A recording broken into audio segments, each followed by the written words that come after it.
Welcome to another Bad Painting Friday. Welcome to Asylum Atelier. Welcome to our stream. And today is going to be something a little different. I'm a little bit disorganized. I'm sorry. I'm here. I'm present. There's like a slightly different setup that I have today because I would like to work digitally today. And some of you already recognize this little painting here, which is one of those, collector's pieces. You beautifully collected all the unused paint. It has a nice texture. It's something that already starting to look. And I didn't play with it. I don't have anything planned. I just open it and look at it right now, and I'm already seeing some kind of good qualities what I can do with this. So I'm quite excited. Like I said, I'm not sure what's going to happen today because this is a Bad Painting Friday, or really Bad Painting Friday, on Friday, digital edition. One layer, one brush, no Control Z. Just good old, painting. I'm worried a little bit. I'm going to be honest. Only because, like I said, I'm not that. My confidence in my digital painting is not as high as a confidence when it comes to classical oil painting. So it's definitely going to be interesting today. And I'm looking on my screen and that email that I receive, and I think it's going to be. That's what Bad Painting Friday is for. Yeah, exactly. It's just this is on top of being a Bad Painting Friday. It's just. Well, let me start from the beginning before I get into all these rants that I go on tangents for half an hour. Let me start with our classical disclaimer, which would be, please do not watch this video. This is not for entertainment. It has really a zero entertainment qualities, if I may say. It's also this is something that I wanted to talk about a little bit more, and that's that. You usually see me standing right there and talking about and going into oil painting and slowly building up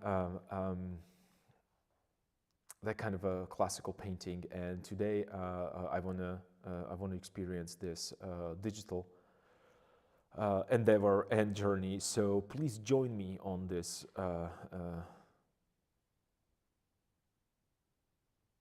Experiment, or with this experiment, join me, with this experiment, and open your notebooks or your laptops rather, if you want to work digitally, or maybe just a piece of paper and a pencil and sketch some ideas. I want to talk about the composition a little bit more, as always, but this is a little bit better platform for me to describe certain ideas. Because everything that I'm going to talk about abstractly, I can actually demonstrate with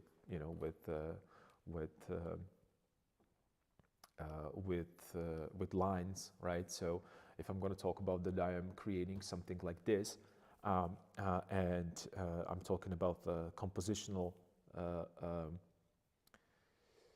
value of this line, I can talk about why, because maybe there's the distance from here to here, and maybe the curvature, maybe the weight of the line, the size, and direction, and so on and so forth. So I'm going to use Control Z right now only because it was just a demonstration, but I will try to restrain from Control Z as much as I can. So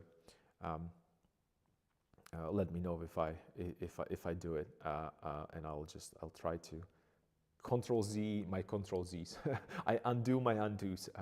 We're getting into that Inception kind of a territory. So please join me.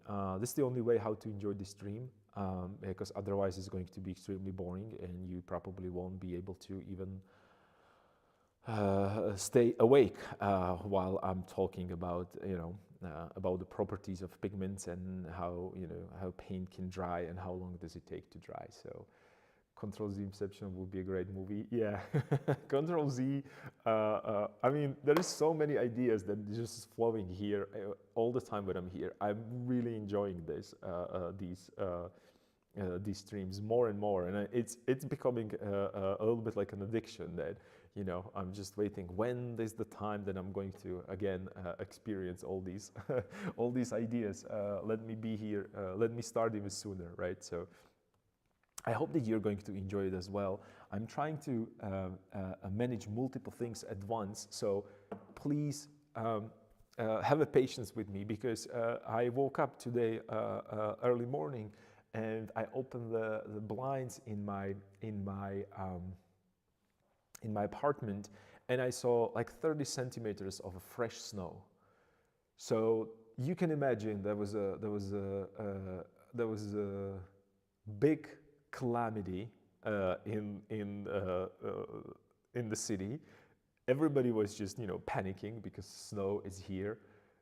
If I got some snow, we have a lot of snow. It's really, I would say 20 to 30 centimeters. Not anymore, because it started to, the sun came up, and it's still like an overcast. Is that the beautiful kind of this is how I always pictured that, Netherlands, like those Dutch paintings. Well, they were not Dutch. I was Holbein Dutch or Flemish, or what was that territory where the Netherlands is right now, and they have these beautiful winter scenes, and it looks like that right now. It's just a lot of snow, and unfortunately probably is going to go away pretty soon, because it's getting warmer and warmer. So, but anyway, the thing that I'm trying to talk about is that there was a problem with public transportation. I had difficulty to get here, because it's just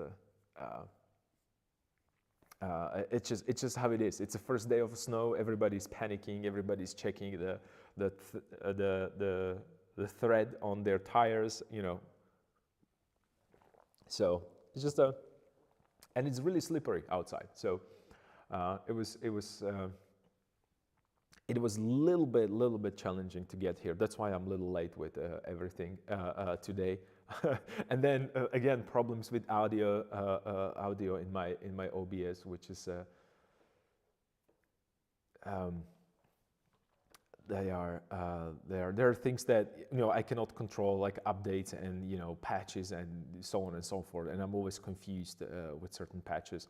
Obviously, I'm not that, I'm not a content creator, so this is all, I mean, if you I should probably start taking pictures of my setup, because it's really ghetto. It's extremely ghetto. So anyway, that's not what I want to talk about. It's just my apologies for being a little late and disconnected today. So I have to get a little bit more organized. Plus, this is not my classical station where I sit and work while I stream. So I had to at least, clean it up a little bit, because it was a mess everywhere. Because I was collecting dust here for unknown purposes, perhaps, if I need to use it one day. So yeah.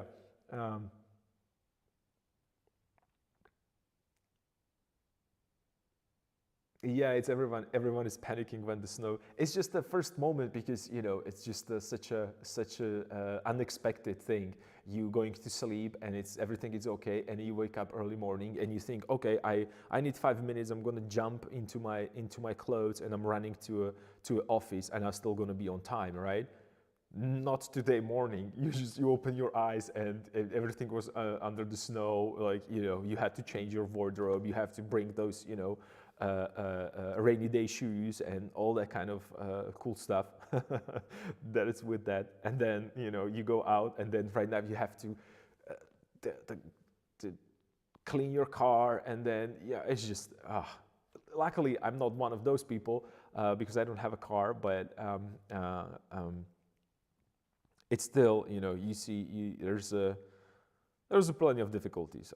Buses were delayed for 45 minutes and so on and so forth. So it was a mess today morning, but in the good sense. I had the time to just have a cup of tea, and read a little bit more. So no harm done to me. But I can imagine that if you have some appointments and be somewhere, that must have been difficult. So you're glad that that you're glad that I don't see your desk right now. Well, you see mine, so you can imagine. And when I said that I have a technical difficulties, it was kind of okay that I was downloading and upgrading the software, because I had a chance to at least do this, and then put some certain things out of the frame. Maybe I should make my camera even smaller so you don't see all the mess that is here. Anyway, that's enough for the introduction. Let's go back to let's do a little bit of painting. Let's have a little bit of fun, shall we? I hope that audio is okay right now and everything works, because yesterday I think I was playing the music the whole time instead of just talking. For some reason, OBS decided to randomly add. Not randomly. I probably, I did some shortcut, and it add audio file to every one of my scenes. So, okay, so that's awesome. So then we're good. So let's think about what I have in front of me right now, and is this beautiful, and I really mean it, a beautiful abstract art. And this is what I would like to point out to you from the beginning, that this is how you should think about your compositions. And the reason why I'm saying this is that this is that randomness, that it's so difficult for, or chaos, that it's so difficult for our brain to accept and create. This is purely just, you just scrape the palette and randomly, move it around back and forth. And there is maybe one thing that when I'm looking at this, there is something that I would point out, that, immediately I can tell that you started with that left to right and top to bottom, because I can see that those I don't want to call them implied line, but inevitably they are implied line. I can see that it's going this way. You see these brush strokes right here, or maybe that's a palette knife rather. And then you were like, okay, I'm going a little bit here, like so, but it's still this direction. I can still clearly see this direction. And then you were trying to cover nicely these sides, because you wanted to, what I told you, that you should always cover it from left and right. So these are the little things that you can immediately pick up the difference between like a chaos, where, I don't know, maybe I can zoom this in. So you have like this area right here, check this out, and I can maybe zoom even closer, and you can see immediately that there is those beautiful transitions. Let me just maybe make my brush a little smaller. This might be too small to the point that you won't be able to see anything. Okay. So look at this. This is specifically the part that I'm talking about right here. What is happening with my brush? I don't know. Doesn't really matter. This, and you can see those. Maybe I should change it to a regular. Yeah. Just a second, little adjustments. You can see this. This is what I'm talking about. This little area here. How you have so many different transitions in your color. So this is that beautiful, and look at here, like the same things happening here. Like the transition between these pigments, it's so beautiful, and these parts as well. And when I talked about when I talk to you about the composition, you don't necessarily need to think about this as it is right here. You can pick a random area. Let's say, let's go here. Let's examine this. You can pick the random area and maybe search for something. Well, look at this. I mean, this is already, I'm starting to be excited to paint, because I see there is a let's say there is a figure right here, doing something. There is another figure that I'm seeing here, right? And there is a third figure right here. So I have a three-person composition already. And it's just, and I didn't do anything. I wasn't like sitting down. I wasn't sitting down and thinking about, oh, what am I going to paint today and how am I going to approach? I already have it. I don't need to go further. And then prove you even prove my point is that this doesn't need to be people. I can actually move a little bit lower. I can go I might zoom a little bit more out, and this could be actually area. This whole yellow part this could be area where I'm going to put my sunflower, let's say, and this might be another direction for my sunflower, and it's going to be right here, right? Maybe like so, and this is another one that is going right here, and this is where the top is going to be. Right? So I already have something, and maybe there might be another one like right here, the smaller one. So I immediately created nice kind of a interplay between the sunflowers out of nothing, out of thin air, immediately. And this is something that I cannot control. This is something that was assigned to me as some kind of a chaotic abstract painting. And you know what? Just let's move here. Let's see what do we have here. And I'm looking, and I see immediately. Oh, this is a Bob Ross would love this. This is a little ocean, and then I have some fjords right here, and this part, this is a sunset. I have a immediate. I pulled on this. I have immediate beautiful landscape setup. I didn't do anything, and it's just okay. So I have two paintings. What do I have here? Okay, this might be a little too difficult. So you know what? I'm just going to rotate it, and I'm going to look and search for something that is interesting that I like, and I'm going to think about what to do, and you know. What this could be. Oh, this looks like a, oops. What am I doing? Rotating things the wrong way. So this could be again, I see a person here. It's like a lonely figure. It's more like a, this is more in terms of, this is more like something that, you know, it would be like a smaller. Actually, I like this a lot. There is a. It looks like almost like a Rembrandt a little bit. So I have a small corner. I have a small corner with the light source right here, and then this whole thing it's in dark, and then he puts the figure in the light, so it nicely stands out. Let's actually make this a little bit more like a deeper examination of this. So I'm just going to, you know, or maybe could start here, and as I go down, I pick up this lighter pigment right here. So I'm softening it a little bit, right? And then there is a darker here again, because this is where perhaps my focal point should be. So this would be that kind of a darker, and then I'm going lighter right here, and then there is a light right here, and this is, I can maybe even make a bigger brush.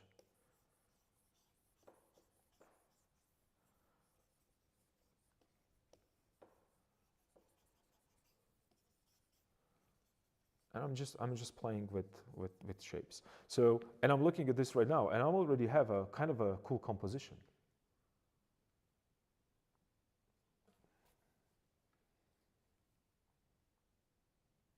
Yeah, there's a, and see, I didn't do anything. I think it's all you. So this is all your inventions. I'm just interpreting what you already painted, right? So this looks very, this is almost like I already have a bunch of ideas and I'm going to steal this immediately. It's just immediately because I have, and you see, I'm changing a posture, so it's serious. It's serious. I should put the glove on. So the gloves are on. The gloves are on. And right now, this could be. I already do you know what I feel here immediately. This is a that. Let me just pull it up. Maybe that would be. That might be beneficial. That we could do. This is going to be crazy. I know that I promised you to do sunflowers, but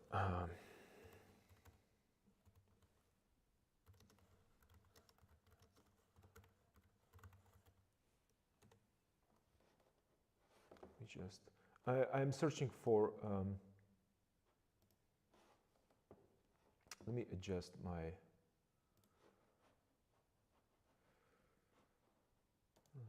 Adjust my right.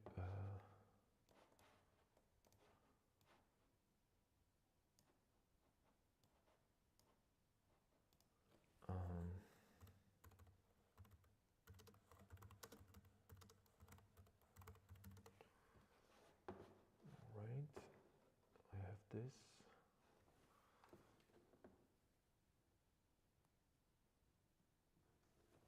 I have this and this. Okay. And let me maybe check if I can add a new.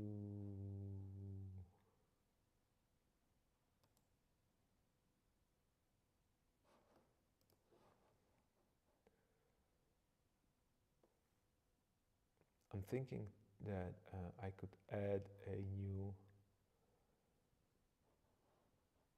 scene to this.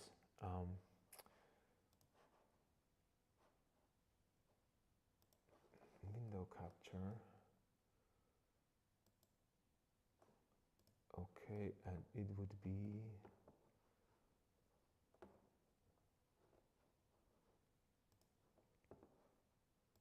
Okay, all right. So let's adjust it.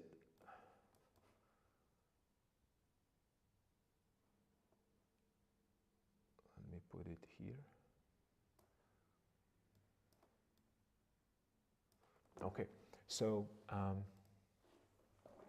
what I am thinking about is to show you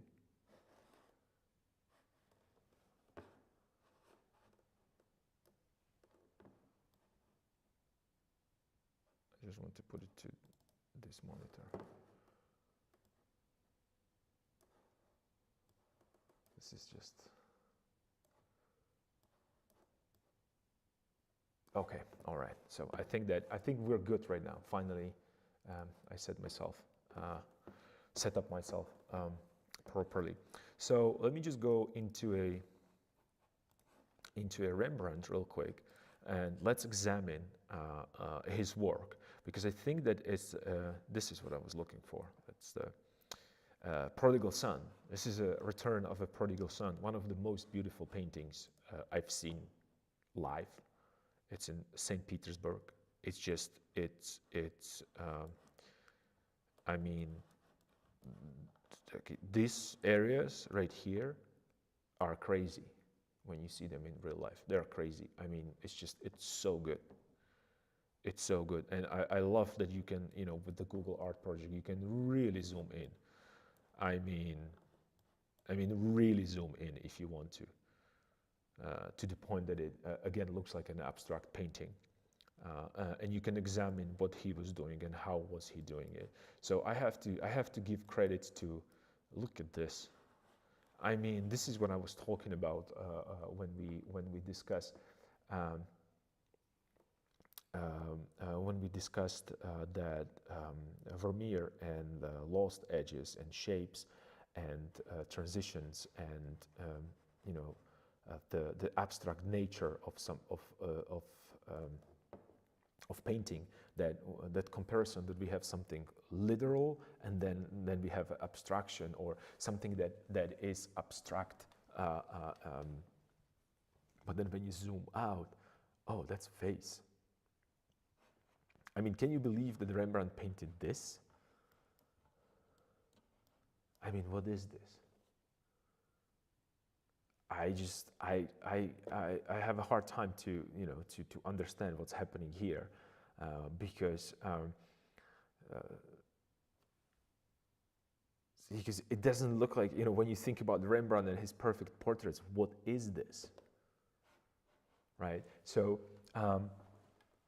but the important part here is to take it if you're taking something from this, is that this is how he started with, he just brushed the little piece of I mean, so many things are happening here that we don't even realize. Like, look at this weave right here. That's not random. He really, when he was there with the brush, he did, or something. I don't know. I'm just trying to understand as much as much as anybody else, right? So, and you don't even see it. Like, there is such an unimportant thing when you look at the scale of a painting, but it is there. Is it accident? It was random? I have no idea. We have no idea to know. But what it shows me is that he had some kind of a plan. He was thinking about something ahead, right? So he was preparing the textures. He was preparing, and I don't know if this is unfinished, or he meant it to be like this, or he lost interest, or or he was like, no, this is what I want to paint. This is how I want to paint, because this is the most expression that I can get out of when it comes to painting. I mean, look at this. This is just pure like randomness. He did the lines there, and then what? Then he decided, no, they're too prominent. So this is something that you were experimenting with, probably with that soft brush, and then he just soft brushed it down. And I don't think even it was a soft brush.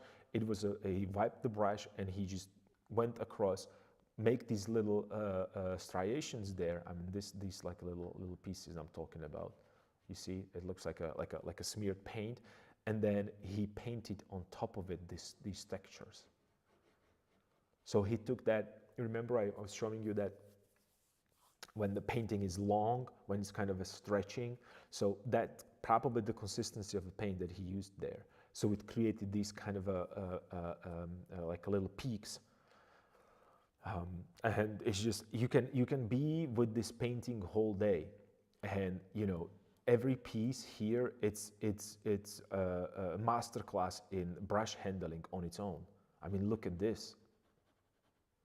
And it almost seemed like he has that like a really old, harsh bristle fan brush, even though they didn't have a fan brushes, but they had just round brushes, if I'm not mistaken. And he kind of like a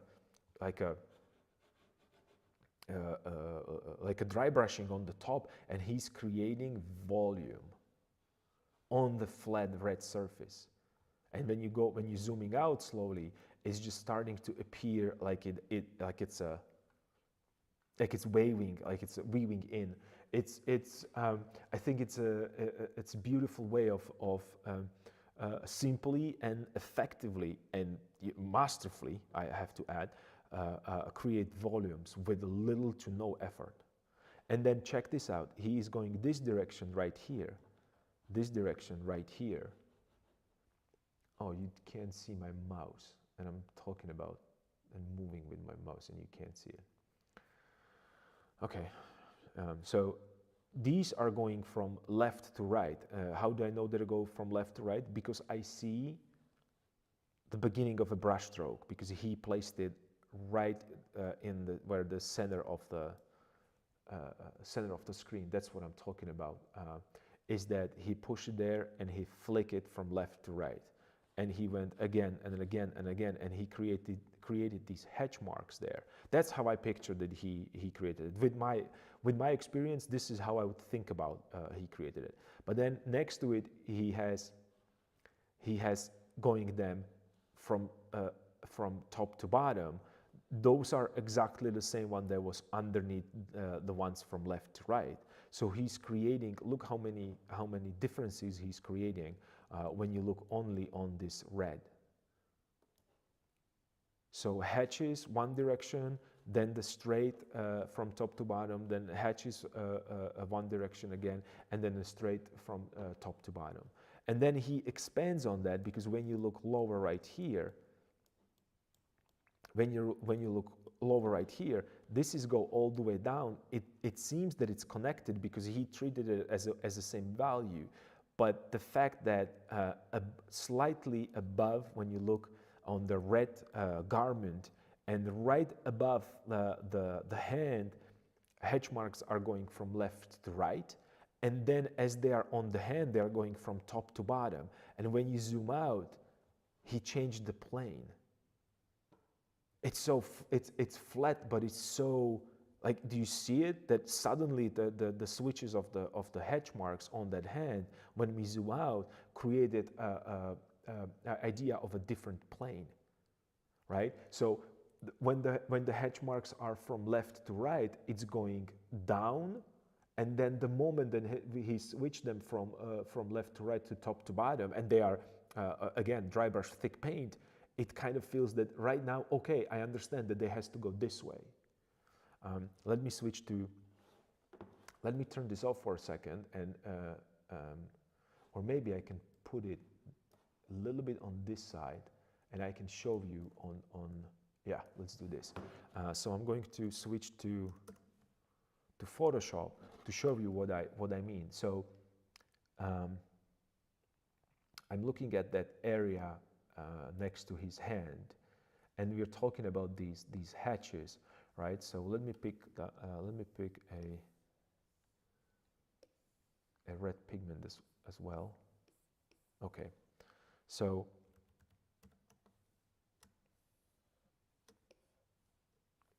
he's hatching like this.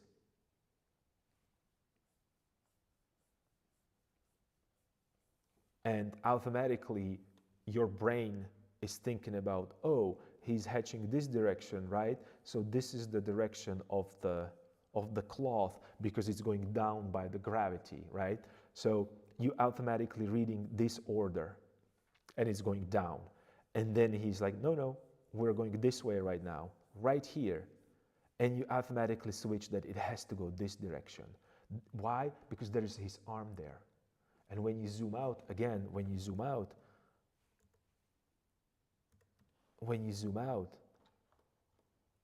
you are connecting it. Like you have, I don't know, maybe it's just me, but I automatically connect the hatch mark that goes down as a part of a composition, or not the composition, as a part of that implied lines. Because when you look very closely, right?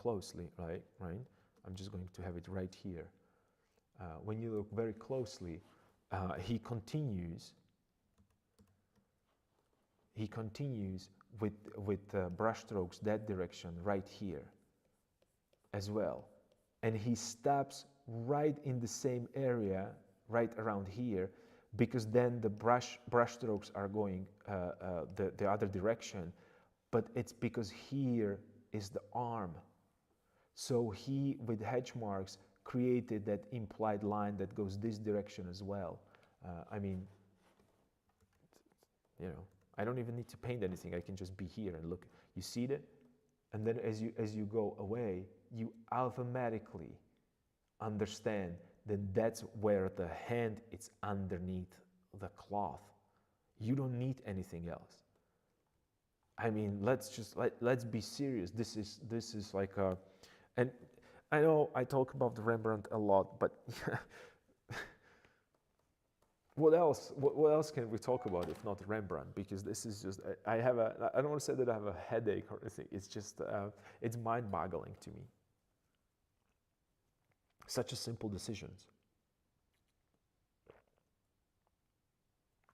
But hear me out on this. Being able to make such a convincing simplification is, it doesn't come from the fact that, oh, I'm going to paint simple like Matisse because I shouldn't say Matisse, but I'm going to. It's my opinion, again. And a real quick disclaimer, I'm looking at these things really from the point of view of someone that likes Rembrandt, so I'm biased. So please have a patience with me when it comes to Rembrandt, because I really find Rembrandt, and especially his late work, that he was painting for himself rather than for anyone else. And since he was a painter, I look at his work as he was painting for other painters. He was showing you that, oh, maybe one day in the future, because these paintings were considered not successful. Everybody was asking, like, you are a perfect master portrait painter. What is this? Like, what is this? Who wants this? No one wants to buy this.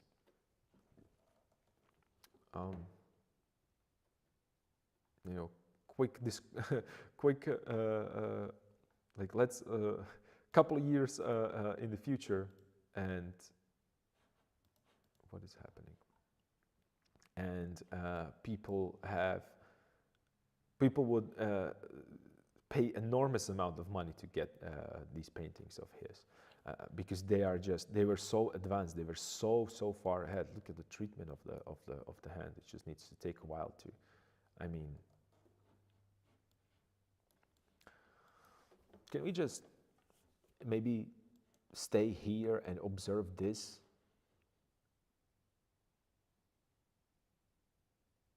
And that would be the whole stream today.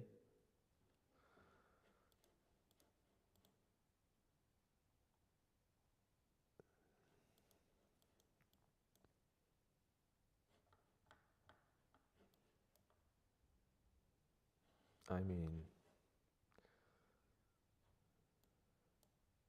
and I'm trying to understand what was in his mind. He was like, I need a fold right here. So let me dab my brush into a black mixed with red, and I'm just going there in it. I'm going into it with my brush, and I don't care. And then, oh, all of a sudden, no, that's a fold.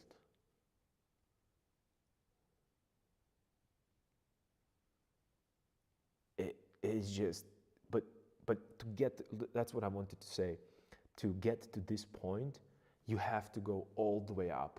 Like, you have to be, in order to do this, and this is the problem, this is why I mentioned Matisse, because in order to go there, you have to be here. He was here.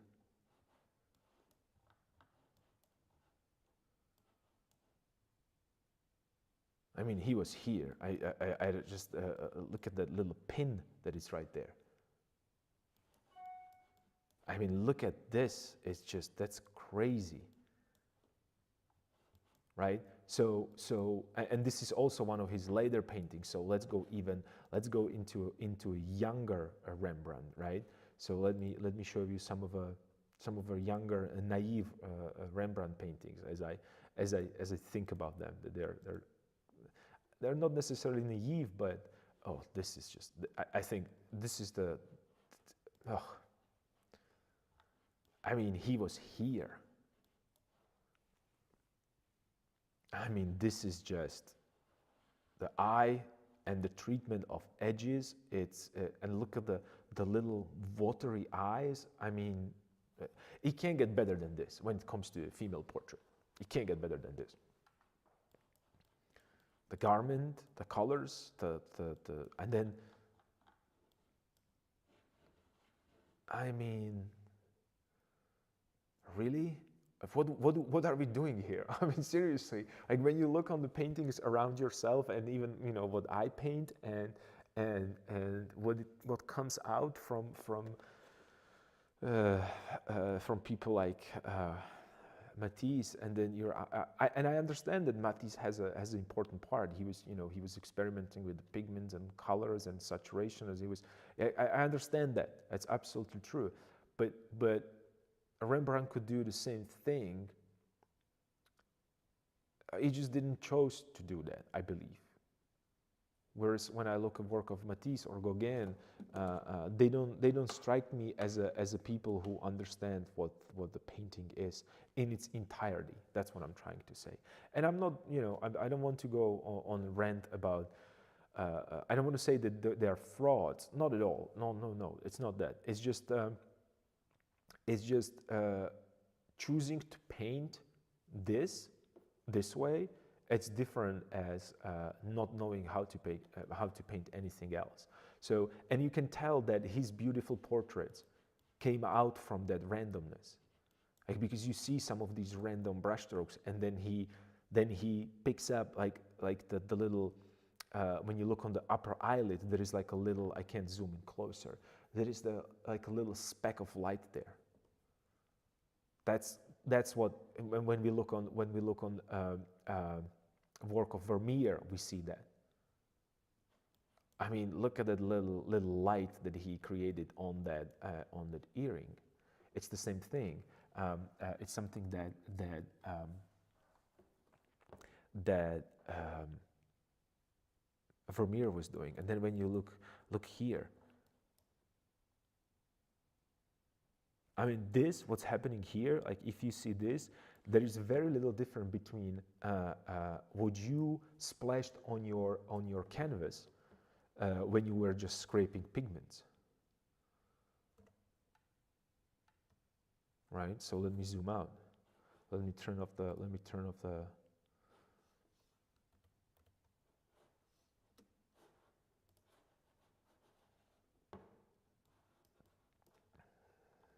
and let me right now zoom in. Oops. See, these are this is what we're talking about. Like these little imperfections here, the randomness that's happening. Like it's all here. It's very close, it's very similar to, and I'm sorry because I am not understanding that you don't see it because the picture's covering it. You see it? It's all there. He's utilizing what we are throwing away and masterfully controlling it. And I think that that's why I'm trying to push you, maybe sometimes even harsh, to experiment, because you would be so afraid to do this on your painting, on your sunflower painting, but maybe this is what the sunflower painting needs. We don't know because we didn't try that. But when you cannot replicate this, you cannot replicate this. This is, look how many different colors and different pigments there, like these little, it looks like you wouldn't be able to, there's no way that you would be able to reproduce this. Yes, please keep on pushing me. Well, here is a proof. I don't even know why I have to push you, because you can see it, right? You can see it. And then, look at Rembrandt. It's the same thing. It's absolutely the same thing. He's just controlling it. He's understanding the power of that visual, not even visual, the brushwork, the placement, the different textures. And you did this all with palette knife, I assume. Most likely he was using a palette knife as well. I'm pretty sure he did.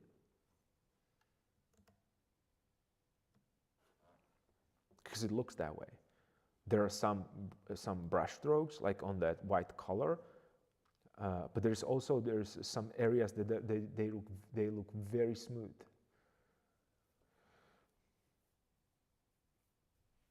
Yeah, and because some areas looks like they're really done with the palette knife, only because when I think about from historic perspective on what is happening here, is that I think that they had handmade round brushes only. I don't know if flat brushes were invented already. I'm not sure. I think they were not.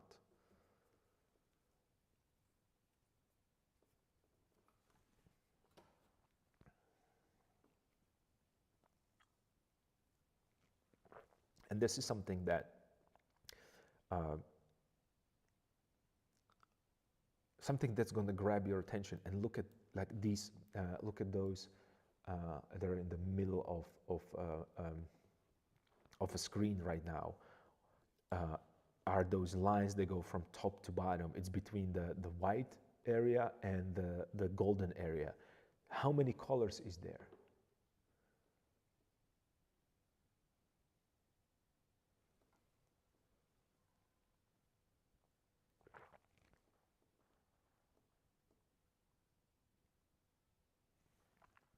Egbert, yes, perhaps, but Egbert is it's again really like you point out. It's a long. I don't know if you have it. I think I have some of the Egberts there in my.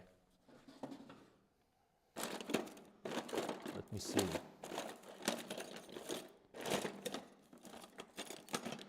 Or have I been looking and searching for them the last time and I couldn't find them? I guess I was. Yes, I think I was looking for that Egbert when I was talking about. I remember the story about the broken brush that I lent to my teacher. Yeah, I don't see it here. I don't think I have it anymore in this box.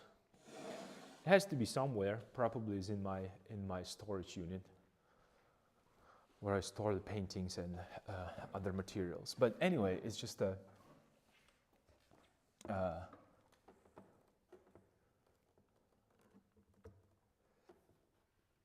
and that's why I'm trying to push you to utilize everything. Like I'm trying to push you. Well, encourage you would be probably a better way to say, because when you look at really that's one in the middle, that that bunching of these. Materials there between white and the golden, it looks like he picked up that, he scraped the palette and he just applied that, the scraped palette, because it has so many variation in it. And when I'm looking at your experiment, it just reminds me that. Let me find it. Let me zoom it out a little bit. Control Z these. Where would it be? Like, yeah, this is it. R for rotation. Okay, B for brush.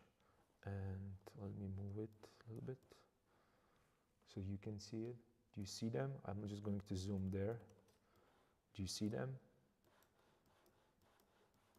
These brush strokes, oops. These brush strokes. And then you look on what Rembrandt is doing. That's the same thing. So doing these little experiments, I hope that prove you how much more technique is there, and the utilizing and creating and advancing and experimenting with the brush application is there. And this is not even the brush application. This is you being just, I don't care what I do, because otherwise I would throw the pigment out anyway.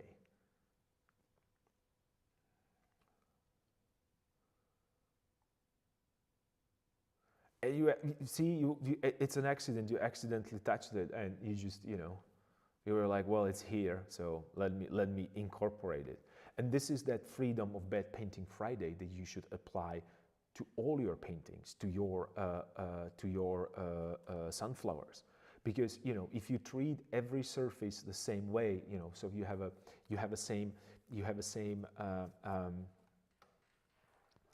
you treating the portrait and textures of portrait the same way as you treating the textures of cloth, same that you treating the same ground and some metallic objects. If everything is treated the same, then you have to be insane it's insanely proficient in terms of, because then we can switch to, okay, let's do this. Let me just switch to, let's say, Alma Tadema. I mean, this guy is crazy. If you don't know who this guy is, then, I mean, when it comes to painting something, he knew how to paint things. This is the highest point when you can get in the classical painting, because he's not utilizing texture, he is painting texture. This is, everything looks very smooth and curated, but he, instead of doing it with brushes, he's actually modeling that marble into a flat surface by using that, illusions. I mean, this is not Rembrandt. This is a 19th century, I believe, or end of the 19th century.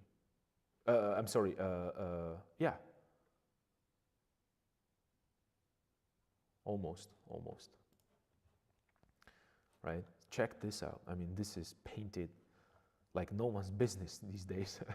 I mean, if you know painters like this today, it's probably one or two that are capable of doing this. Right? So, and look, he painted this, the fur. It's not like Rembrandt that he would use a different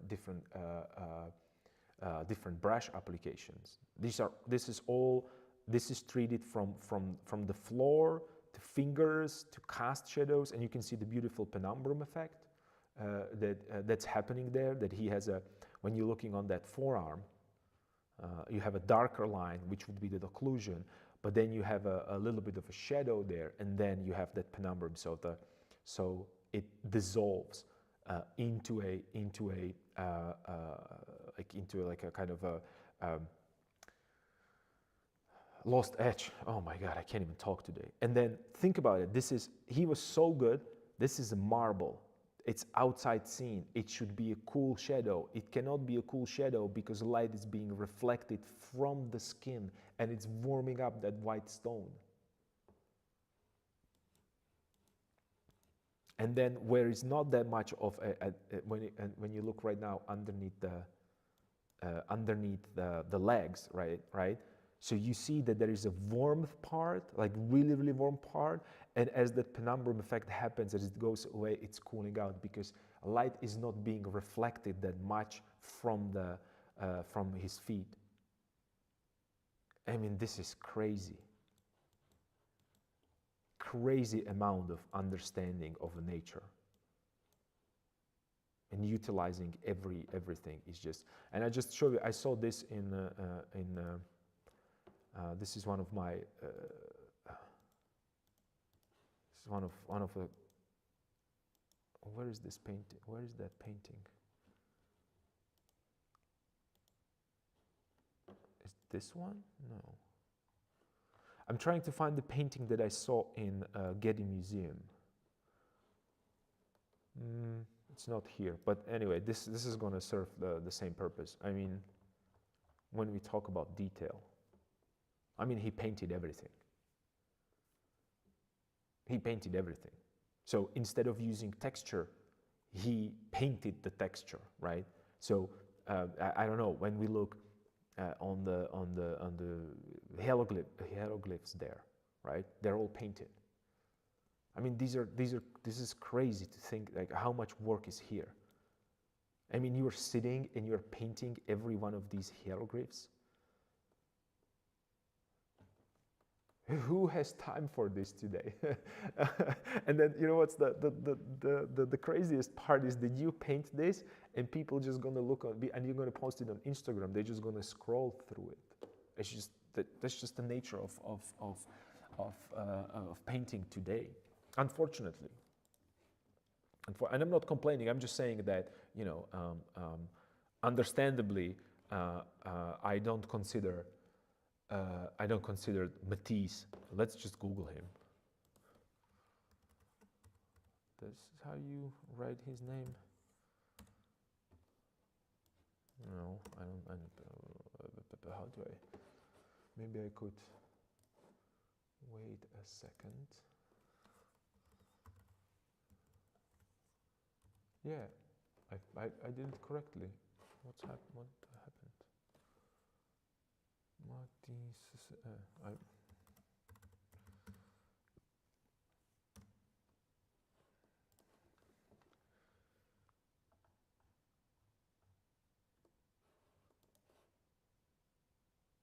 I don't want to make fun of this, but then, I mean, I understand he's playing with the pigments, he's playing with the color, and this is everything what Rembrandt was doing, except he could actually,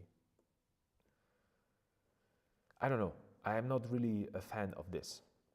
I think that this is what happens when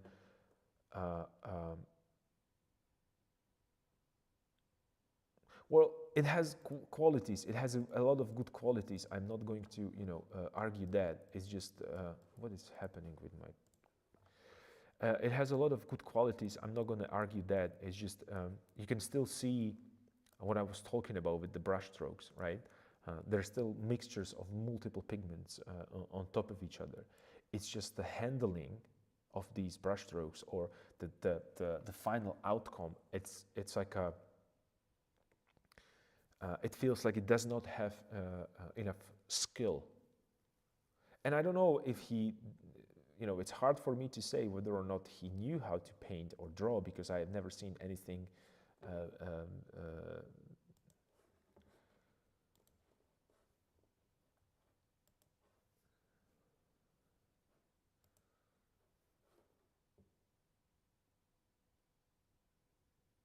this might work. Okay, this might work. So there are exceptions to this. It's just, well, maybe I was rushed with Matisse and just bashing at Matisse. It's just,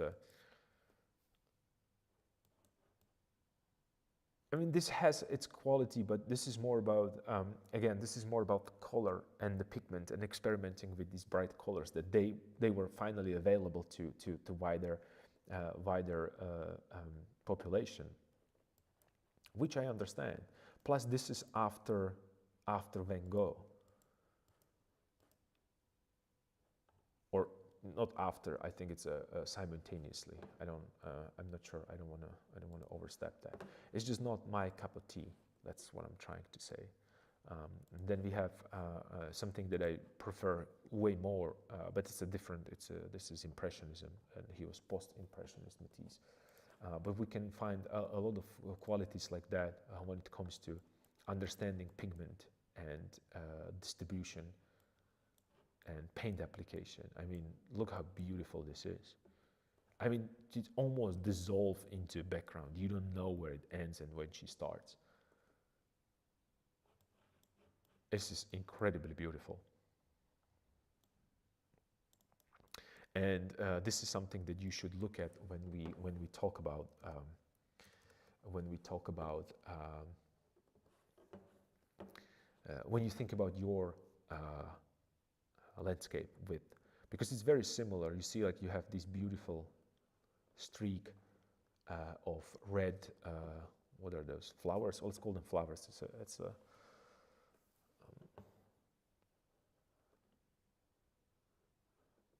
It's just a beautiful, beautiful veil of them, and it looks so vibrant, and it looks so saturated and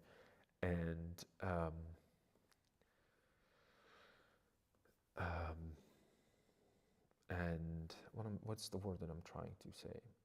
And chromatic. It's so chromatic because when you really observe that, these red blobs are surrounded by desaturated pigments. Right? The moment that you desaturate certain areas around, you're going to bring the saturation even more. And he has these little specks of like little lights right there, and the texture as well. It's just he was just painting underneath something. It's just underpainting, and then on top of it, he just placed these beautiful dots of pigment and color. And look at the soft edge. You just the soft edge on the dome, on the house, the roof part. I mean, it doesn't even have an edge. It just dissolves into the background. Because hard edge right there would break that beautiful silhouette of trees.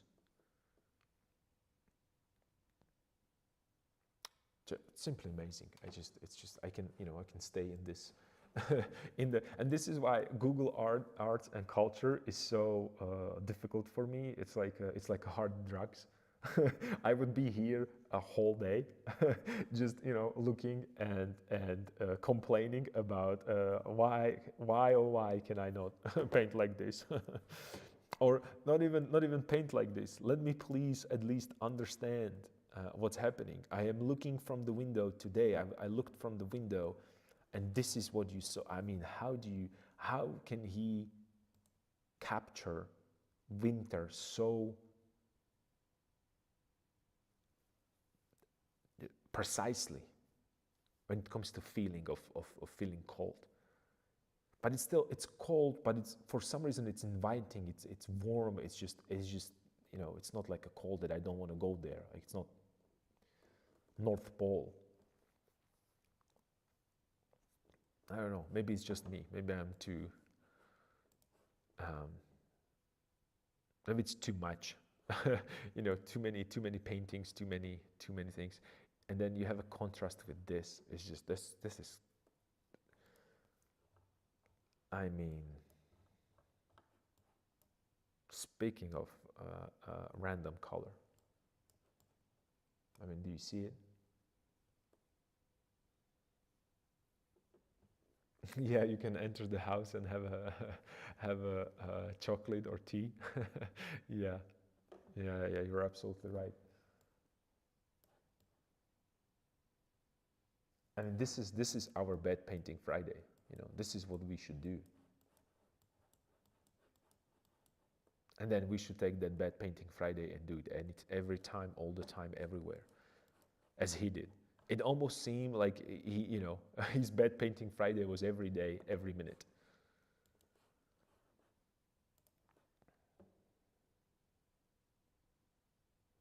This is crazy.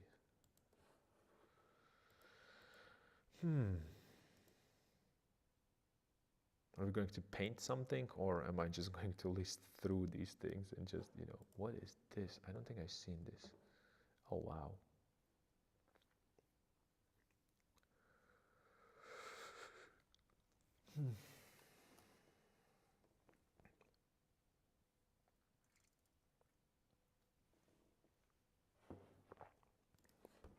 And you might, again, remember I talked about painting, and you told me that, or we were concerned that, we discussed that the idea that you're not painting and you are wasting time. I mean, I'm not painting right now, but this is so important for me to see, and not for me, for everybody, for that matter.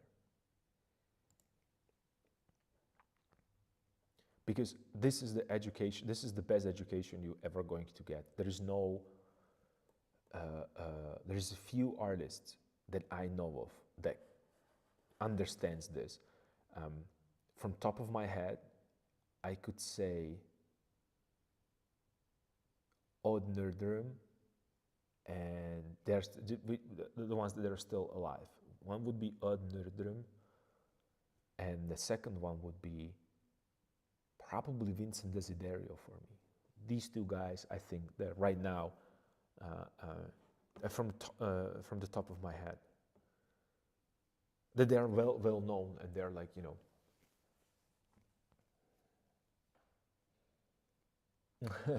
that's, I'm glad that you're enjoying it, because you can see, I'm so excited. I'm just, it's just, I can't hide the emotion of having fun. Like, what can be better, truly, for painters, right? Or for people that like painting, as a good beverage, paintings. Outside is the snow. It's almost too good to be true to be here right now. So I'm extremely excited. I'm extremely happy, and and it's that nice kind of the kind of you can just relax a little bit from all that pressure, because when I turn my head, I'll see my paintings, and I want to paint like this, and then I look and it's not there. But step by step. I am having fun. It's a how would you call it? Is a smile through the tears.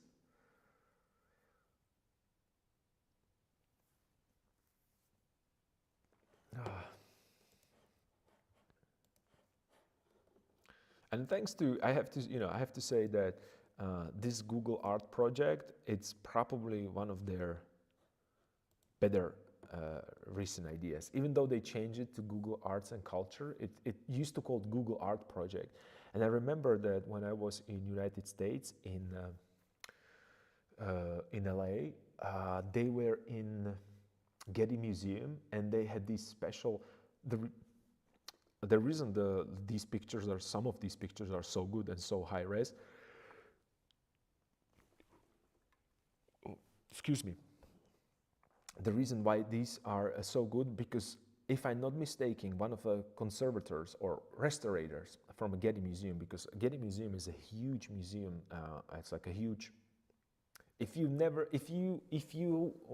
have a chance to go to LA, I don't know, it's not really a popular choice these days, but if you have a chance to go to LA, or you are currently residing at LA, just go to Getty Museum right now. It's probably the coolest place to hang out in LA when you like painting. Their museum is for free. It's open to public. It's open till 10 a.m. On Fridays, because they have a concert there. It's just that they have a beautiful garden. It's amazing place to be, actually. Let me Google them. I'm not sponsored by Getty Museum, by the way. It's just I have such a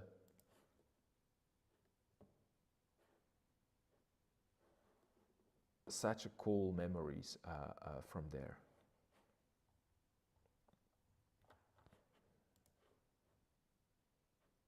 And they have, the cool thing is that they have a Getty Museum, and then they have a Getty Villa. I think that you have to make appointment there, but they have a one-to-one reproduction of a like a Greek Roman, I think it's Roman or Greek. Roman, I think it's Roman, like a Roman villa in the hills with the this is how it looks. I mean, it's crazy what they built there. It's amazing. It's awesome. So, and I think it's still free, free admission. Yeah, you just have to reserve time, that's it. And you have to pay for parking. Okay, well, but I'm willing to pay for parking. Actually, I went there by walk. So it's a long walk, but you can still walk there if you don't want to pay for parking. And this is like a one-to-one reconstruction of a villa. They have like information that I don't remember because it was a long time ago when I went there. And they have sculptures inside, the Greek sculptures, the Roman sculptures, and different replicas. They have a huge auditorium there. I don't know if there's pictures there. I don't think so. It's amazing. Again, since it's the United States, you always have a restaurant there or something to eat, and they have all kinds of. This is how the Getty Museum looks from the top. You have gardens. You can just walk around. You can enjoy. I used to go there for a whole day. It was a whole day of exploring, and what I'm trying to say is that the part of the Getty Museum is like an institute, and they have restaurators and do different classes, and they have lectures, and they were talking about that's how I learned about Google Art Project. It's because they lend them some kind of a special camera to make these high res pictures. So They did some incredible high resolution picture. They was experimenting with these cameras, and it was a long time ago. I'm talking, like 15 years ago. So things changed. Speaking about utilizing a warm and cool. What? Why is it? I don't know what's happening with my. When we talk about composition, this is probably one of the best examples of understanding what the composition is and how can you create a successful composition with fairly monochromatic painting, because this is something that I would call monochromatic painting. Not only I think that it's just it's a general. Well, because the reason why I'm saying monochromatic, because he used only blue and orange. Of course, there are purples, but these are variations of blues and oranges. But then when you get closer, I mean really close, you will start seeing, like, these are not random brushstrokes. They go into a pattern. It's just, and I think that we spend so much time with focusing on painting and trying to paint better and better and better every day,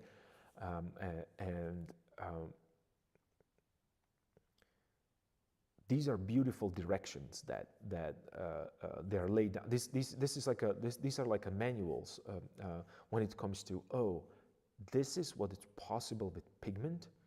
Okay, let me try that. Let me experiment with this, right? And this looks pretty simple, to paint. This is extremely complicated. Your understanding of values, your understanding of or being sensitive to edges and the temperatures and saturations. It's just this is masterclass in terms of how to utilize two pigments. This is awesome. I'm enjoying this. I have never seen this live, but I wish I could. I should probably. This is in Boston. Okay. Good to know. So yeah, another good example of when we talk about your sunflowers, like, I mean, you have the similar hills, right? So you can steal all these ideas. And not steal, you can get inspired by this, And when you get closer here, you can start understanding and analyzing how was that created. So it's not just, see, these are little small brush strokes. And this is like a pointillism territory, because he is letting you to optically mix these pigments. Right, so it's just it's almost I don't know. It's just it's I don't know. It's difficult for me. Oh, maybe I could show something that. Do they have?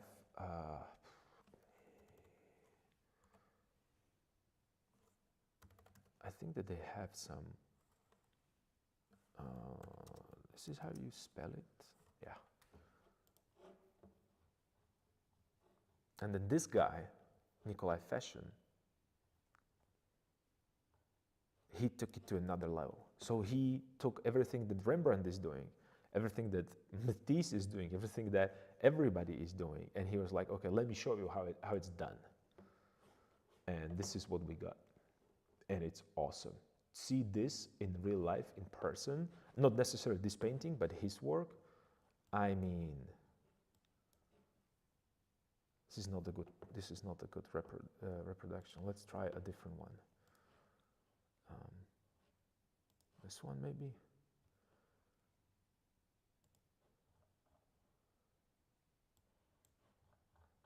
Check this out. I mean, this is crazy. I mean, look at that.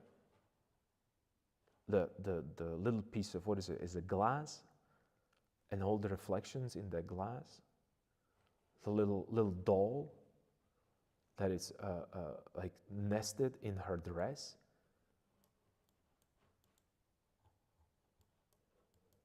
This is crazy.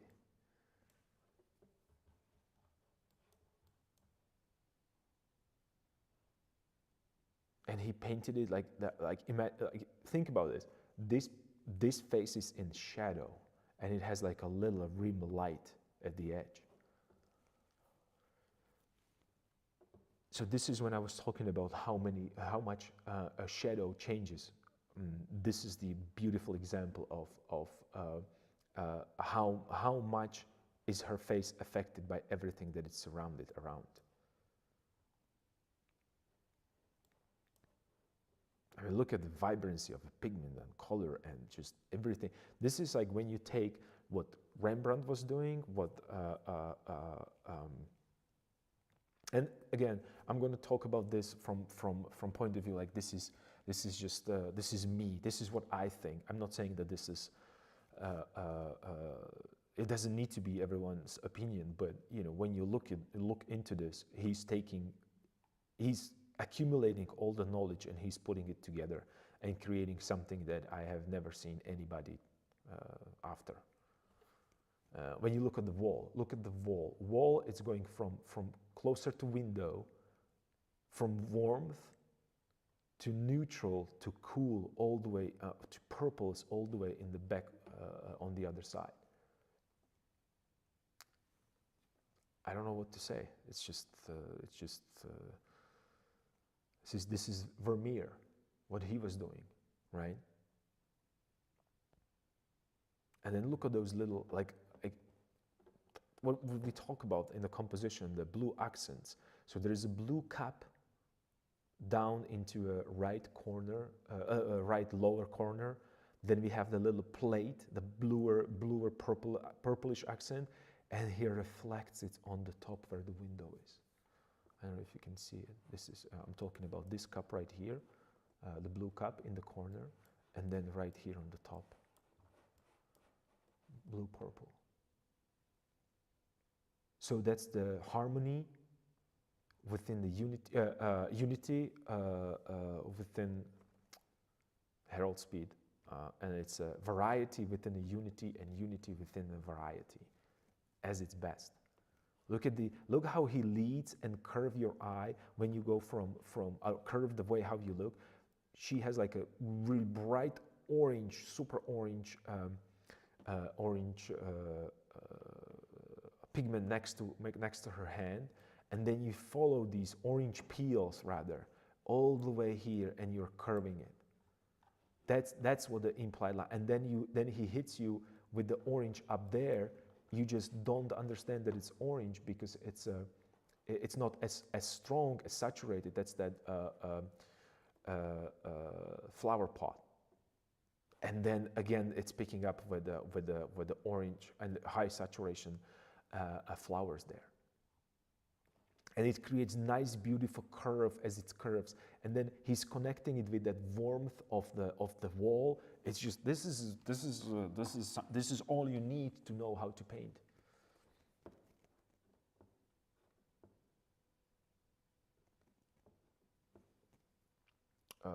I see 1, 2, 3 high saturated blue objects, which would be one would be this little cup right here. And then the bluish purplish plate that is next to it on the right side, and then you see these little reflections of the purple in that. Maybe you don't, but if you open the Google Art Project and type Nikolai Fashion and open this, it's just gonna get, and then the one on the top, and they have a little bit of blue in that vase that it's next to that blue. So that's what I see. And then there is a little bit of blue right here, but that's not as powerful, I think, because it's surrounded by blue and green, right? So it's it's saturated, but since the surrounding colors are not complementary, but rather they are on left and the right of a spectrum of blue, because he goes into greens. So the green is right next to a blue on the color wheel, and then he has like a purples, desaturated purples. So that's on the other side. So it does not have that such a big impact like when you put the blue next to the oranges, right? This is like right into your face. You can't miss it. He put orangest orange that possible is between two extremely saturated blue cups. A cup and a plate, I'm sorry. But you know, just think about that, the color composition that he created. And this is the most striking thing, because he's creating composition. I'm gonna rant on this for a while. And we're just going to switch to Photoshop to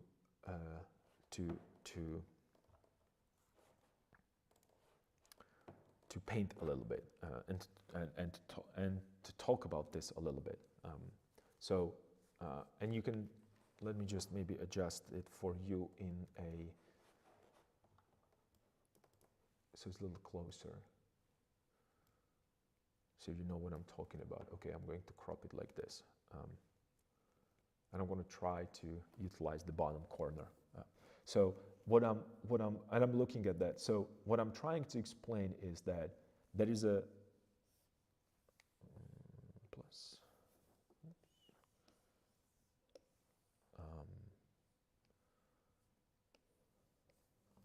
Okay. So there is that. She is like the L shape right here sitting. I hope that you can see. Yeah. So this is where I'm going to draw. No, that's too high up. So let's move it here. Okay, I'm just looking at the screen. I want to make sure that you see it. So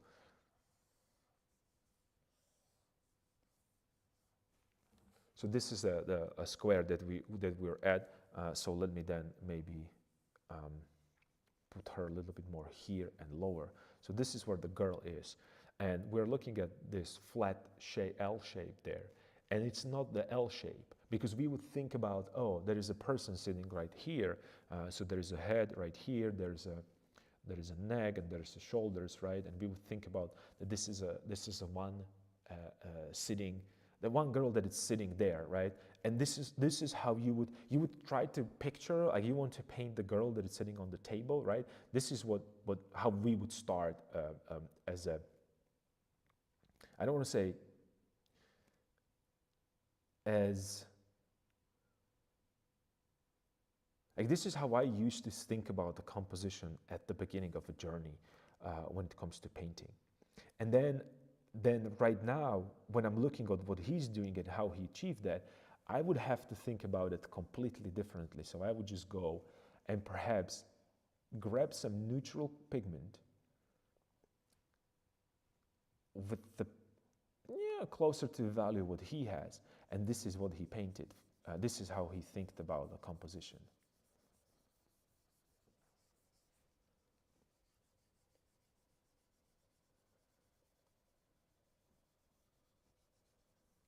Instead of painting her, he's here, and then he was probably, okay, that's cool, I need a little bit here, something. It's something a little bit here, it's connecting. And the important part for him, and then maybe something a little bit here, like so. An important part for him is that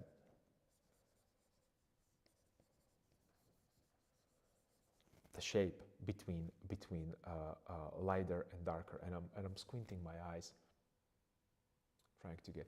And then this is the beauty that I was talking about with the composition. So this is a flat image with two colors. So I have a light and I have a dark. And then he was like, okay, let me create the path for your eye right here, and it goes here, and it goes up, right? And then I have to change the pigment right now, the color. So I'm gonna do slightly darker, so you know what I mean. So then it's going up right here, and then you have a little bit right here and curves, and he still pushes you to move around here. it's almost crazy to look at how beautifully this is composed. I am starstruck. I guess it's difficult for me to not be happy about this. And then this would be a flat surface, right? But this is what he's doing. So there is a table there. What happened? There's a table there. My pen stopped working. Okay, there is a table there, and the table, we see a top side and left and the right side of the table. And on the table we have objects that I depicted here, right? And then we know that if we think about let's say that let me just make this smaller. I hope that I have enough space there so you can see it. So there is a table right here, right? Then we have a wall behind that table, like so, and then we have a small plane, that window sill, or like the window space where the flower pots are, right? So thinking about that from a point of view of composition, and we have a front plane which is stable, right? Then we have a middle plane, which is her, the girl, and the wall. And then we have a last back plane, which would be those flower pots on the top, right? So what he's doing here, and what I like, he is not composing only in, and I talked about this a lot, in X and Y axes, he's composing in the Z axis as well. So this is my Z, the depth, for those of you who work digitally, right?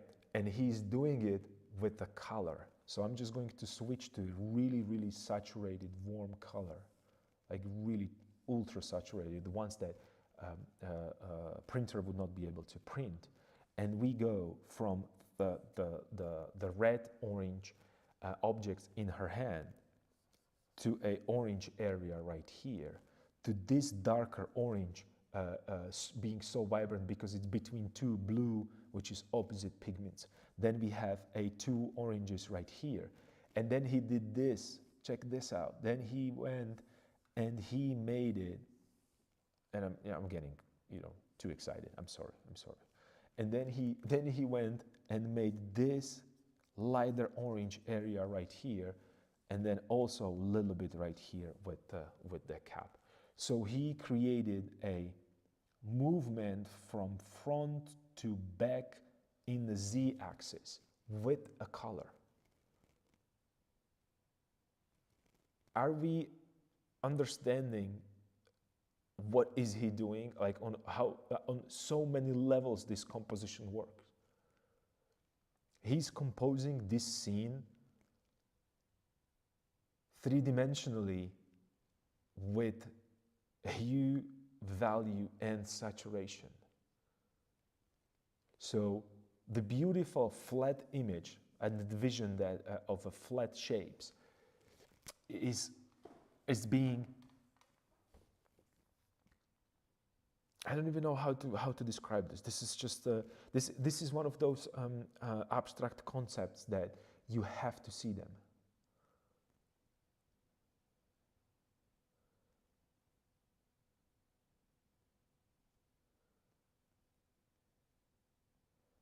And you're just maybe I'm reading your comment. I don't really count them necessarily. For me, the number, it's not as important, but you're right, because there are 3 5s.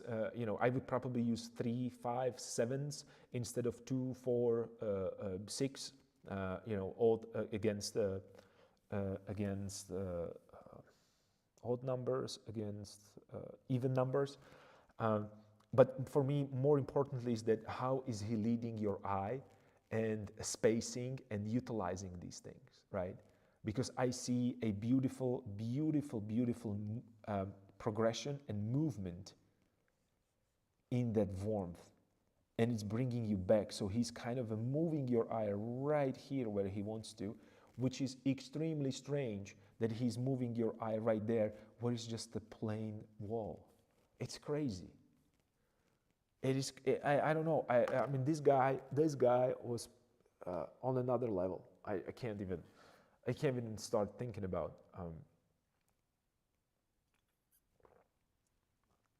And this is my shallow observation of what's happening here. I don't even know what was going through his mind when he was painting this. I would like to ask him, did you actually think about this? Like not, publicly, but, one-to-one, older master with his student. I would really like to pick his brain and ask him, do you really thought of this? Or it was just because of the repetition and because of how much time and how much effort you spend to observing how things work in that compositional sense, and how things works in nature, and observing another painters how they treat that. Was it like it was like subconscious you created it, or you actually thought of compositions in foreground, middle ground, background, and you are not only showing the flat, but also I'm rotating around here, and I'm starstruck. I have a feeling like he's here, and I can't even talk.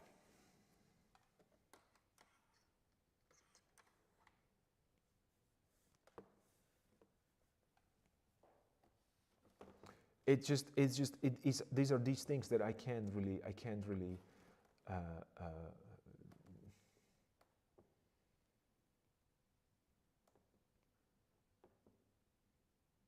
you take fun with you, so you won't miss anything. That's okay. You're not, see, this is not necessarily, I thought that I'm going to paint a lot today and I'm going to embarrass myself, and I'm kind of embarrassing myself because I can get always, I don't want to say emotional necessarily, but I can get extremely excited when I see beautiful art, and especially when it's handled properly. It's just something that excites me, and this made my day, I have to say. So I'm going to make this a little smaller, perhaps. Oops.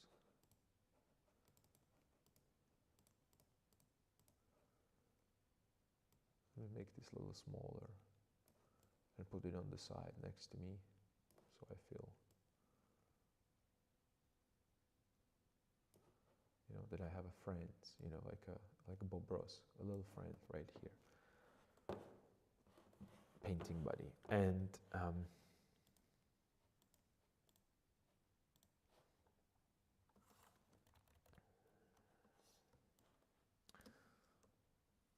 right now I don't know which way was up and which way was down. This one was up, I believe. Okay. And I'm going to move it a little bit here so you can see what I do, and you can see the camera and stuff.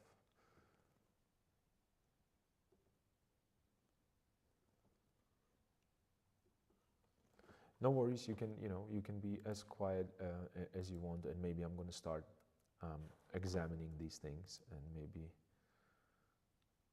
yeah, I'm going to maybe get closer to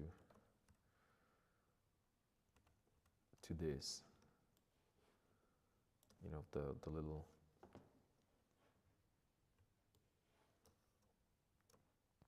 composition that I created here.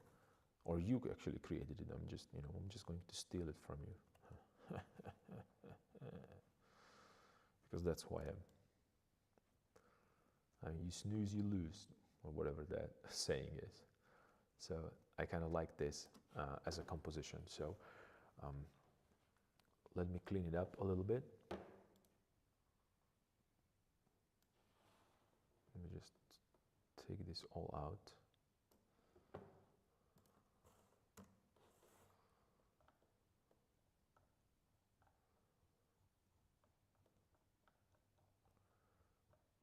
And let me maybe go here,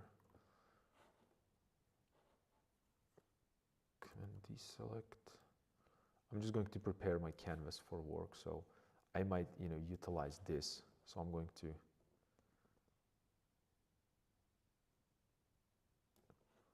Command copy, Command B. Nice. Can go out, out. Okay, yeah, let's work with this little piece right here because this is already a pre-made composition, which is kind of cool. Or ready-made, rather, I should say.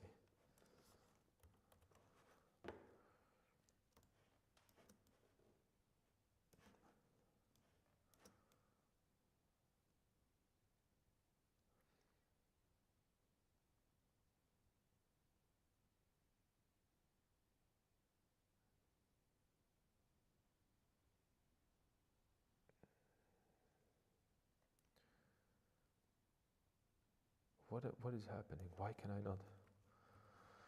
All right, I don't know. Something is happening today. I'm kind of a steal all what you want. Well, you're gonna regret this because I'm already stealing it. I'm already there. I'm 2 steps ahead of you with stealing. All right, so let's look at this. I'm just going to hit it with. I'm going to use one layer. I'm going to delete all other ones. Yes, I want to delete this. I want to delete this because I want to just paint. And I'm going to think about this as I am painting working on my composition. And maybe I can work a little bit, black and white. I don't know. Let's see where this is gonna get us. So new layer. And I'm going to try to use one brush. So let's do this one, or maybe this one, or maybe this one. Not maybe this one. This one looks too. I have some like a yeah, maybe this guy. I'm just testing the brush work. No, I'm probably gonna do the first, the regular one, this one. But this one had nice texture to it. Okay, let's use this one.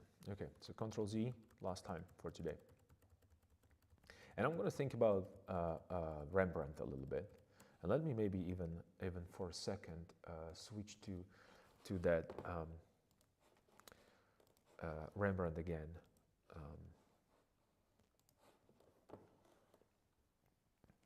And I know I'm still using Rembrandt as a reference, but what are you gonna do if you feel like Rembrandt? And I'm gonna, well, actually that's how it's all started. That I was thinking about Rembrandt, and then I got stuck in the Google Art project, or arts and culture, and I wanted to show you that you can, it reminded me Rembrandt. I was talking about that. Well, actually, let's do that. That might be actually very cool. So we have this painting right here, which is a very famous one, Return of the Prodigal Son. So I am kind of,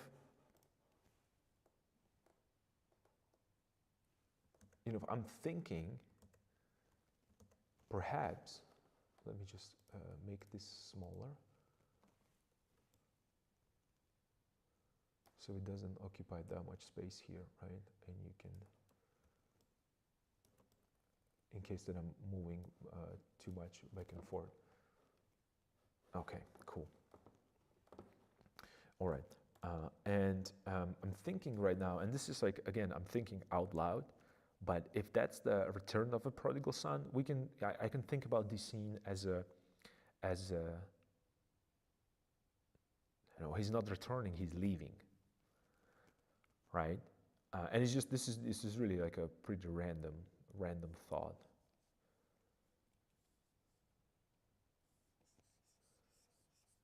Okay, let's make it darker. Let's go darker. Yeah. So I'm going to start with a like with that abstraction there. Maybe I should go a little bit more orangey. Maybe it might be too much. This is going to take me a while to get adjusted to this. Okay. So in the Rembrandt style, I'm going to make this a little darker. And the reason why I'm doing this darker, I'm thinking about the composition, is to push that silhouette. And also, I wanted to do Ctrl Z. I'm going to use,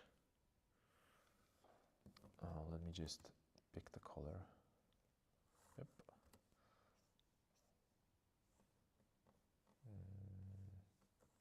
Wasn't the color that I wanted.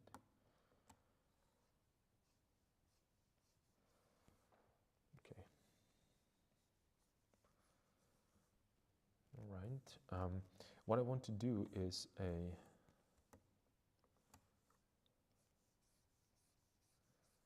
create that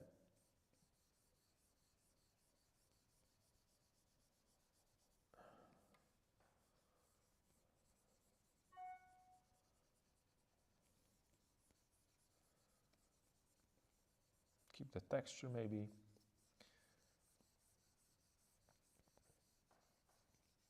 In some places, but the reason, the idea that I'm doing is right now I'm just playing with the shape, and I'm playing with the shape because I want to push, and then just let me. I'm gonna do a quick demonstration because I want to push this diagonal right here.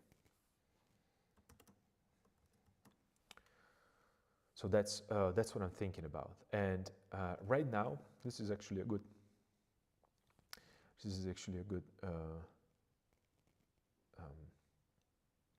something to talk about when I talked about the balance. Because right now, I feel, what did I feel? I am convinced almost that I separated this into, remember I was talking about the 50% against 50%.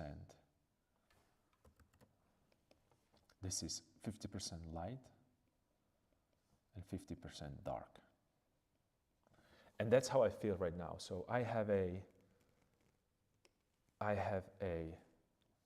this area right here, which is light,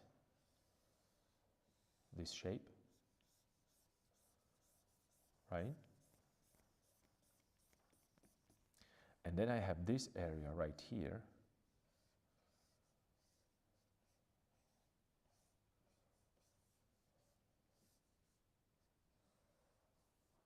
and when I talk about area, I think about surface area right now, right? So if I would take these two surface areas,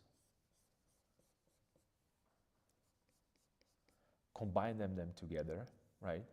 It would probably give me approximately same surface area, very close to the same surface area than the dark is, right? So well, let me maybe change the color to green. Perhaps some Christmas is coming, so we have something. So this area right here, roughly, it's not 50-50, but it's very close. And if it's close, that means that I can count it as a close one. So I'm going to stay in this. I'm going to stay in this.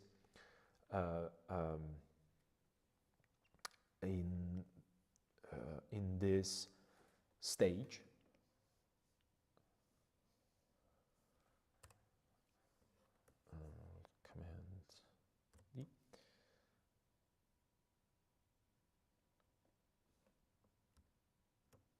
Command D.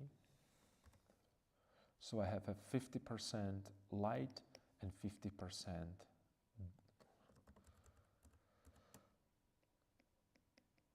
dark, and that's a problem. Or approximately, you know, it might be. I think it's closer to being like a 55 to 45. 55 being darker value. And the only thing, you know, the quick way how to see this, and you remember we discussed this multiple times. It's just I'm going to divide it approximately in a half, and then not approximately. This is half and half, and I can tell that, you know, these two are canceled because this is light and this is dark, and then I'm looking at top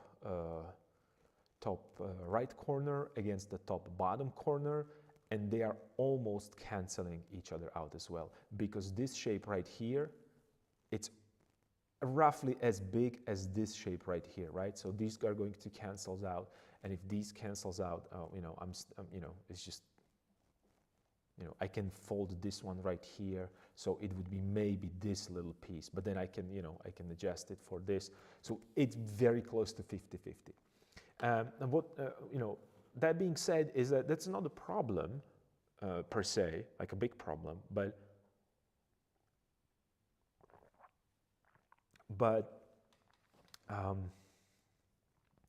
when it comes to composition, I think it's a little too boring. So I have to stay in this stage in order for me to change that. And I would like to change it maybe 30-70 approximately.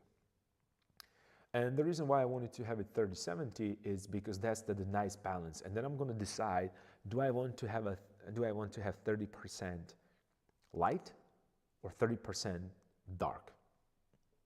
Do I want to have, and the reason why I'm asking this is that if I have a 30% light, that means that those are going to be a focal points, or not the focal points.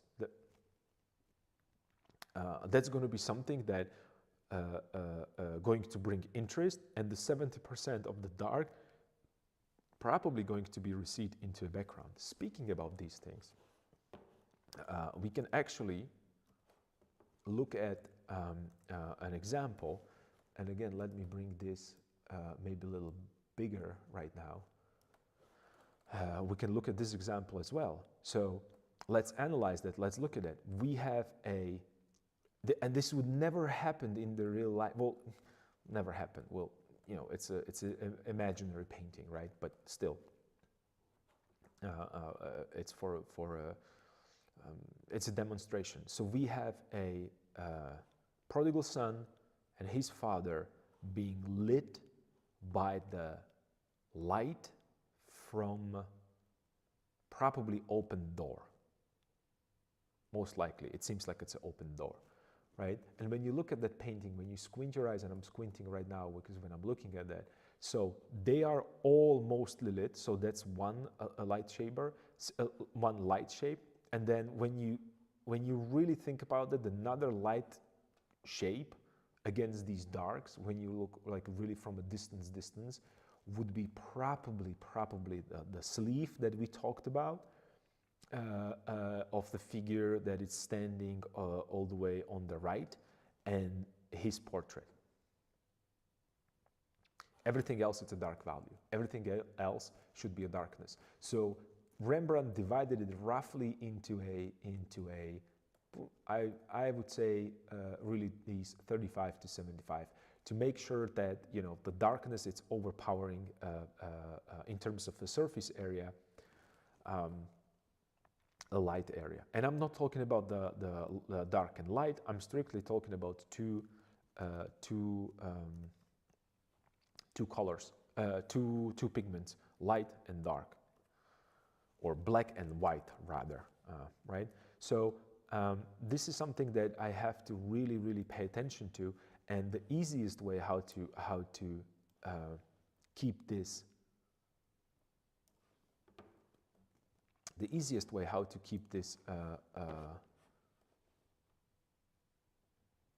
sorry, I'm just, you know, it's just I'm talking, I'm trying to Did I? Of course I did.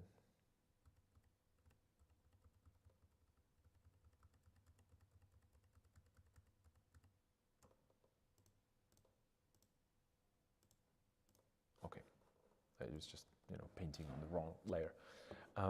So I'm gonna search for these, for something interesting to happen here, to increase the darkness. And not because I want it to be like a dark theme painting, but because I want it to be with that, not 50-50, but 30,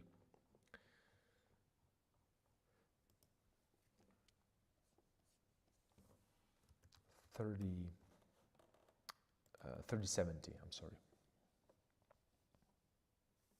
Okay, so I'm gonna go into that, you know, darker orange tones. These are the ones, yes, darker orangish tones.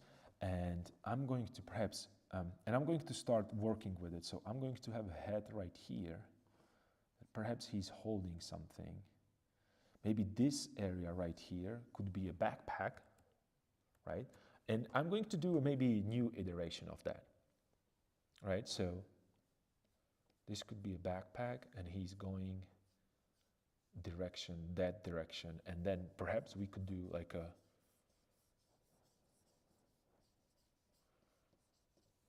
let's make it a little bit more orangey. I like the little orangier variant.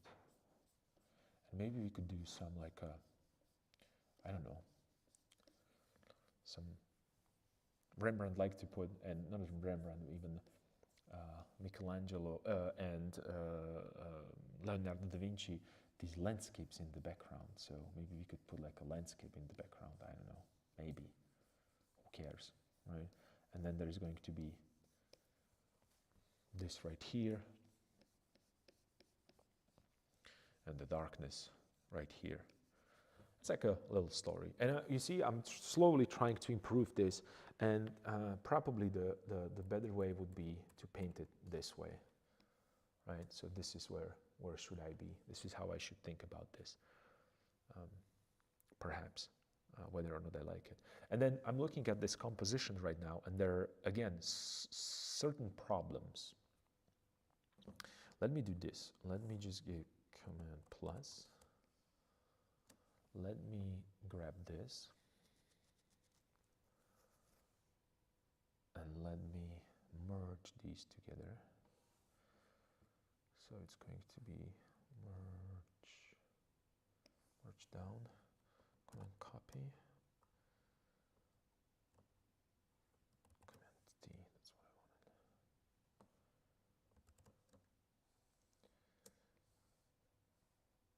Let me move it here. And let me have another layer so I can explain what I'm talking about. All right. So when I'm looking at my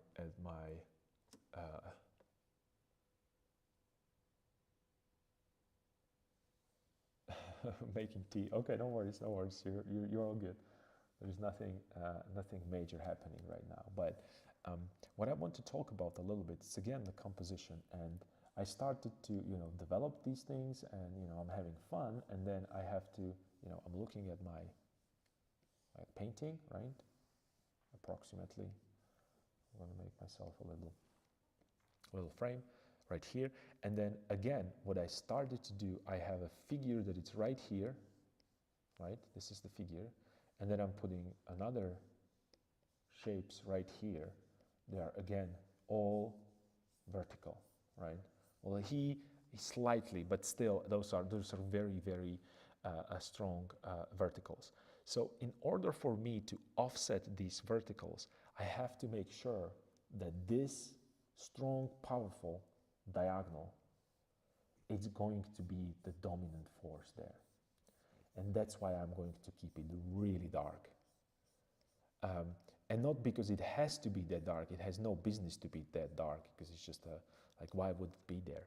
But the reason is, this beautiful, powerful, dark diagonal, it's going to be actual composition. Not him, not these people, or well, actually I said these people, so those are not buildings, those are people. Okay, even better. So I'm going to make this is going to be a nice, maybe maybe that's a family, or maybe this is a father here, right? So he's going away. So you might think that, the composition, it's about, painting this person right here, that it's a main character, but this person lives in this environment only, that successfully only because he's a light shape next to a dark shape. And when we talked about not losing that gesture in your composition, this is what always have to stay the same. And by stay the same, I don't mean that you're not going to, work on it and paint it, but what I'm trying to achieve or sustain would be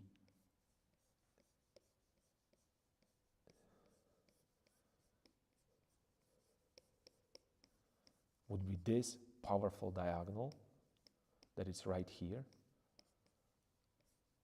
together with these little imperfections. Not imperfection, I'm going to call them imperfections only because I don't know what they're going to represent yet. And the reason why I don't know what they're going to represent yet, because I did not assign them anything. I was actually trying to put like some buildings there, and then I realized that when you look at here on that,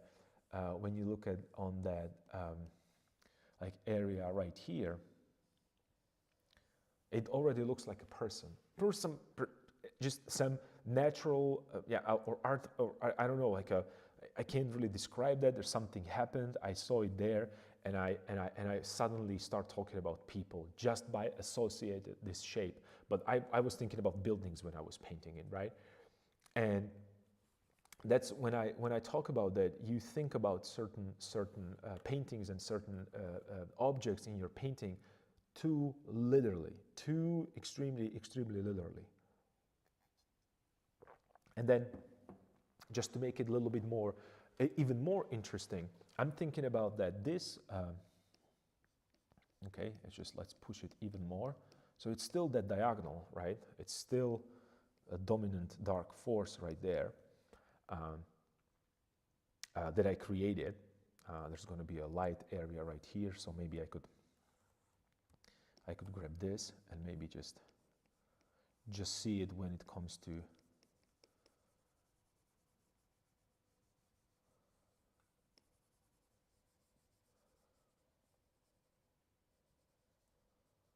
there's that backpack, and I'm not, this is nothing, I'm not doing anything, crazy right now.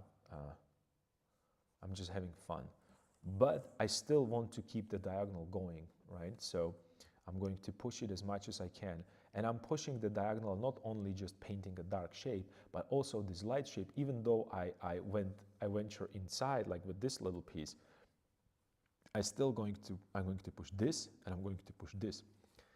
It might be even, I might actually sacrifice the contrast on his face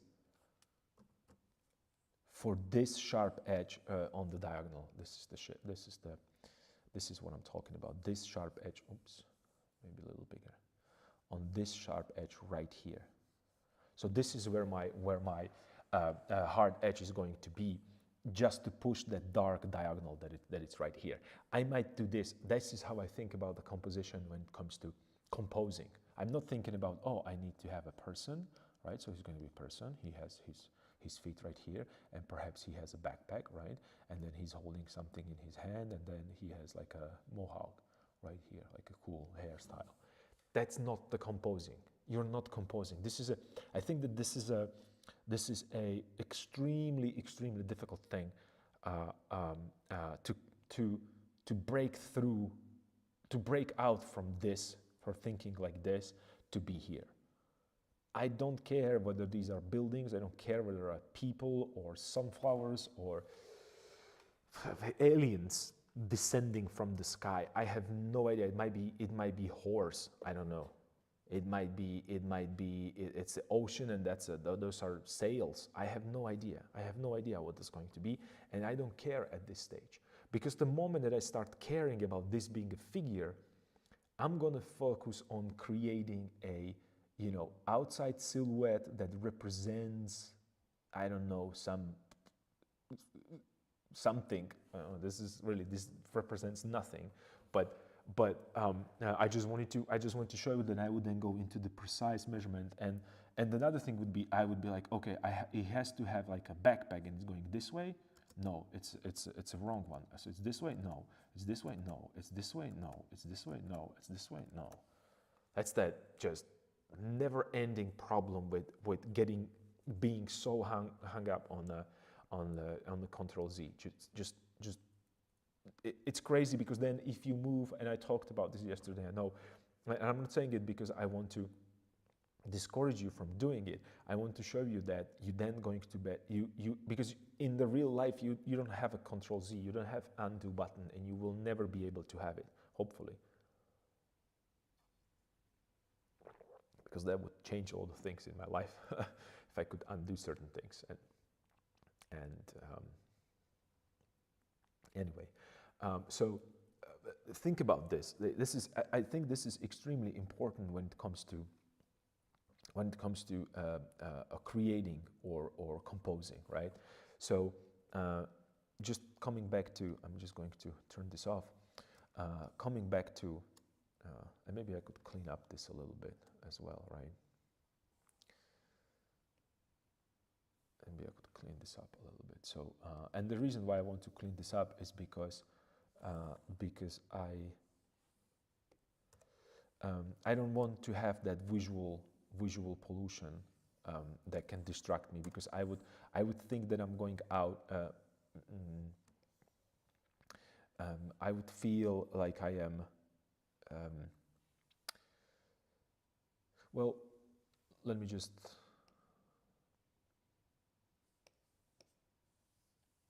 So if I have edge that going this way, I'm already considering it as a part of a composition, right? And it shouldn't be there, because my composition ends here.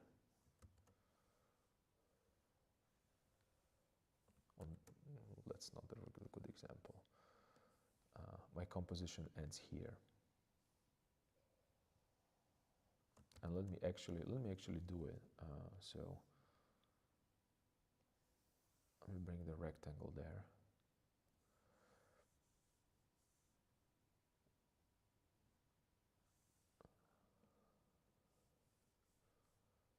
Let me make this 10 pixels. And then let me make it a little smaller here, a little smaller here. What I'm trying to do right now is just to make myself a frame. And it's a good practice. So I know that this is where I am, and I'm not going to go out of that frame, because this will frame my composition. And no matter what's happening outside right here, in that area right here, it doesn't bother me that much, because right now I have a strong dark shape, and if it's necessary, I can always change. Make it even bigger, so it's a little bit more visible. So it's there.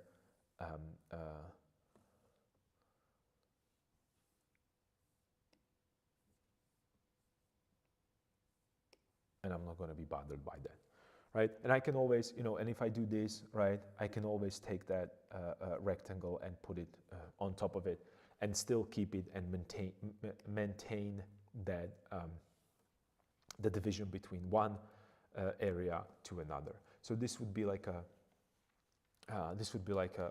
framing device for me to really lock down to that composition. It's not necessary, you don't need to have it there, but I like to have it there. Not at the beginning, but especially when then I'm trying to curve something and I'm trying to already get to a certain position, right? So something to keep in mind.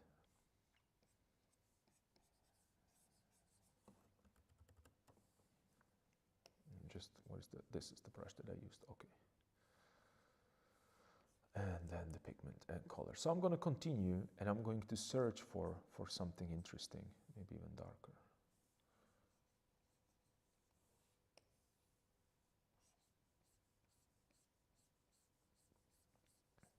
Keeping in mind that I want to have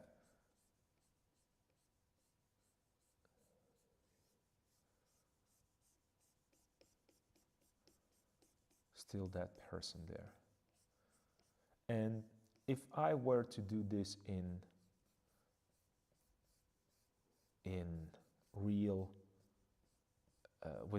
in real life with pigments, probably I would start the same. I would start the same thing on the canvas, perhaps with the charcoal, or just go like with the actual paint.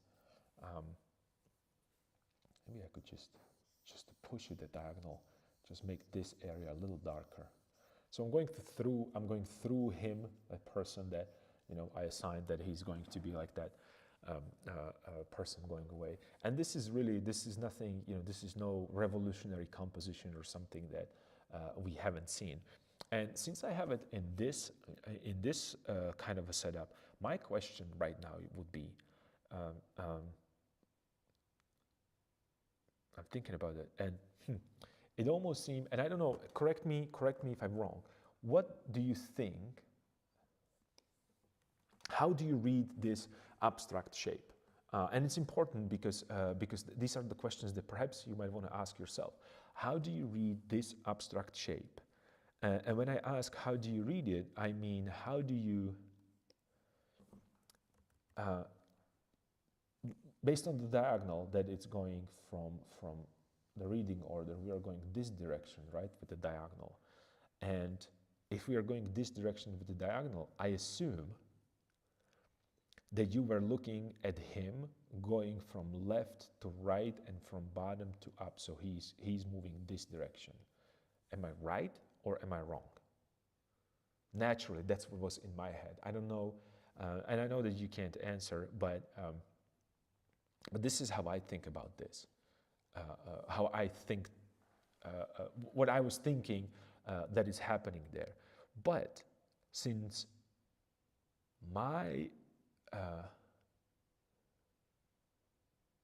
yeah, it's default to read from left to right, but here's the thing.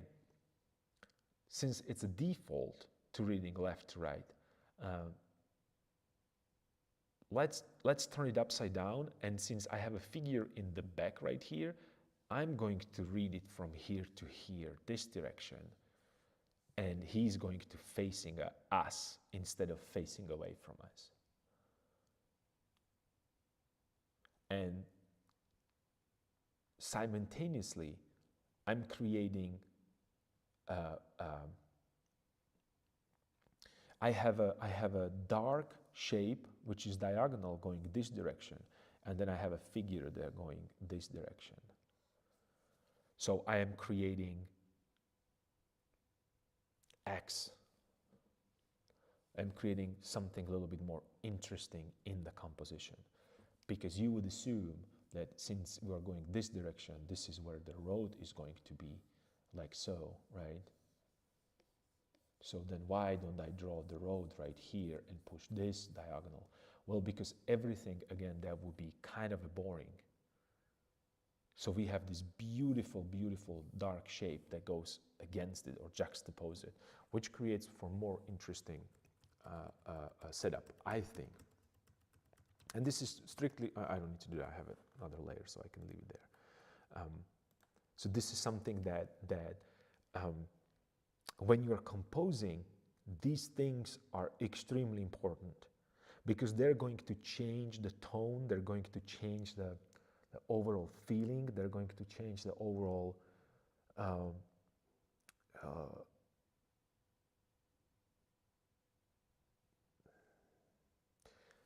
it's going to change the overall, what would be the right word, what I'm trying to say.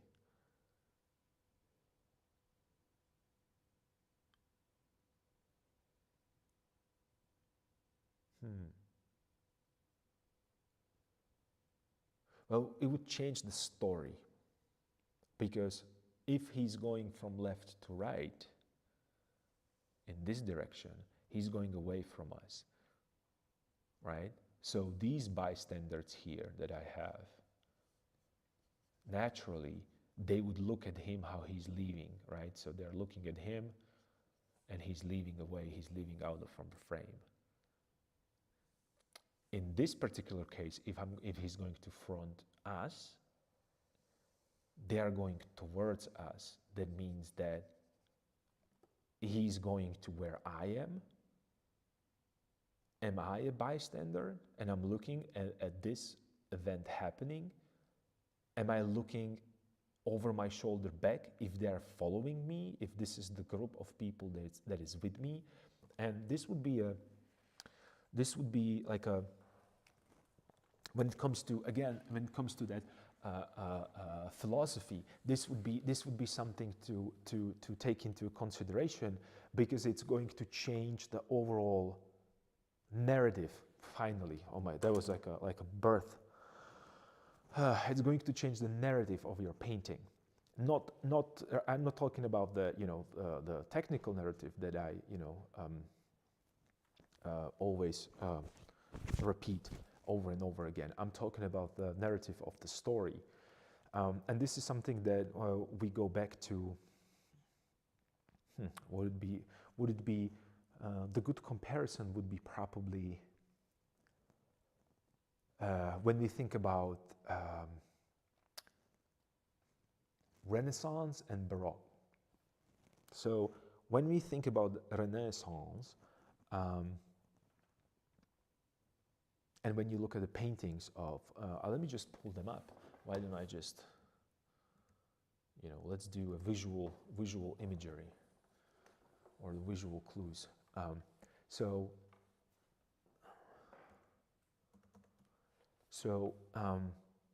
let's pull up Da Vinci. Do we have some Da Vinci's paintings here? Of course we do. Where else would we find them? Okay, let's go off the bat with one of the best. Let me make this.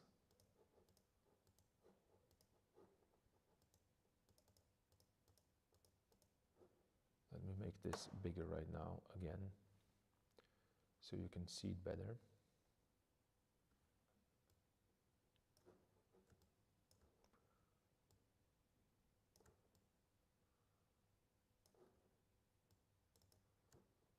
Okay, so we're looking at this painting, and I'm looking at it as well. It's a Annunciation, very famous painting of Leonardo da Vinci. And I want you to pay attention to this, because there is several things that are happening, and I want to compare it with the Baroque, and then go back to that narrative that I have there, and what that narrative and the changing and understanding the narrative, what it means. When you are looking at this painting from I would say high Renaissance, it's so funny to say that way, or pronounce it that way. It's like a little French kind of a sound there, and Renaissance. And then the reason why I'm showing this is that Leonardo da Vinci completely, I don't want to say revolutionized, but there is a lot of mathematics that is happening there. There is the visions, the panels, and all that kind of cool stuff that he mathematically did underneath the painting. And he was convinced that painting should be not the art, but it should be part of that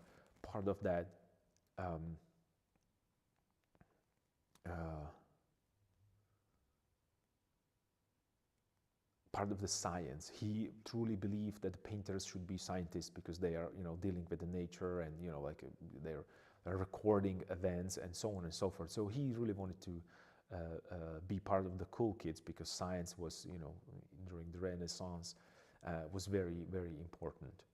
The new innovations, and the war machines and so on and so forth. And I think that they tried to do it first, not with I think that the main idea was that philosophy, if I'm not mistaken, should be part of part of a science. I don't know. I don't remember exactly. Again, I'm not really a historian, so take this with like a double check me always on these things. So because there is a lot of information about this, and sometimes I'm and when you have have a philosophy, you have an art history, and then you have a painting. It just these information, since they're interlinked and they're overlapping one another. Sometimes it happens that I mix them, and I'm talking about painting, and it was not related to painting. It was actually about the philosophy. So, but I think it was either one. Either it was a philosophy that they were trying to make it like a science, or it was a painting. Doesn't really matter. It's not besides the point. What I'm trying to say though is that Leonardo da Vinci and how we think about the Renaissance at the time, when you're looking at this painting, the feeling is that you are not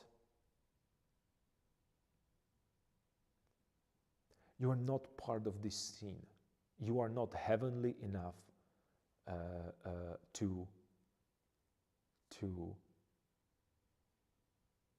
be present in the same space as these divine creatures. That's the Renaissance. That's the idea behind that beauty. It's so good. It's so perfectly balanced mathematically. It's perfectly rendered. It's painted with absolute precision. And when you look at it, you see all the detailing there. It has that sfumato softness, and you feel like this is a movie that is shown to you, and you can aspire to be as pure and as heavenly as they are. So this is what they have in mind. You are not only that you are not part of this scene, you are not even good enough to be part of this scene. You would never be part of this painting. You don't see anything like that. The only times when these things are happening in the Renaissance, and also later on, it's when some very, very, very, very rich patron asks you to paint him there. It's not that often, and it's very rarely during the Renaissance when it's happening, especially during the Annunciation, because it's like a private thing that happened between angel and Virgin Mary. Or angels. I don't really know if it was. It was one angel that brought that message to Virgin Mary that she's carrying Jesus, and you can see that even the setup. It looks like a heavenly garden almost. I don't think that when we think about Virgin Mary and having her birth in the stable, that this is when she was, and this is how she was dressed, and this is the garden of her house that she occupied when a angel came to give her this information, right? So this is Renaissance. You don't belong here. These are such a delicate and heavenly bodies and heavenly creatures that you are not worthy to be part of this. That's what the Renaissance was. When you look at the painting in Renaissance, the information radiates, and it's also because of a perspective, right? Because it's a one-point perspective. When you look at Da Vinci's perspective right now, and just you merge the lines are going into the center on the horizon line, and you can also see the depth of field here that we talked about a lot. So we have a lot of sharp silhouettes. We have a lot of contrasting areas in foreground, and as we recede into the background, look at the mountains in the back. They are almost blending together with the sky. It's because Leonardo correctly observed that as we look into a distance, the values are getting closer, and also pigments and the saturations and any kind of contrast, it's unperceivable in the background, right? So this painting radiates outwards towards you as a person. And that's when I'm talking about my composition there. At this stage, it would be, you zoom in at that, yeah, it's very well done. Let me zoom it in. Since you are zooming, I want to zoom too right now. Yeah, I mean, check this out. It's such a soft transitions there. You can't see it. It's a white against white almost in the places. And here's the thing: he reserved the brightest bright on that little peak of the hill there. It's a reflection of a that you see there. And then you have these beautiful, beautiful flowers right here. And look at Leonardo da Vinci. He's thinking about silhouettes. He has always dark silhouette against the light. And then when something is dark, what would be a good example? Okay, here something is dark, like this clothes on the angel. He has a light silhouette or light value behind the little piece of the road. And this is what he varies all the time. This is how he creates that separation between foreground and background. And also beautifully, he's doing one thing that if she's vertical, right? So I'm looking at her like she's a vertical. Everything that is behind her in the middle ground, it's horizontal. And then after those horizontals, we have verticals again. And after the verticals, as it goes into space, we have a horizontal again. And then there is a vertical as a mountains. So it's just a beautiful play in the depth when he goes, oh, I have a vertical figures, I have a horizontal background, I have a vertical trees, and I have a horizon line there. And then I also have a vertical mountains behind that. And you can still see the horizon, because horizon it's behind that wing. Let me zoom in here. You see, there is a horizon line there. So Leonardo da Vinci is placing horizon there. So we have her as a horizontal, vertical for that what is it, like a stone little it's not a fence, what would it be? It's like a stone barrier, right? And then we have a vertical trees again, and then we have a horizon itself. So this is extremely clever way of showing one thing from front of another by utilizing the same thing that Rembrandt did, right, with the sleeve that we talked about. It's draping down, it has the striation this way, and then he has a hand, he just switched it from horizontal to vertical. You automatically change the direction. So, and you change the idea where the planes are, right? So he's creating that kind of a cross. So that will be Renaissance, and master of Renaissance, or you can even say that that's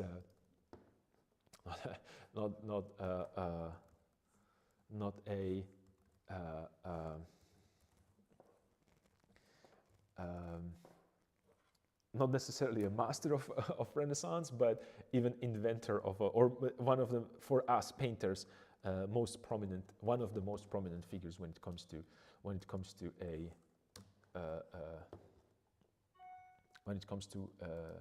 Renaissance. Founding father of Renaissance comes to mind. And right now, let's look at this this master of Baroque. And this is complete opposite. And think about this. We have a Renaissance, which is 1400, and then we have a Baroque beginning of, the end of the 1500s. This is a 1601, right? Approximately, we don't know, but it's the end of the 1500s, a beginning of a 1600 era, and the idea and everything changed. And you pointed it out exactly. We went from thinking about Jesus and Virgin Mary as heavenly bodies that you cannot ever touch, that they are living so high in the skies that you would have to be so good and such a just person to get there. And it's just kind of that play of you are close to it, but you can never reach it. You can never touch it, because it's almost like they are from the softest, most precious. Even the clothes seem like they are softest and most precious when it comes to Renaissance and Leonardo da Vinci. And he also chose the pigments correctly, because Virgin Mary, going back, I'm talking still about Renaissance and the Virgin Mary. She has that hierarchy of pigments, that the most expensive pigments that you can buy, it's blue, and the most I mean, it was most valuable. You could get that only from, and I think it's still true that lapis lazuli, it's the name of the stone. Let me check that.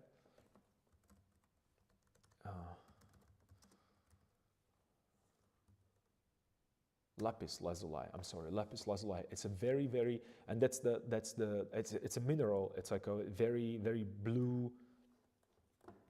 Let me just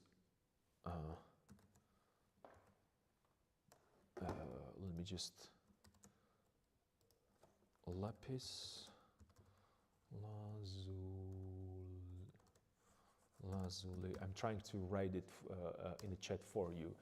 Because I don't think that captions can get this, and I'm probably not pronouncing it correctly. So this is a stone, lapis lazuli, that was used for a blue pigment before ultramarine. And even when you think about it, ultramarine, it's called. Was it? Okay, all right. That's awesome. So what I'm trying to say is that this lapis lazuli, it's from I think it's from Afghanistan. It was there is some I think not the origin, but when you think about it, it's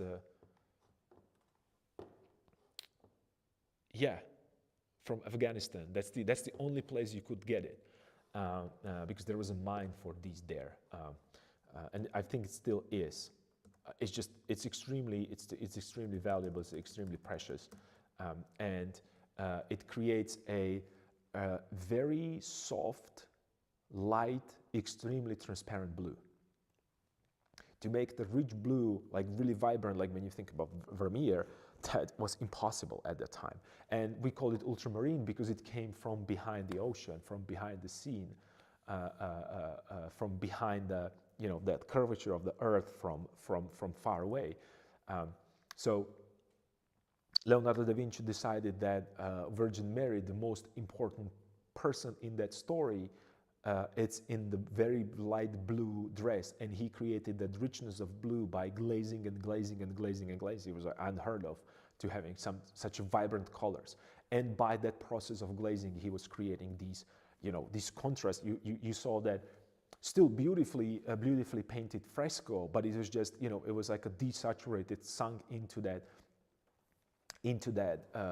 wall, because it's a plaster, right? So it's extremely absorbent, and there is no that shininess that oil brought to the pigment, because oil was not used only as a binder, which is incredibly strong binder when it comes to pigments, but also it gave the shininess to a pigment.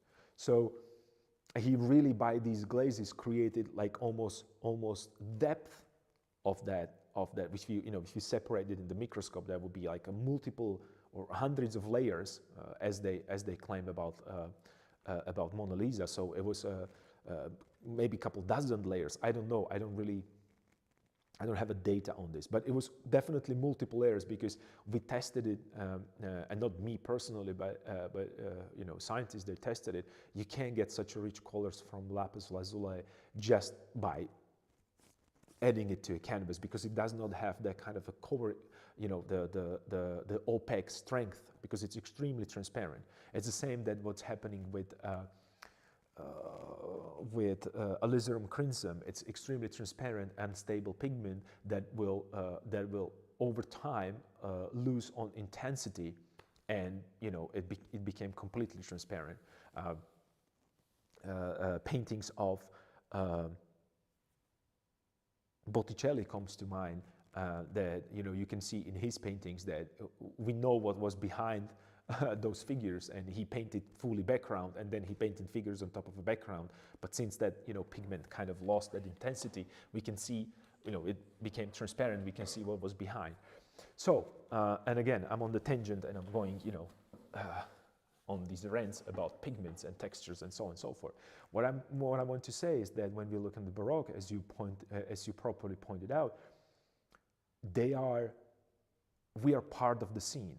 We almost feel that we could be one of those people that examine the wounds of a Jesus. Plus, observe another thing. We don't have a full picture of where they are.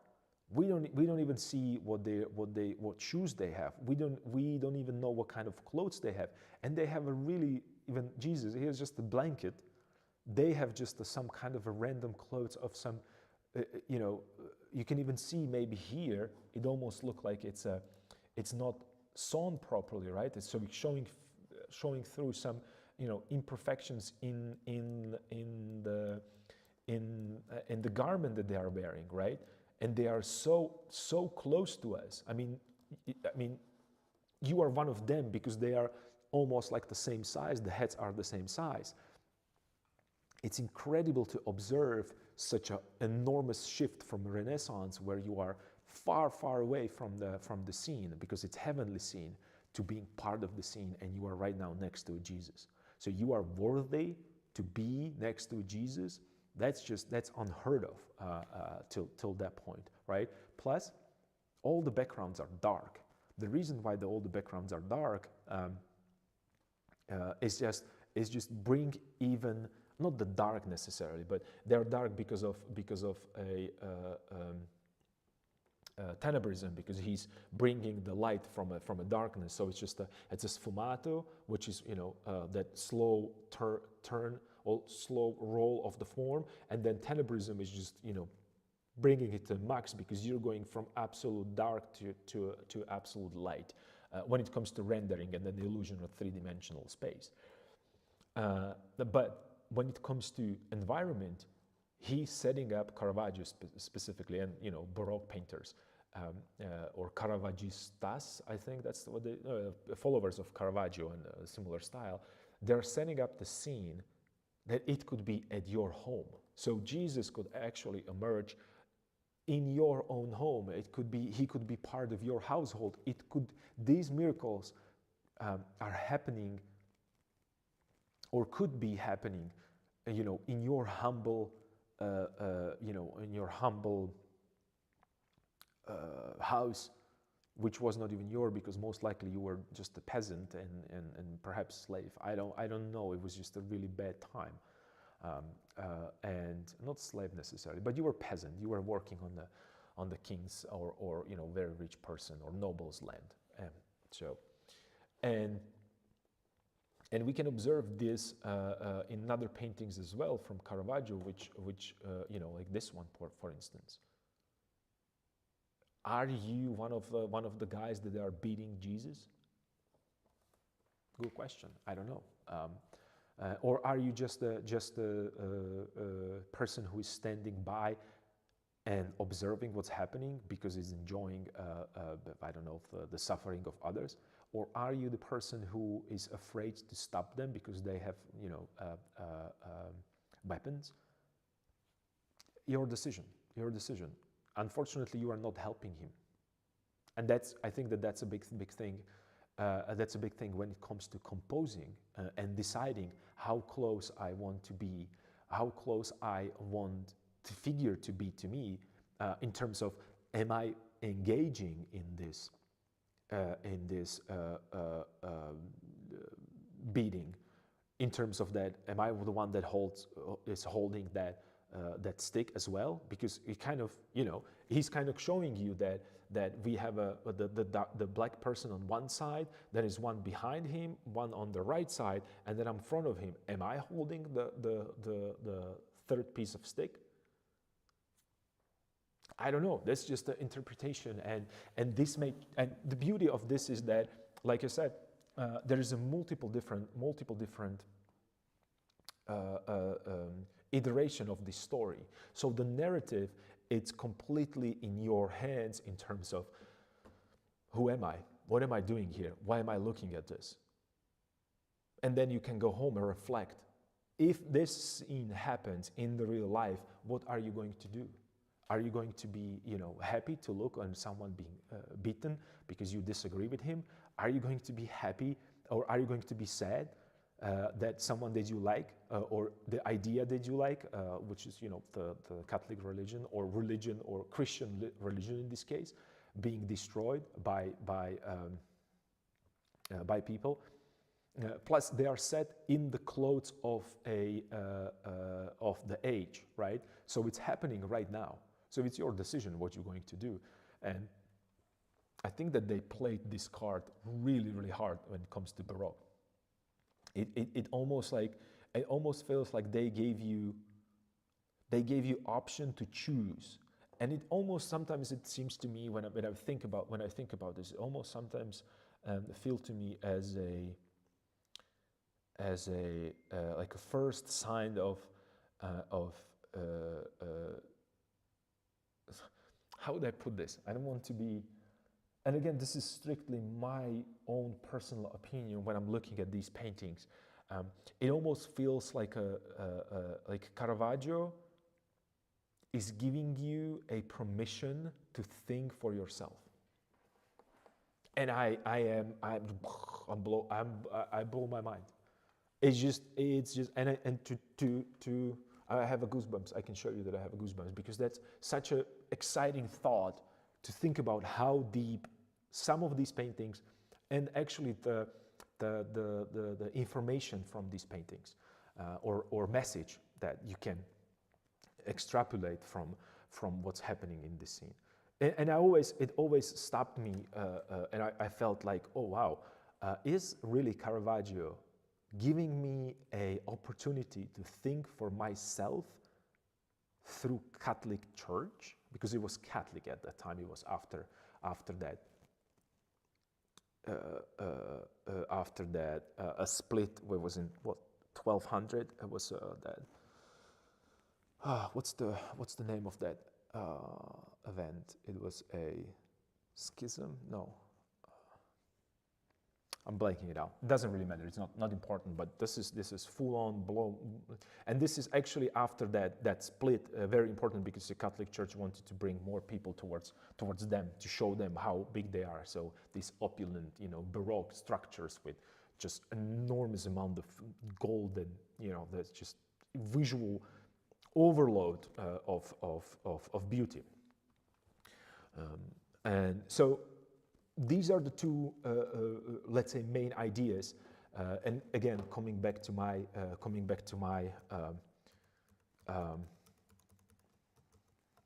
what is happening? Coming back to my painting, I have to choose what I'm going to do and what I want to communicate with my viewers. It's happening on this stage. This is where you're actually creating that narrative. So I feel that both ideas, whether it's Renaissance or Baroque, are valid. And then we go further with Classicism and Neoclassicism and Impressionism, Post-Impressionism. They all have kind of an idea behind them and why they were created, and what's the differentiate. What are the factors that they differentiate them? But I think that the Renaissance and Baroque, since they are right after each other, such a big split in ideas that I think this is the easiest way to describe it. But every other era has its own ideas. But then when we go to Impressionism, then it starts with Impressionism, that multiple different branches of art kind of go simultaneously. So we don't have that Impressionism starts and then it stops and then it's post-Impressionism, because they were, it feels almost like the Classicism was still there. And then again, there's a different countries, and something that was modern in France, it took 100 years to get to country where I am. So it was a little bit more complicated then, and Baroque and Renaissance are very beautiful, juxtaposition when it comes to narrative painting, treatment of everything. They're completely, it's like two different worlds, completely different worlds. And I kind of understand that, because I think that the ideas shifted heavily. And then we have, again, then there is a kind of the big shift when it comes to Industrial Revolution, because Impressionism was such a huge impact to everything that we know about paint. And it's not only because you could have a pigment pre-made in tubes, so you could go outside and paint outside, but it's also the technological advance when it comes to understanding how our eye works, right? Actually, speaking about the Renaissance, I think that the idea in the Renaissance was, when it comes to light, that every object radiate lights towards you. They did not understand that it's actually sun rays are going towards what we see, and then they reflect back to us. And that's how we see. I don't think that it was figured out. I think they figured it out later on. And then they have the prism and all kinds of cool stuff with pigments and paints and wavelengths, and therefore we are more sensitive to certain colors than the others, and so on and so forth. Such a incredible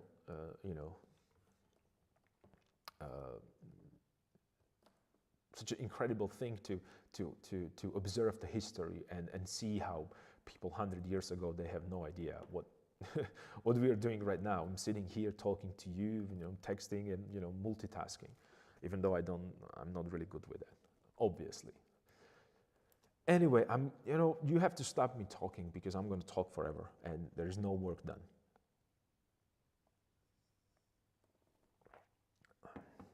What time is it? Oh my God, it's 3 p.m. So let's get back to this. And so there's a. You really enjoyed it? Yeah. Well, that's. You know what? It's just me and you. I think. Let me check. What's the current? Let me see. What's the current view count? Yeah, it's me and you. So it's all good. It's all good. So another thing when it comes to composition that I just realized is that I have that arc that it's happening here. So I have a head, and the head, right? So I have that kind of arc right here compositionally. And the question is, for me, do I want to have it that way? So I have 1, 2, and then 3.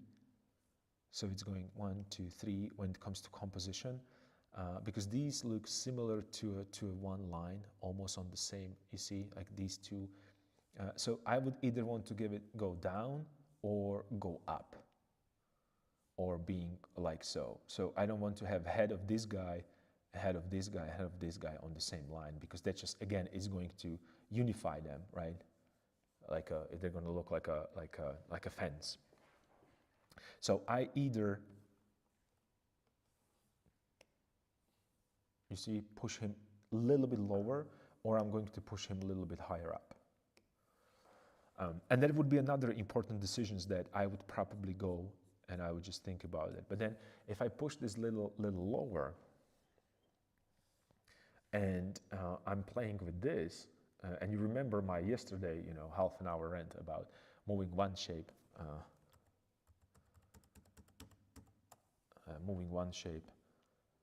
and then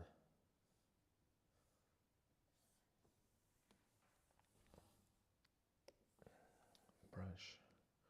I just want to get back to that one brush that I'm using, so we have a consistency there. Okay, so then am I going to push this lower? But that I might risk that nice kind of a shape that we have right here, and I kind of like the shape. So maybe answer is going to be somewhere around here rather, right? So these are the things that I really want to explore.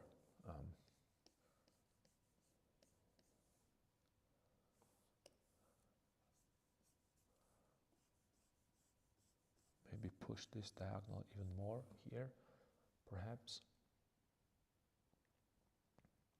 And then maybe we could actually utilize, and I know that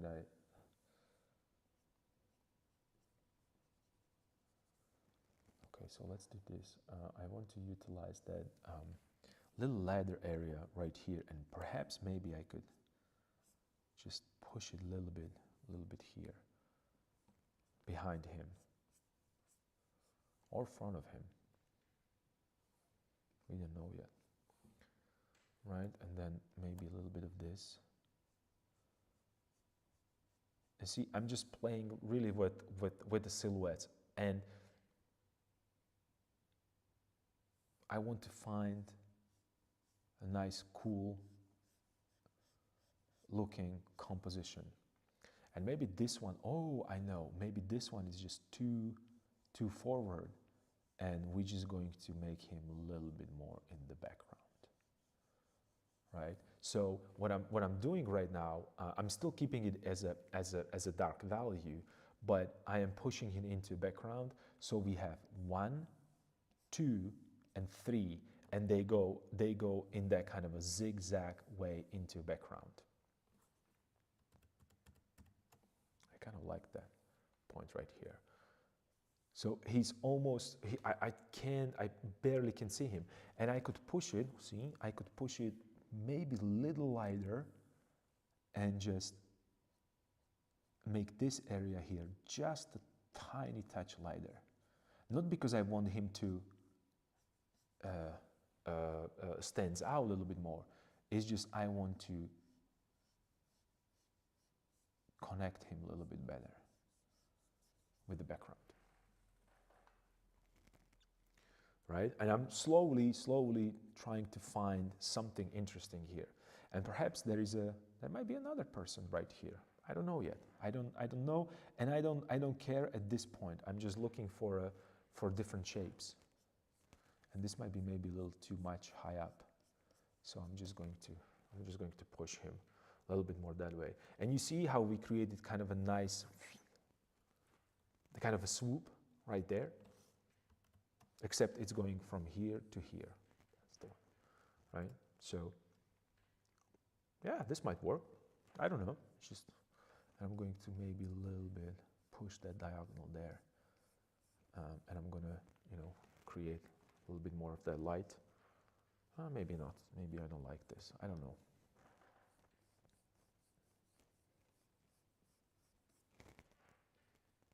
Right, let me just zoom it out. Oops. So it's this small, you can barely see it, so I'm just going to bring it a little bit more.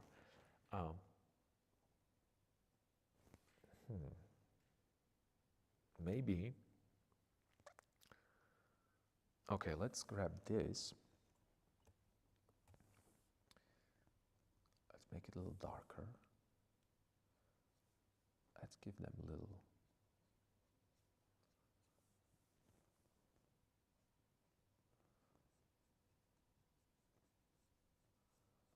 Them a little space which they can occupy,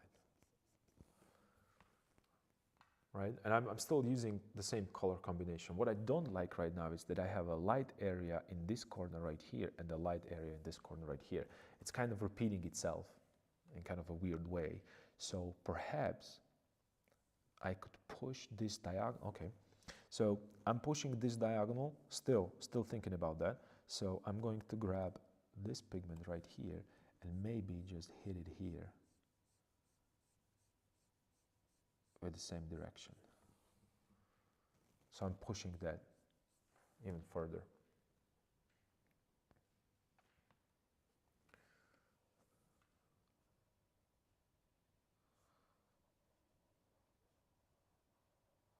Clean it up a little bit.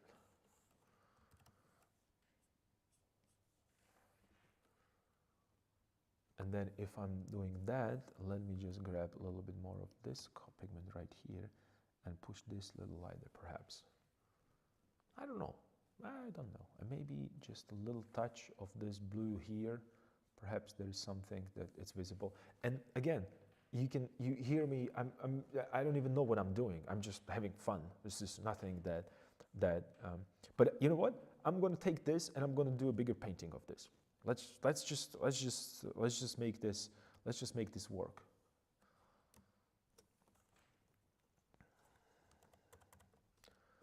Not necessarily best painting that I've ever done, but you know, it's going to be a good exercise. And again, you know, I'm creating these.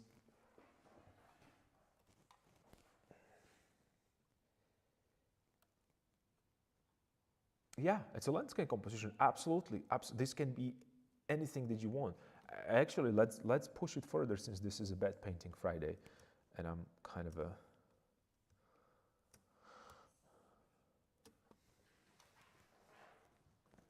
What is it doing here? What could this be? And here, when it's like this, and this is why I like to rotate my painting, every painting for that matter, because I can see this repetitions more and more. So by adding this right here, I lost that head right here. So right now they don't go into that you remember I said that I want that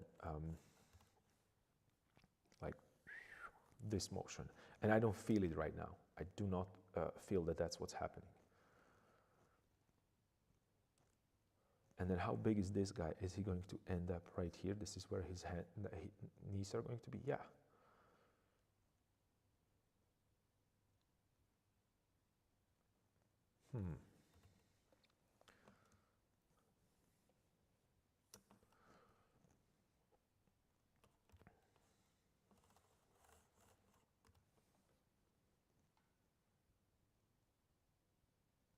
What would Rembrandt do?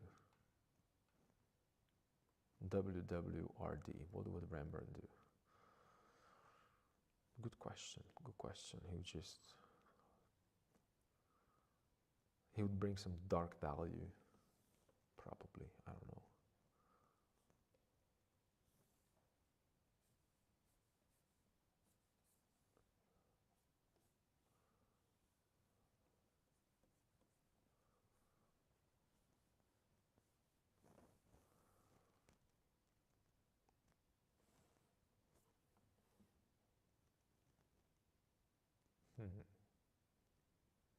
Okay. Because I haven't had too much of the same direction, so maybe I'm just going to push him darker here a little bit.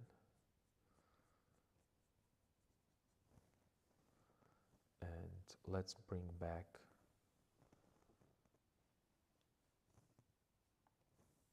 this guy. Just want to see his head a little bit.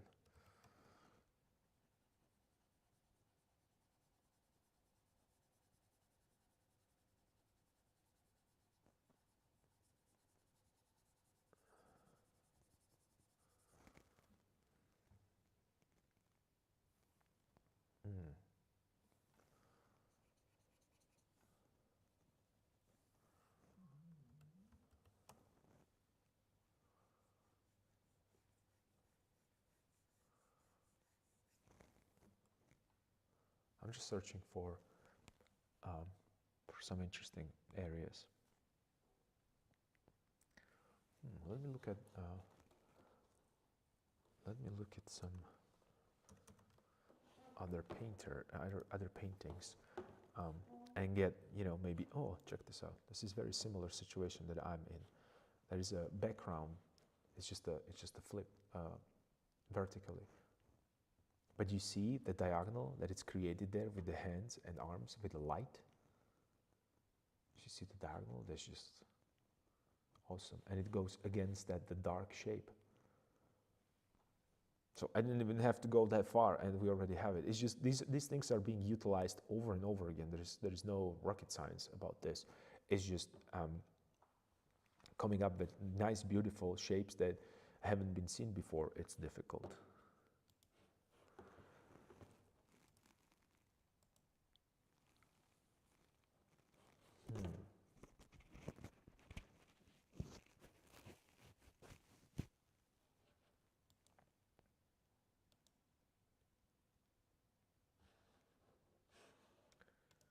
Let me do Rembrandt again.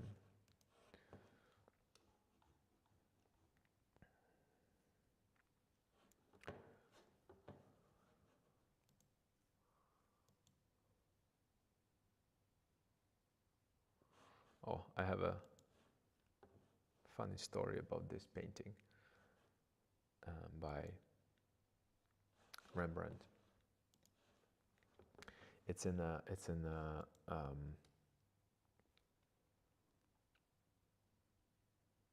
LACMA. What is LACMA? LACMA is a Los Angeles Museum of wait, it should be written somewhere here.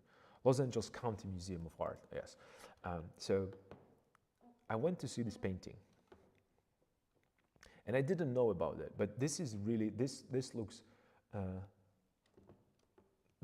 very much like.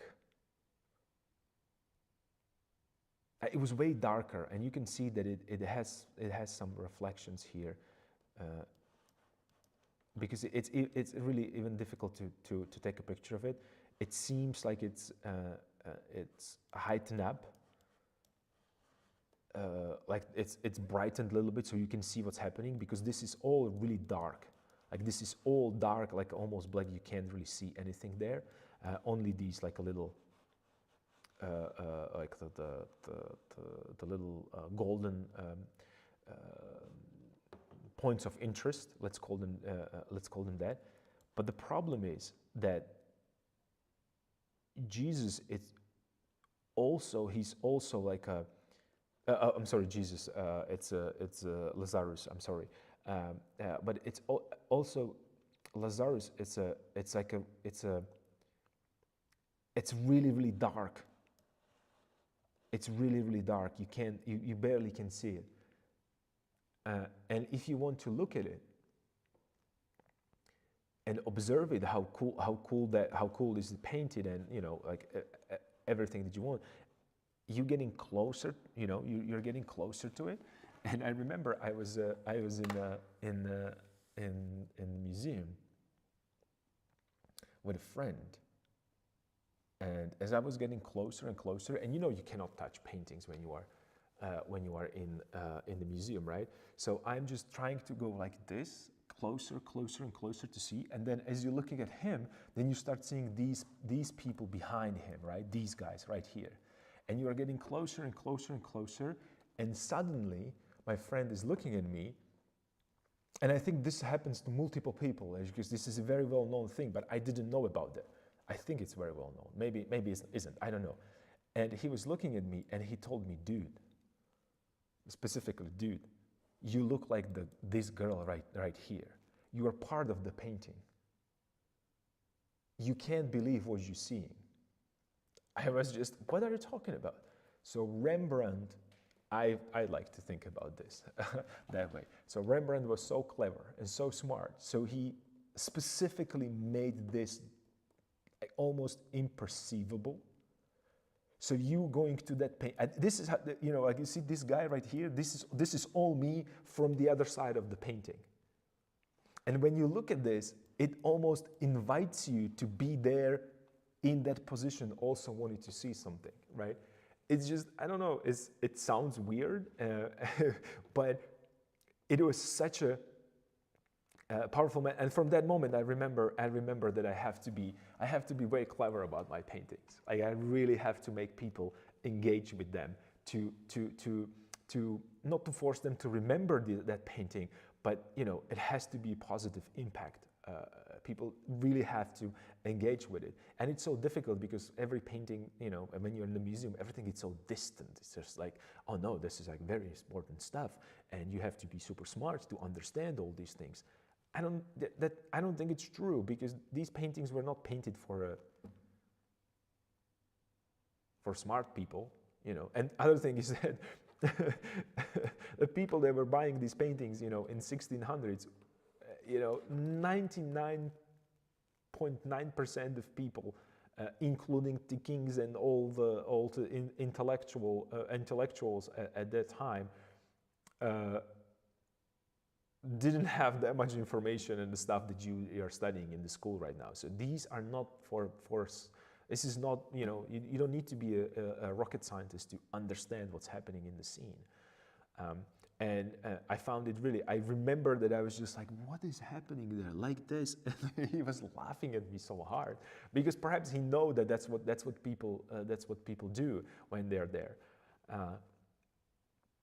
It was really interesting observation, and it's just it's something that I wanted to point out when I saw that painting, and you know, it brings the memories back. That's what I'm saying.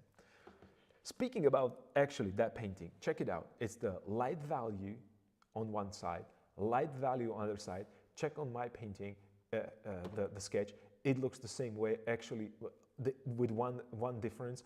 I have a not horizontal. I have a horizontal orientation, and Rembrandt has a vertical. But he has a diagonal with light and the diagonal with black. You see it? I hope you see it, because you know, the moment you see it, you cannot unsee it. It's just, it's, you know, and when you go, and this same principle are going to repeat over and over again. Like, check this.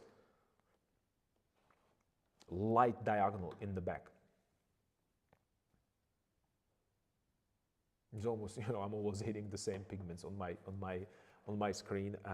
It looks like almost I'm hitting the same pigments or same hues, right? And I can continue, and you will find these things repeating over and over again with masterful,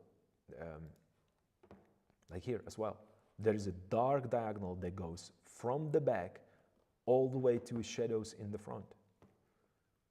When you squint your eyes, you can see it, and then you have an island of light on one side and island of light on the other side.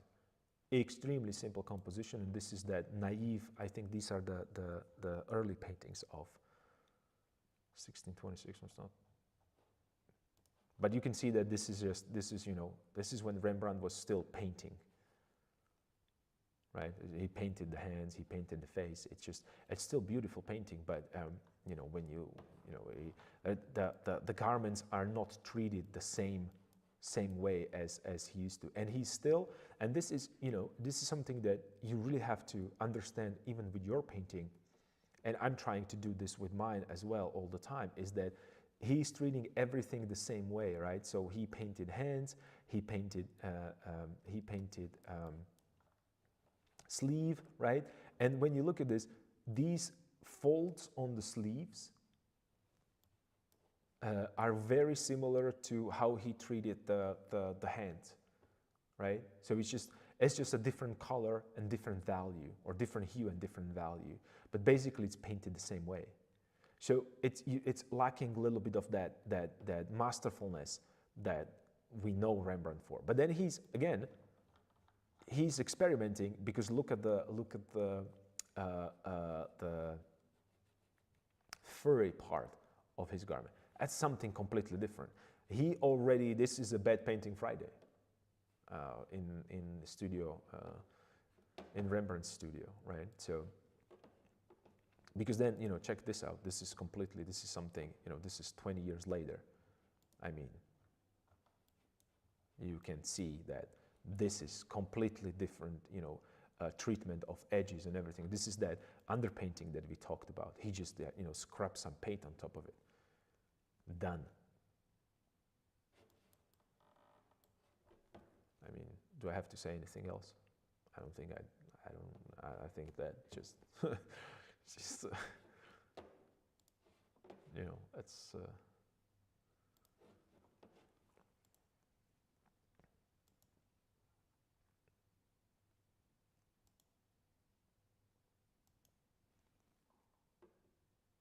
They're all lovely. You are absolutely right. It's just,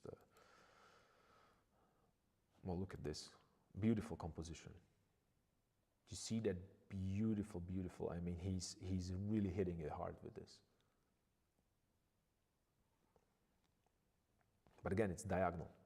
He's inviting you with a little bit of light, then you follow the beautiful pattern, and then you go into where is her face, and he's offsetting it because there will be too much darkness. He's putting this on the top, right? So it's just, and it's leading you there. It's just the beautiful swoop. And it's almost, it's not only swoop, it's a curve, because when you examine it, it starts here, perhaps, right? It starts here with this mandolin or whatever that is, not mandolin. Like the musical instruments or something that is, you know, holding these books there. So it's just, it's beautifully curving, and he's keeping you in that beautiful curve. It's just, it's beautiful to observe. And again, when we think about how he treats the surrounding area, we have a light in that area of her feet, the wooden part, and there is a little bit of lightness behind her in the back, right? So it gives that airiness of the picture, and it's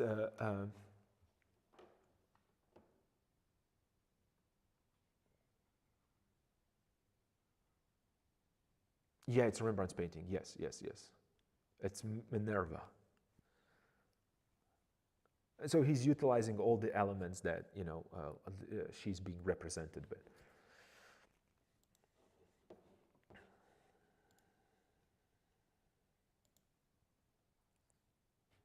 I love this. This is so good.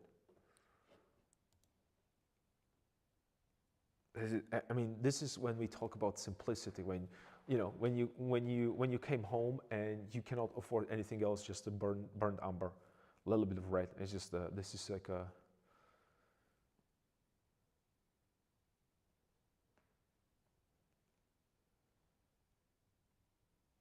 Really, it's actually wasn't I showing you this painting when in the book when I was listing it, because it's a very famous one.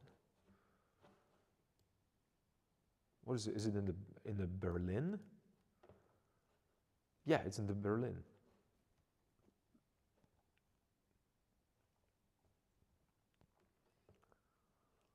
It's a small painting, by the way. It's a 60 by 50.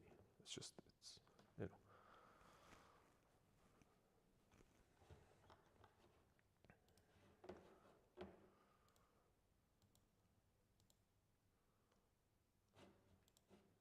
This portrait is just, I mean, really, this is so good. This is so good. It's just, and again, there is the same principle with these diagonals. There's always diagonals there with Rembrandt. You just don't think about them. You don't see them. But look at the shadow in the back. It's going in the diagonal, and he's beautifully placing the area that is closer to us, right? This. It's kind of, you see like the light that radiates from that point. It's just, it's, wow.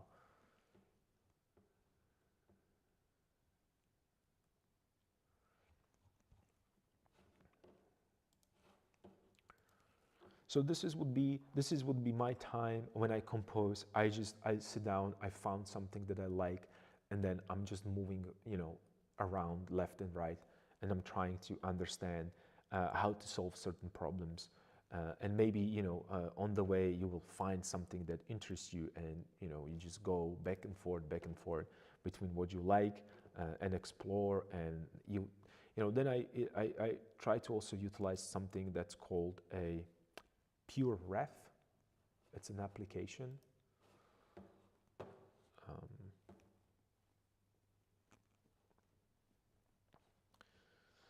me see if I can type it there.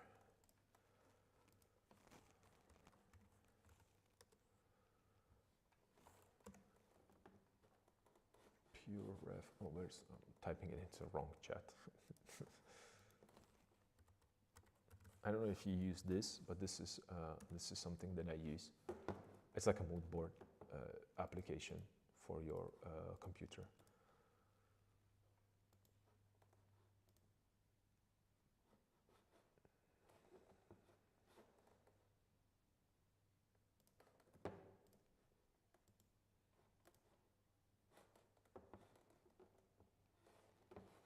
Okay. Back to my painting. You know what? Let me go get more tea because that's something that I am missing officially. And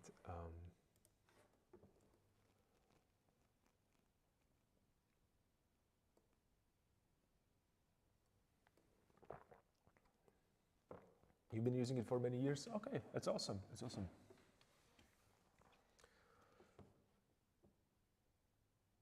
Yeah, I'm going to get tea. I'll be right back. You can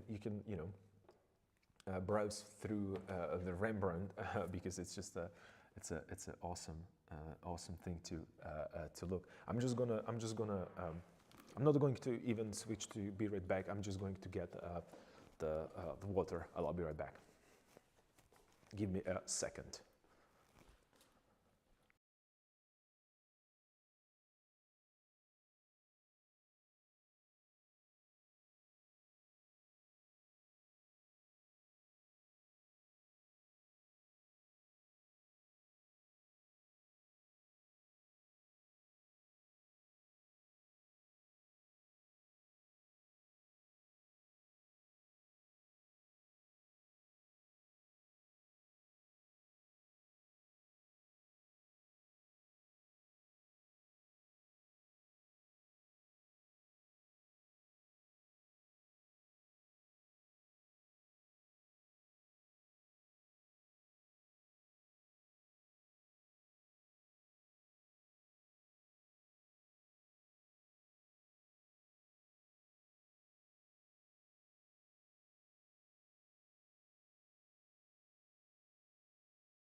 Okay, I am back. I'm sorry, I was just I was getting that tea, so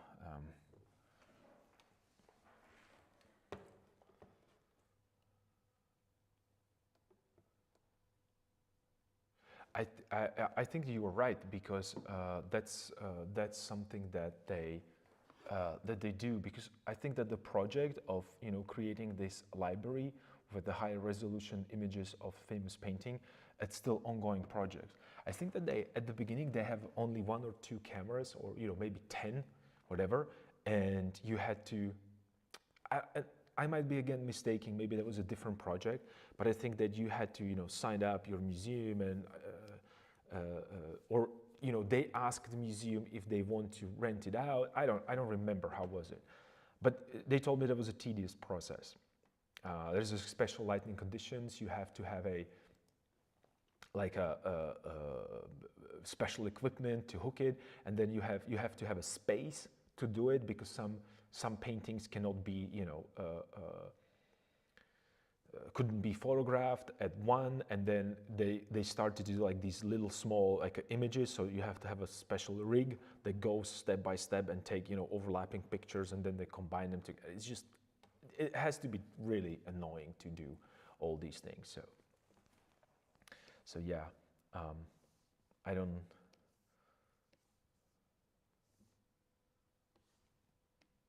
So these are the adjustments that we did, and I'm just looking between different layers, because since we're doing the composition, I'm looking what I like more. This is better. The advanced version is better. So I'm going to continue with that, and maybe even more.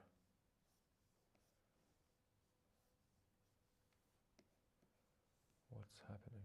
Why is it not? Rush. Okay.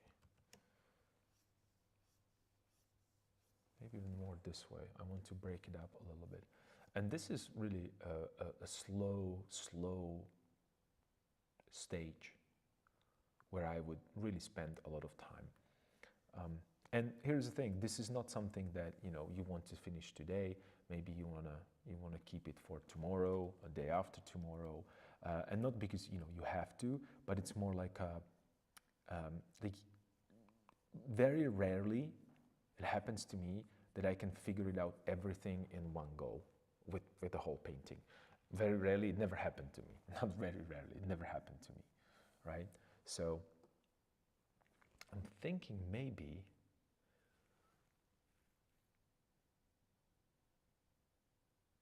I like this is, I mean, seriously, yeah, you can't see it because I just, again, okay, let me move this. I really like this figure right here. I really like that figure. So it's going to stay. It's for some random reason, it almost looks good, that it's believable that it's a figure. I don't know if you can see it,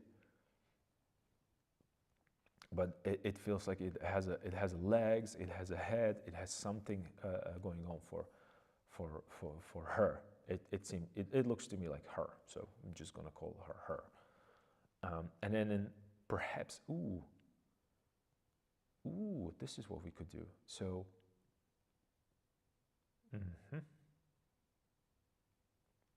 okay, so let's put put another figure right here. Let's see how it's going to look. Let's put another figure there. Let's make like a.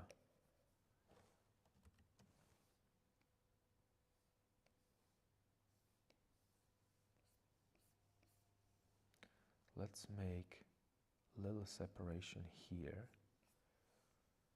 right? And this figure is gonna go from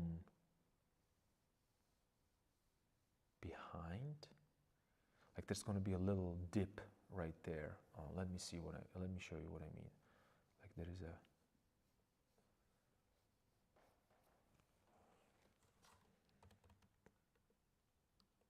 Perhaps that could be interesting. So it's like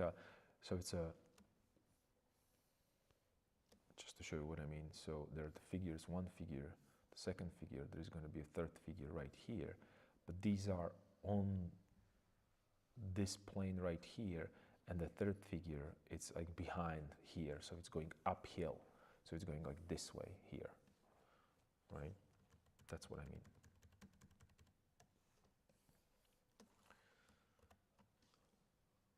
Maybe that could work, but I just don't want to do it with this. I want to do it with this pigment. Right, so there's a darkness behind them, or I don't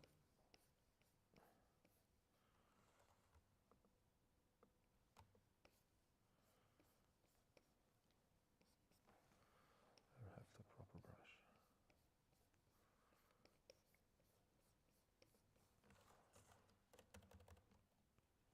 that might work actually.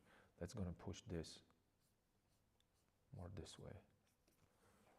Right, so I'm really playing with this, and it's not like in the standard way. And perhaps another thing that I'm thinking about right now is that why don't they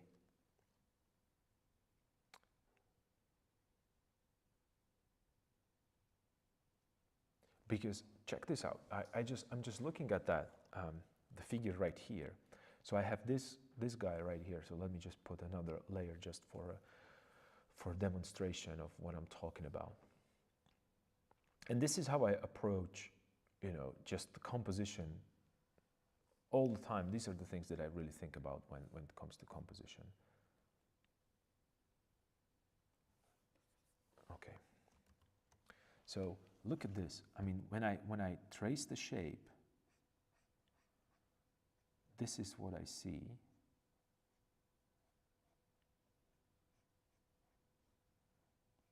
Right? It's just like a visual clue. Then this, and this, and this, right?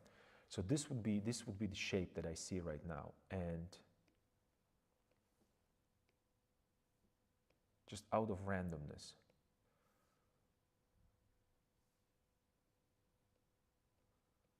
Right? This is the shape that I'm talking about, and it almost looked like a figure again. This is a head right here. There is like she has her hands up here going towards her. Then there is it's like a dress. And then there are the legs right here, right? But I did a mistake because she has a gesture a little bit more this way, right? So let me do it again. So I have a head. This is the head that I'm talking about, right? So I have a head, and then I have something like a hoodie right here that's sticking out, and I push her this direction. Okay, yeah. Can you see it when I turn on the layers back? Oops, not this one. When I turn on the layers back, not this one, this one. And it seems like she's going this direction together with him. This direction.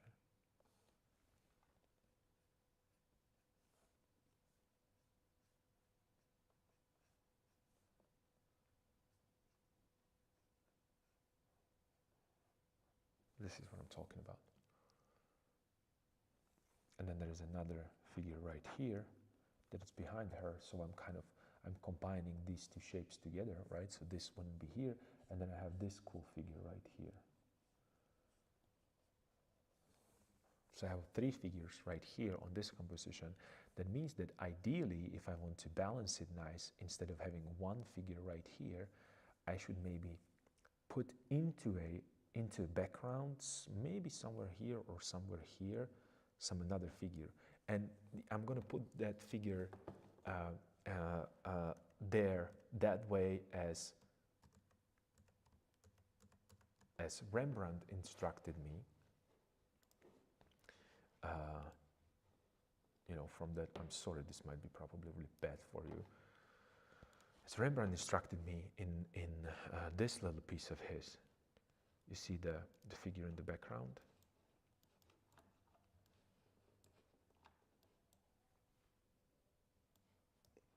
This is more than enough that I have to do to bring another fifth person there. If I want to, I can punch it this way, but I would like to keep the hierarchy. Yeah, it's dark, but she's there, or he's there. No, it's she. I think it's a mate or sister or mom. I'm not sure right now. I have to read the story. But you see how dark it is, and when I switch to my my project, right? So I could easily add a figure there without even noticing, right? And automatically I would have a two figures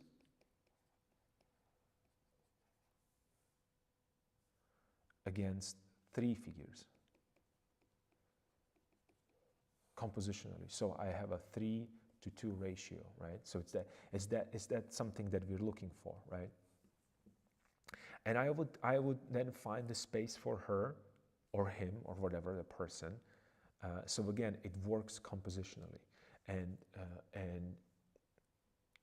without breaking this very important diagonal that I started with, and that idea, right? So that's the gesture of my composition, is that diagonal. And right now, everything that I'm going to do next, and everything that I'm, I'm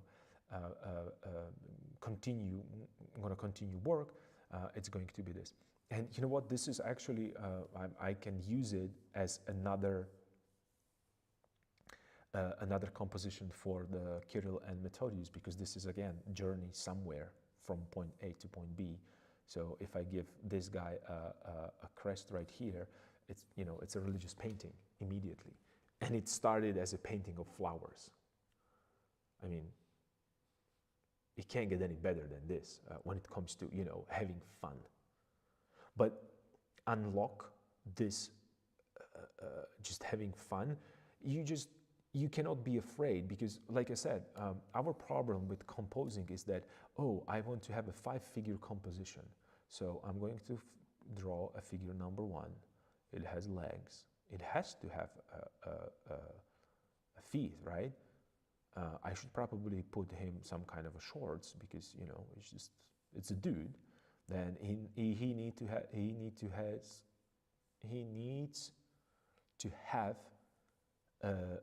a knees, because, you know, the shorts, right?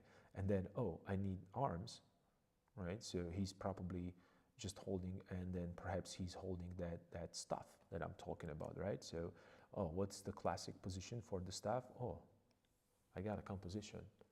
Well, that's not how the composition is created, but I'm going to take this. Let me grab that selection tool.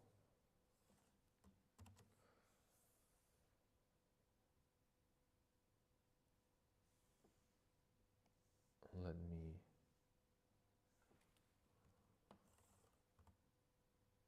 oops, not this one. It's probably then going to be this X. What? No? What am I doing? What is happening with my computer? I'm just...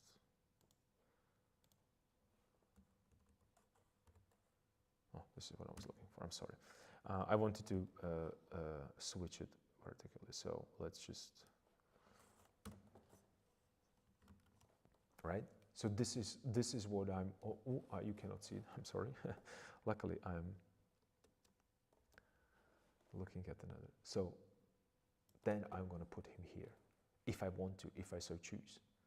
But I'm not going to think about him before I have anything, you know. And same goes for the girl that I was talking about. So I already have some idea about that person in my head, and it's going to be probably, you know, like a head somewhere here, and then there is the hump.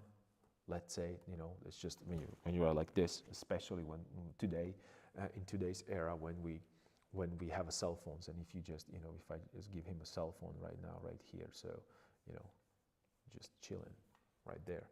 It's just a modern teenager.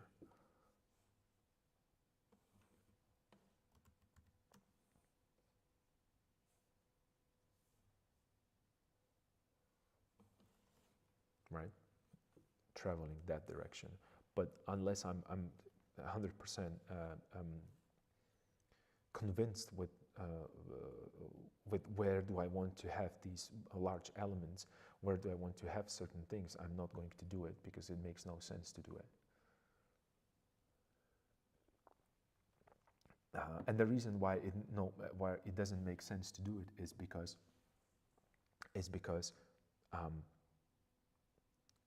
I would have a really hard time to you know, I'm just, because I'm already here, I'm drawing this, right? Then perhaps this already has a nose. Maybe that's going to be eye right here. I'm already just going to give him a hair. It's going to be cool hair, right? So it has a cool hair. Then, ooh, let's give him also the hand, because he's holding that cell phone, right? So there's a cell phone. I'm not going to move this anywhere else. I'm done.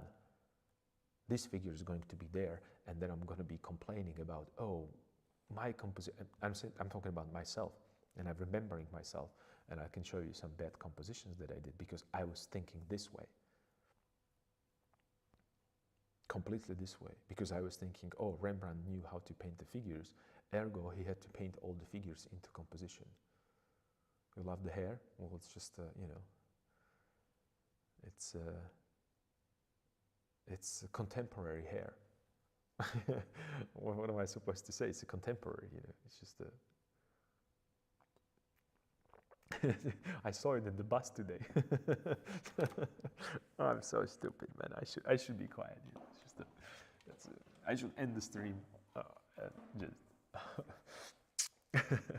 So there is plenty of ways how to deal with this particular thing. There is plenty of ways how to deal with the composition, because it's so flexible. It's so flexible, and then ideally, you want to flip that left and right. You want to do a what's it called? Mirrored image. So let me do this. Let me just merge.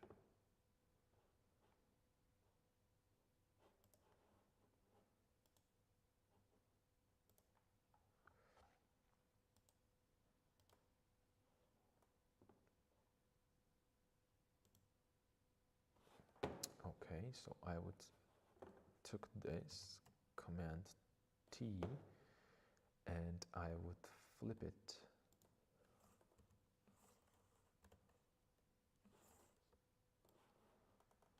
And I would ask myself, do I prefer to have it this way?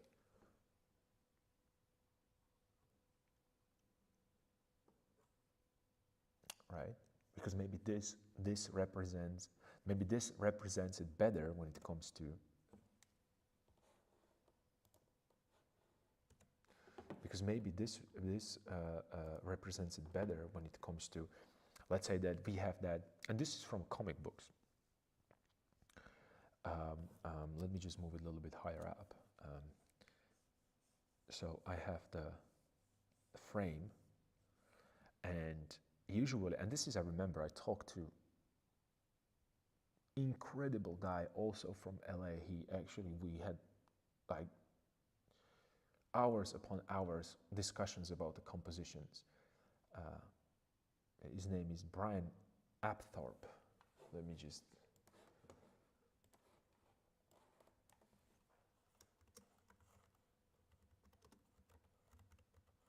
I think this is how, he's a comic book artist. He's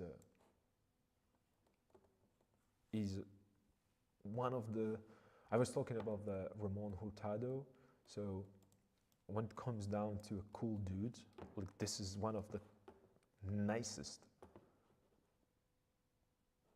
I mean, I don't think I've ever met anyone so nice like this person, like this person. Brian, let me just type it down. Brian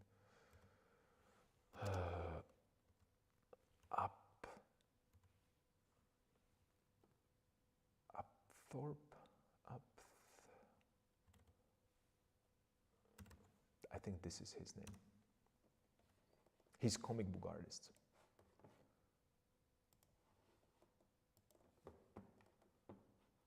He's really, the amount of information that I absorbed from his lectures. And here's the thing, he used to give lectures that were like I don't want to say how long because it was extremely long.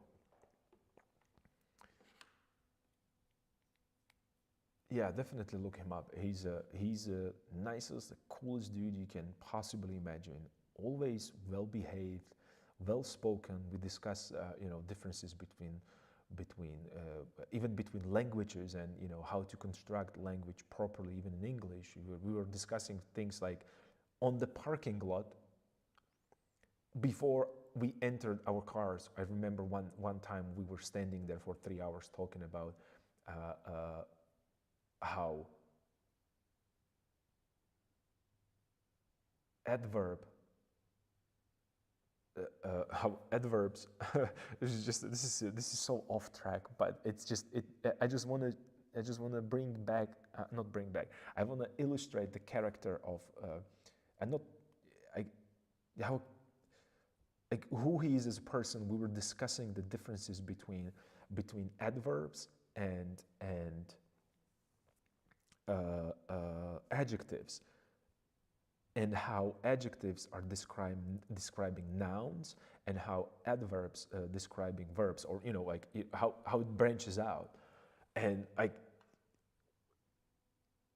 examples with the composition, and he's really, I don't know, he's just and when it comes to composition, I mean, we had a 2-hour lectures about the composition, and then he talked 3 more hours about the composition every time. I remember students hating it because it was so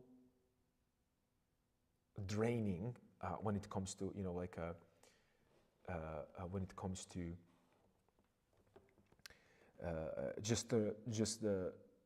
like, I remember our brains were not able to absorb that amount of information that guy has about composition. And rightfully so, because it's just it's crazy when you think about it. And he was the one who introduced me to that idea with comic book art, and the position for the figures, that usually how they think about the comic books is that we have a main character, that, because that's the reading order, right? So it's going from left to right. So usually it's a main character right here on his journey, and then from right to left, it's the evil, it's like his counterpart, right? So that's how, this, and this is like ultra simplified version of that, because I don't want to go into like a crazy stuff. And that's what it usually is when you look into the old comics. And you remember there's that very famous, like I think it's a Spider-Man, that it's right here on this side, and then you have a bad guy in the background. So you are on the side of a hero, not the villain, right? And then you can start playing with this. And in my composition, well, perhaps, and this is a crazy idea, but I'm kind of liking it. I have this group of figures right here, and they are going this direction, and I'm going to have this guy going this direction, and in the middle I'm going to have nothing. And it's just, what is this? It's just I don't think that this is a good this is a good drawing. Let me just erase this. Okay, so we have this, and we're going to have a dissonance right now, enormous dissonance, because there is no tension between them. Or is there? Right? And this is how far you can, this is how far you can stretch these ideas, but you have to know them first. This is what I was talking about, the Rembrandt. So in order for him to do these like random brushstrokes, the learning curve, he had to be here on the peak. Like this is the end of the peak, right? For all of us, right here. This is the scale. This is the XY axis, or I think there should be. This is the X and this is Y, if I'm not mistaken. I don't know, I don't remember. Is this Y and this is X, I think, yeah. So this would be the limit, right? This is the limit of understanding. So, and Rembrandt goes all the way here, and then he decides, okay, I saw everything. I was on the top. It's lonely there. I saw it. And right now, let me just simplify that right here. So everybody for the rest of the eternity will understand what I was painting.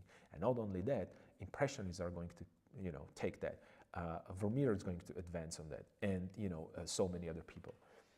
So you have to know that reading orders, you have to understand that also it changes with the culture, because let's say for the Japanese prints, we have these linear composition that goes like this, right? They think about it differently.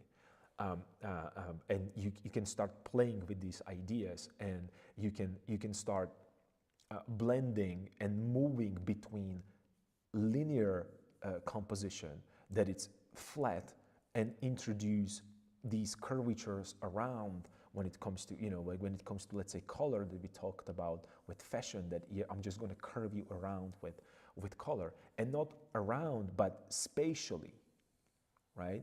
From back all the way to front, right? If this is the center of the stage, right? This is the, let's say there is a person right here. So I can work diagonally, which is flat, this way, but then I can spatially create kind of a composite, or kind of connect them, right? And these are really, like I said, these are abstract concepts. And when you look on great masters, you will see it there. Maybe I'm picturing it. Maybe I'm just looking at it from point of view of being a little bit too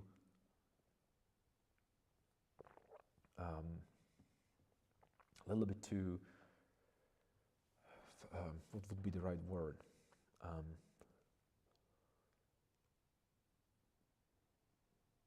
Bias, right? I have a little bit of bias, and I see things where they are not, only because I just looking for them there, but it just then it, like I said, maybe it's my wishful thinking rather, to see it there, because if I can analyze that, and maybe if I can think of that and write it down as we are used to, right? So these are the steps, step number 1, 2, 3, 4, 5, 6. Maybe then I can achieve what Rembrandt did, only if I will follow these steps. I don't know. Maybe I'm just projecting that outward, perhaps. I don't know. This is again one of those philosophical topics that that they have nothing to do with actual composition. But somehow I can't really. Oops. Did I draw everything on this layer? Yeah, I did. I'm dumb. I'm so dumb. Oh my God.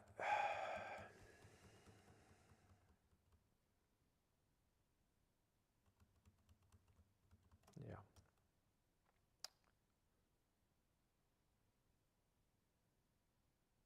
How do I? Why am I doing this?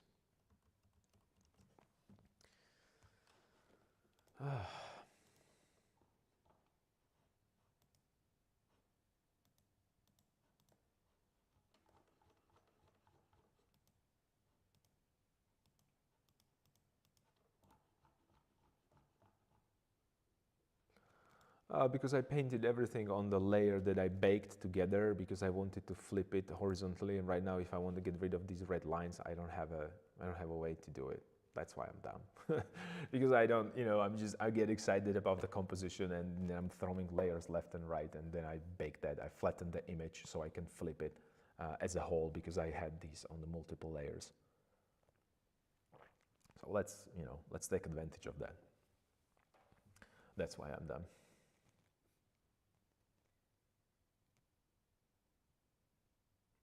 Happy accident. Yeah, I don't know if this is a happy accident. This is, I have to start differentiate between happy accidents and being,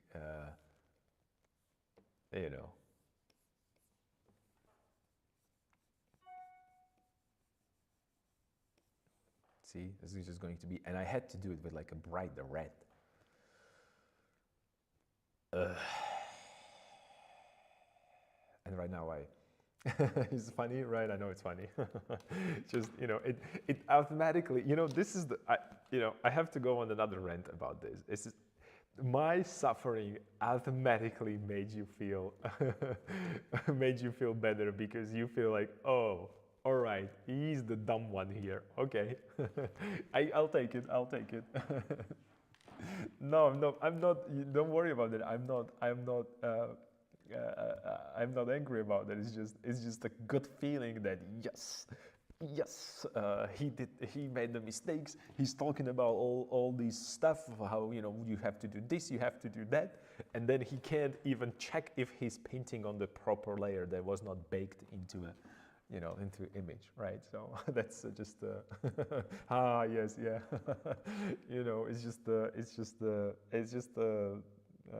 A kind of a nice thing to do.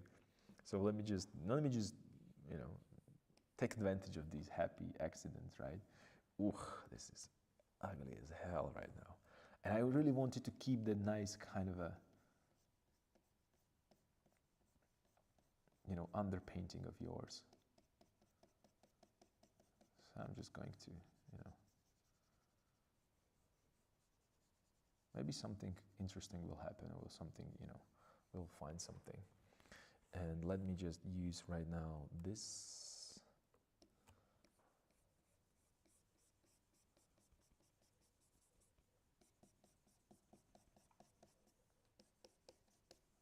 Just get rid of it a little bit. It's going to change that. And then let's go even darker and maybe more orangey. No, maybe desaturated a little bit. Ooh, this is too much desaturation. More like here. Yep. Okay.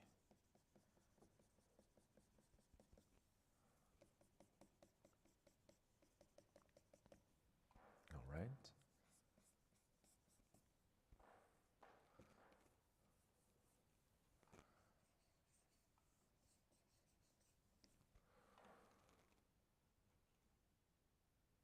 Yeah.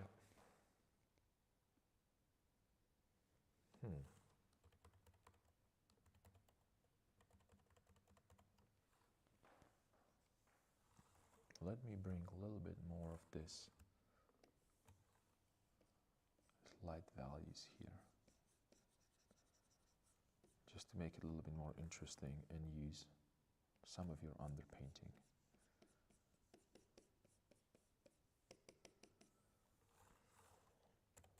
And let's utilize, like you said, let's embrace these red lines here. Ooh.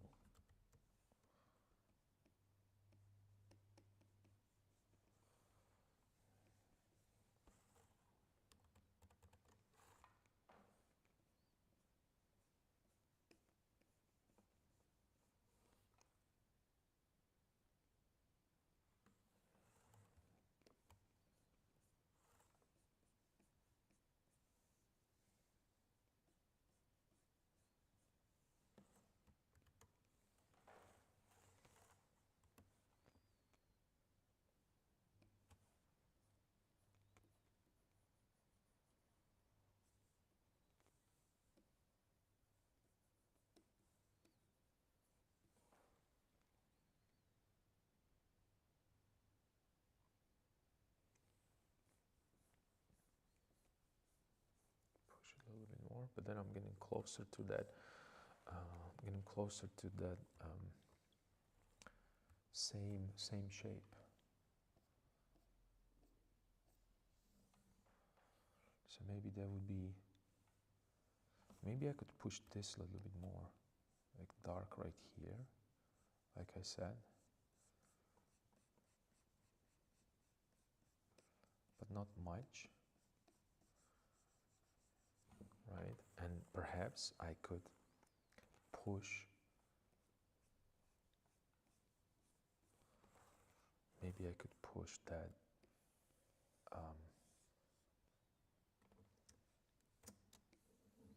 I'm just playing with this a little bit. I'm just thinking around how could make this a little bit more interesting. And perhaps if I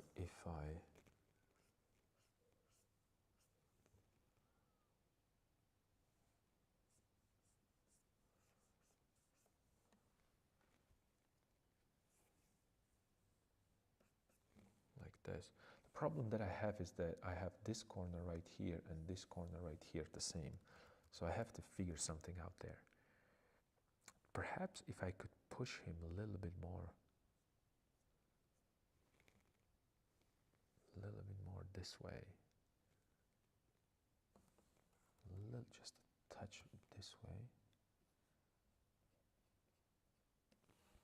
Right, so I'm pushing that shape, so I have the, I have him here, and I want him to be here a little bit. No, that's the middle, but I'm pushing it more towards the right, towards the left.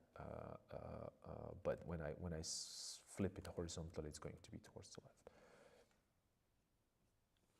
Just a tiny bit. So I could introduce something interesting here, maybe. It almost feels like it needs something there.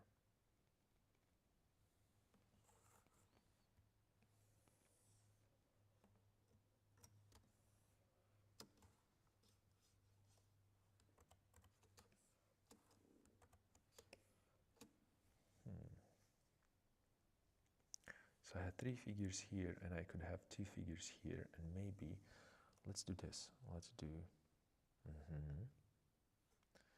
let's do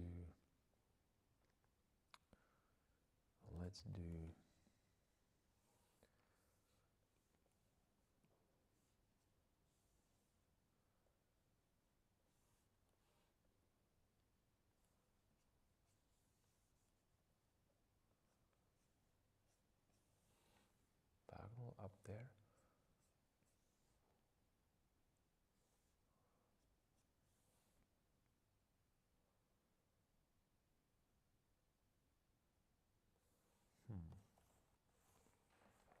So these are the things that you really have to figure it out if you want to have a good composition sooner or later. It's just there's nothing else. There is no way around that.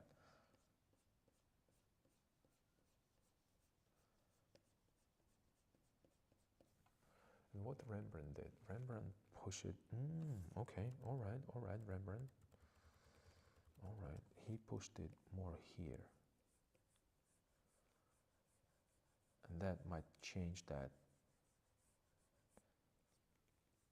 I'm still having the diagonal here. Maybe his shadow could be right here underneath this. So I break that. And then let's curve this right here, so the darkness is going to be here. So I have that, I have that swoop right here, right now. This might be right now a little too much here.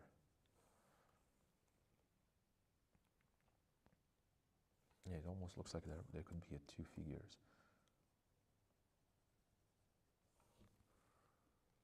Right, so I would just balance it out a little bit. And again, it's just, this is not necessarily.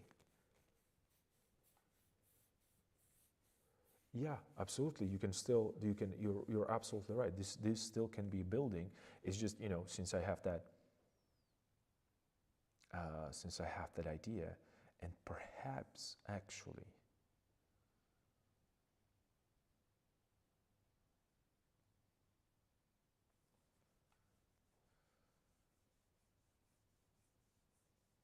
pushing it maybe more here.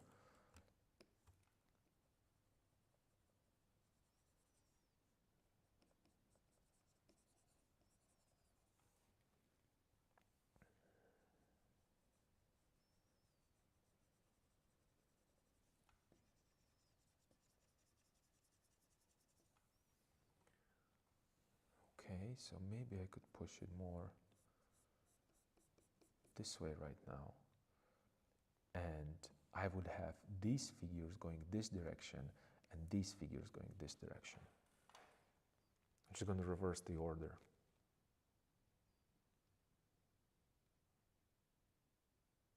Yeah, I think I like this even more. So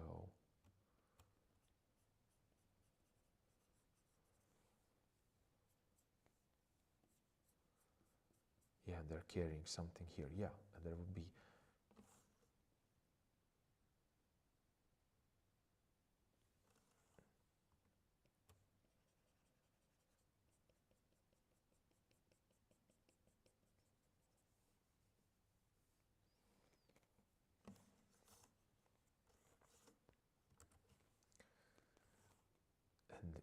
let's say that this person right now, it's going this direction, right? So it's this way, and then it's holding something here.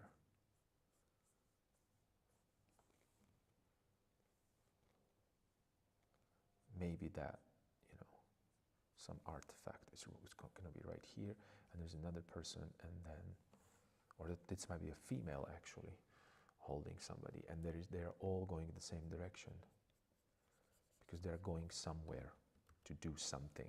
I don't know what, but going to do something, right? And I have that these things pushing towards, and I'm still not painting on the. I'm still not painting on another layer. I'm just so dumb, so incredibly dumb.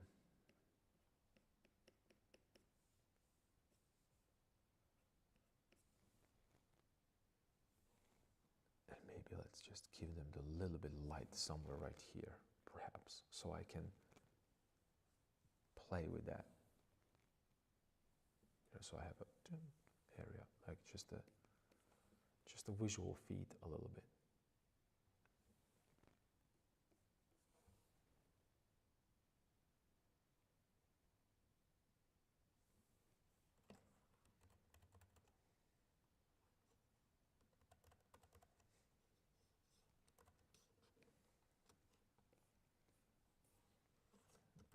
No, this has to be, sorry, I had the wrong pigment there. This has to be lighter right here and warmer. And I'm also thinking about the warm and cool. It's just somehow it's just naturally, because the warm part is closer to us, the cooler part it's further away from us, which would be these guys right here, right?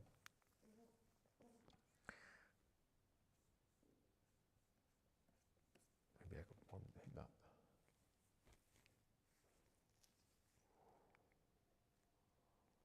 Right, and maybe let's just radically push this for the even darker values.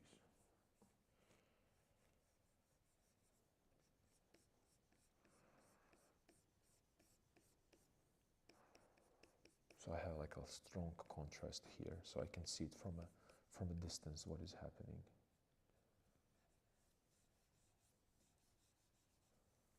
Right? And whether or not I like it when I'm looking at like this small. Yeah, it's a strong diagonal, it's just too symmetrical, right? From a distance, it's too symmetrical, it's just dividing it exactly the same way. So let's just push it maybe. Let's make this a little darker. It's still going to be like a lighter area, but it's going to be slightly darker. And this is what I would do with layering as well, right? You can see me layer things all the time. So then I would lighten it a little bit. Maybe even behind her. So I create some kind of an interest there.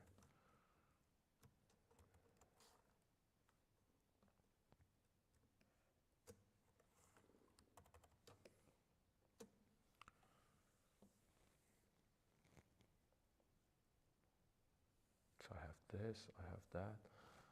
Let's go again to all the way in the back. What? It works super well, you think so? It's just this might be, you know, this might be a Christmas painting. I don't even know, you know, like this might be, you know, this might be a three those kings, what's the name of them? Just blanking out everything today. I don't know what's happening. It's because of the snow, probably.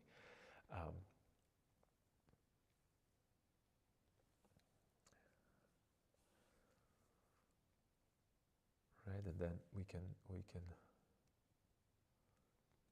yeah, it's it's a snow that's responsible, I know. And then we can just, you know, really push it. We can have really fun with this. And this is what I love about Rembrandt.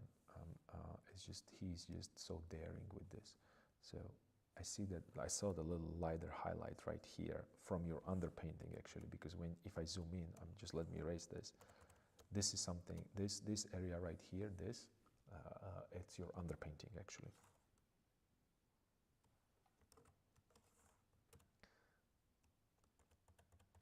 That's your underpainting.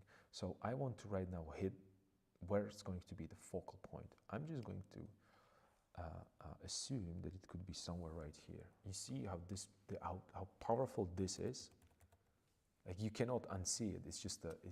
That's the focal point. That's what Rembrandt is doing. But when you look at his painting that is above me, above my head, let me just zoom in what I mean. And you cannot unsee these things then. Just a second, please. I'll just need to switch to another monitor, and it's just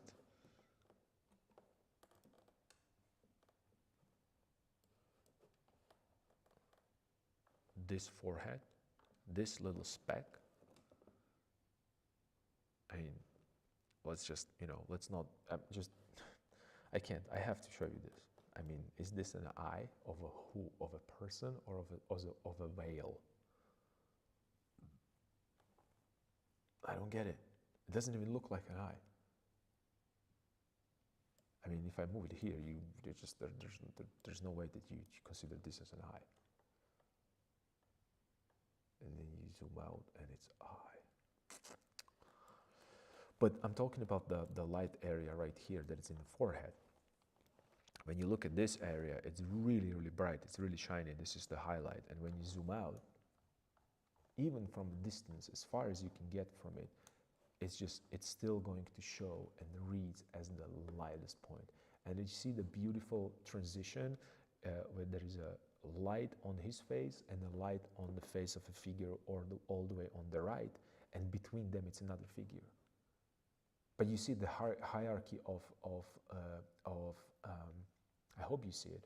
I hope you see the hierarchy of light and dark, and the principle that something that it's supposed to be in our in the focal point is just going to be obviously lighter, and not only it's going to be lighter, it's also going to be more saturated, so it's just going to stand out. And when you look at my little sketch there right now, you can see the dot that it's right there that I placed it. So in the similar fashion that Rembrandt is doing it, and he's creating like a little letter X when you look at the faces and how they are positioned, right?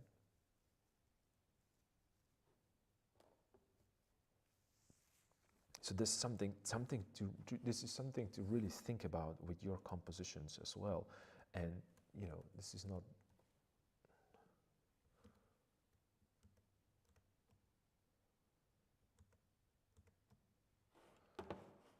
Right, so I'm just going to zoom it in right now.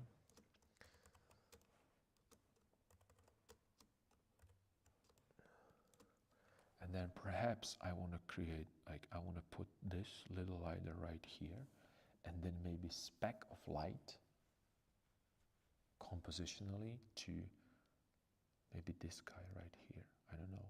Let's see. Maybe this guy. And when I zoom out right now, it's almost negligible.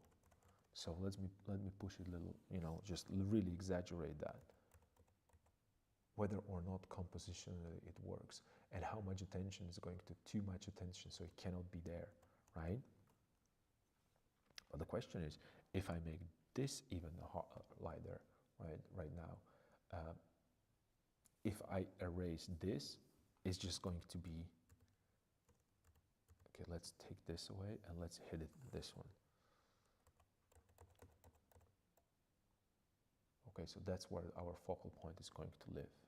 And maybe not even there. And do you know why not there? Because that's the head. That means that everybody's going to look at the head, right? So let's do shoulder.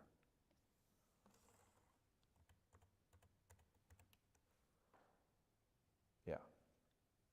Cool. And let's push it maybe ooh, maybe there is a, wow, there is a cape right here because it's blowing wind. So I'm going to push it this way. I'm going to hit a lighter value here. And right now when I go away, right, it's going to be a lighter value there. And I'm going to be pushing that idea of the diagonal that it goes right here with the light against the dark value. And then maybe I can hit something lighter here.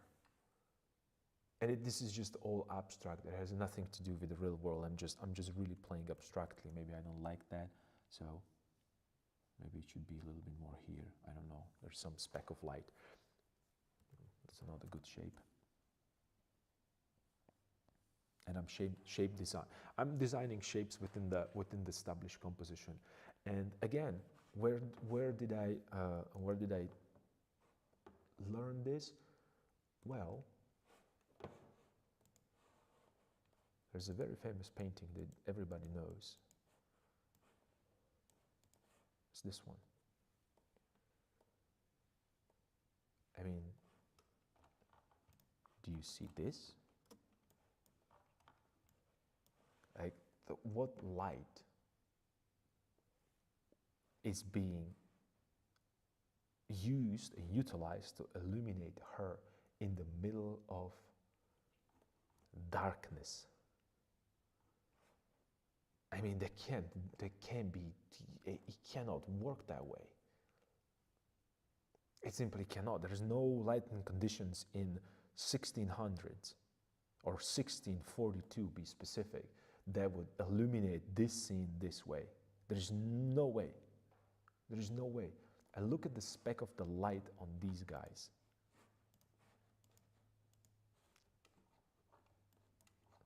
Like, I'm going to bring this into attention. Like, you have 1, 2, 3, 4, 5 heads, right? No one cares about the heads because they are not that important. The important is that it's the diagonal that it's created there, and it's going through their heads into Saskia, because I believe that's a Saskia there, right? And that light shape, check this out, that light shape, it's supported with the implied lines in that, even in the red stripe that he is wearing, right? So when you're looking at the implied line, or the light shape that is being created right here with the heads of these guys right here, right? They're going into diagonal, and then it's hitting Saskia, and it's beautifully replicated with the cape. And then check out these things. Like, he has that spear, implied line, repetition right here with the rifle, and another rifle, and another spear that goes that direction. So that would be the Japanese kind of a thing that I was talking about, that you have these lines that are kind of flattening the image. In this case, they're creating, like, all the attention is going in a certain direction. And then you can observe the same thing. He has his musket in his hand, or the weapon, or whatever that is, and the little walking stick that the main figure has. And you just go and you're going to start, and it's implied line together with the flag that is in the background. So these are all unifiers. Like, Rembrandt is unifying this and using it masterfully. I mean, it's just a beauty to look at. And then he goes, I have on one side, I have a people that they are all looking at me, and I have a light shape there. In the background, I have an army of 4, 5 guys that they are horizontal, right? Let me point out everything from other side the same way. So you have these guys right now on this side.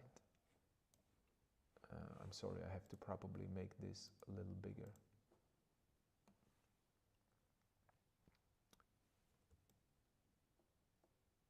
Yep.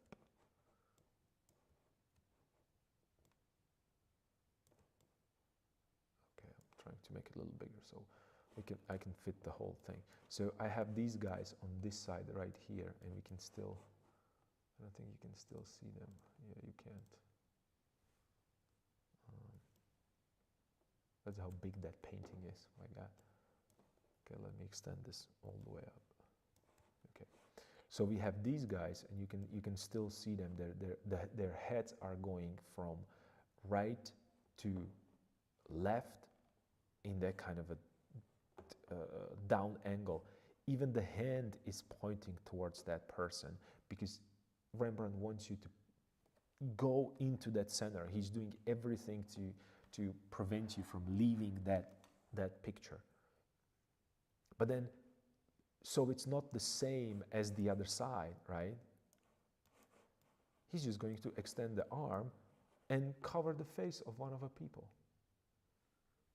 I mean, they had to be pretty annoyed, I understand that, when it comes to Rembrandt, when they commissioned this painting and they paid for these portraits, right? And then Rembrandt was like, well, some of you guys are going to be, unfortunately, not on the painting. You're going to be on the painting, but you're not going to be, you know, the main painting, right?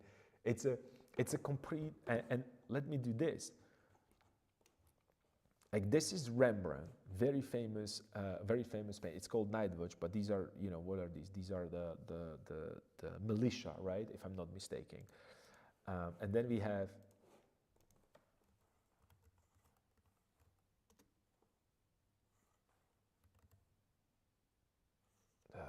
how do I spell his name? Franz Hals?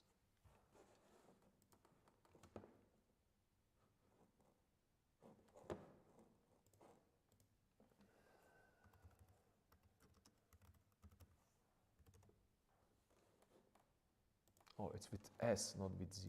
I'm just Franz Hals.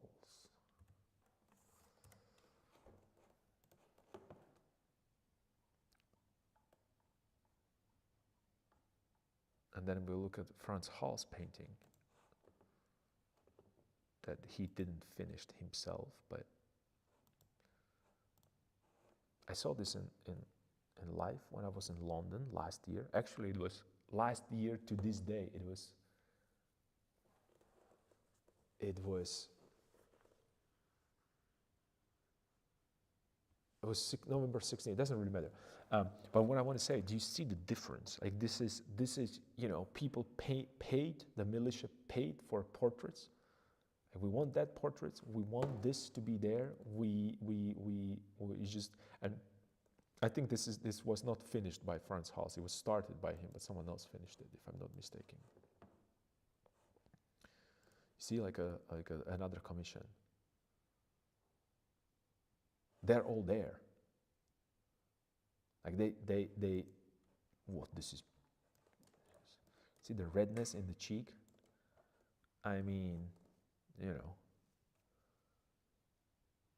I don't think that there was such a big sunburn, you know, in Netherlands at that time. It seems like you might have a, you know, one too many drinks. That's what I'm trying to say, because it looks like that way, you know. It's just, he was just like, okay, I like to, you know, it's just the, and I'm just joking. I know, but you know, probably he did, probably, you know, maybe just a touch. And you can, you know, there's plenty of these commissions, but you know, there's all portraits are all here. We painted for it, we paid for it, paint us there. And the Rembrandt was like, well, yeah, but here's the thing, guys. This is art, this is painting. I'm not going to, I mean, these are all beautiful, don't get me wrong. These are really, really good. This is a beautiful painting, very well executed. I mean, look at these. I mean, when it comes to, you know, simplicity with the brush, I mean, check this out. This is just Franz Hals coming in that I don't have a time for you know, modeling the forms and so on and so forth. I'm just going to hit it hard.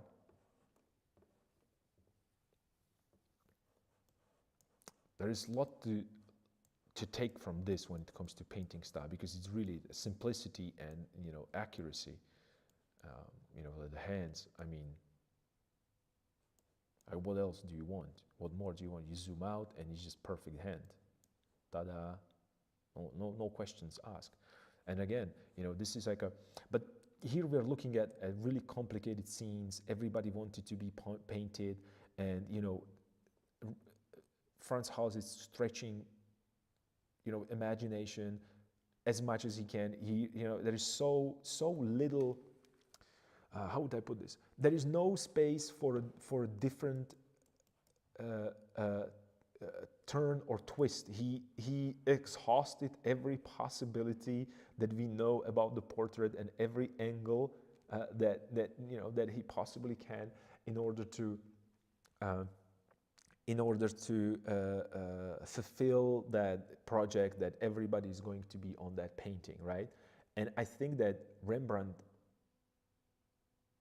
understood this, that there is no way I'm going to, no matter how good painter I am, it's just no way that I am going to be able to put 50 people in the painting. Or it wasn't 50, but you know what I mean.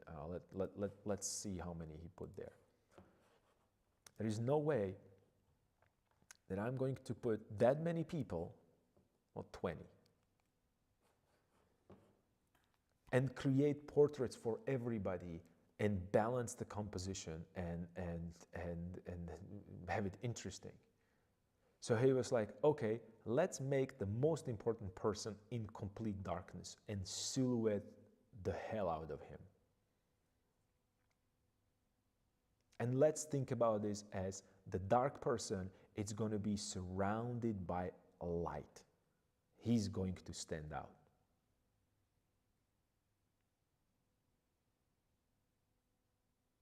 That's crazy. It's just, yeah, I'm, you know, speechless. What else? What am I going to explain to you? What am I going to talk about? Nothing. You know, you can see it here. How impressive this is. How extremely impressive this is. This is not only from standpoint, or, you know, when we're looking at, you know, to the execution, you know, when it comes to painting. I mean, let's not even go there, because I'm gonna be extremely unhappy. But this is beautifully painted, effortless, brushwork, expression. You know, everything is there, right? Different garments, how he treated this. Like, and you see, like, I almost feel like these little white specks right here that are around, it almost look like, not almost look like, it is, these are small reflections. It's even more gorgeous when I see it in real life. Well, thank you. Well, yeah, I wish I could. Is it on the display right now? Or because they, you know, I heard that they were restoring it. I hope it is. Because I remember a friend of mine went there, and it was just covered because they were working on it, and he was just so mad. He was so mad.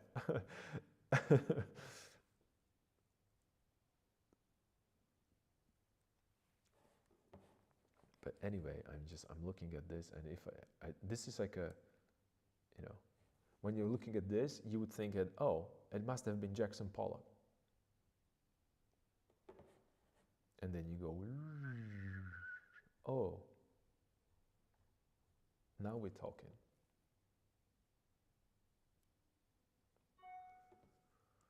It's crazy. Yeah, I don't know what to say. It's crazy. It's crazy. So, and this is not, you know, this is something that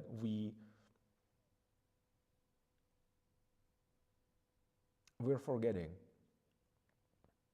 when we work with the composition, that there's so many answers already there. And I'm not saying that I'm going to copy his painting, but I'm going to definitely examine what he's doing, and especially this. I mean, I love how he just, no, I need to have a little break there, so I have to cover his face. I simply have to. It's just no, I must, there is no other way, because it's just going to be similar repetition that is on the other side is just going to be faces everywhere. No one dared to do that before, in the commission painting, when you're paying for your portrait. So I paid for my portrait and you did this to me. I understand how angry they had to be about this, but they didn't even know how important this painting is going to be for rest of till right now.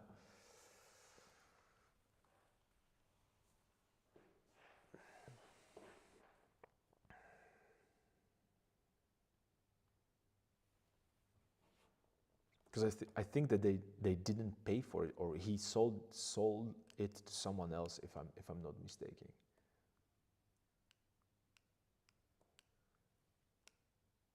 I mean,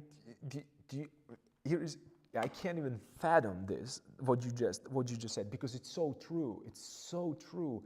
It was the start of the downhill, or downfall of his mastery. And the funny thing is that this was the beginning. This was just like okay, let me right now to spread the wings and let me hit you with paintings like,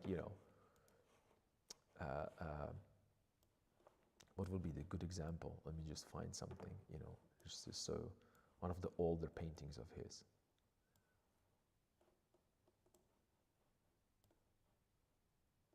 I mean, people wanted to see this, right? Like that kind of stuff, funky, colorful, nice, and everything is beautifully painted.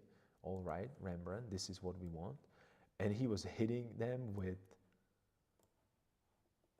let me see, it's just like a really good one.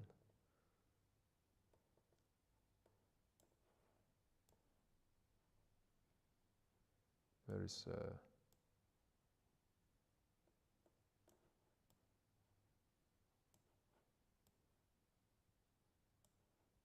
just one from the I'm looking for one that I saw live, so I can,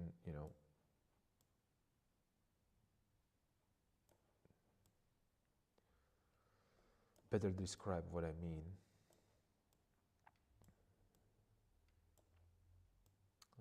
This is just this tedious. I don't know how to search in these. I know that I can search by the palette, so let me search by the palette. So these are the browns. So let's stick with browns. Maybe it's going to be something. Okay, yeah. I didn't see this in real life, but they were, and he hit them with this.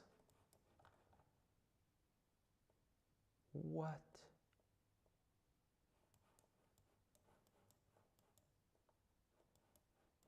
I mean, if you call this a downfall, or not the downfall necessarily, but it's going downhill from here. I want to be on the downhill, man. This is crazy. Like they wanted that, and this is just a testament of the fact that sometimes people are not ready what you are creating.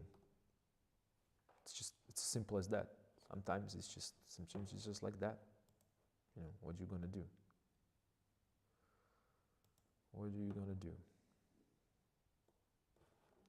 But I was looking for, probably it's not here. But yeah, people are people. I mean, this is so beautiful.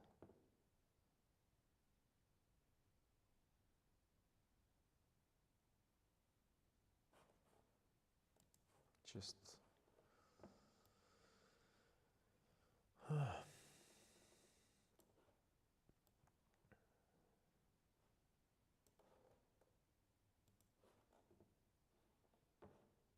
yeah, they wanted these portraits. I mean,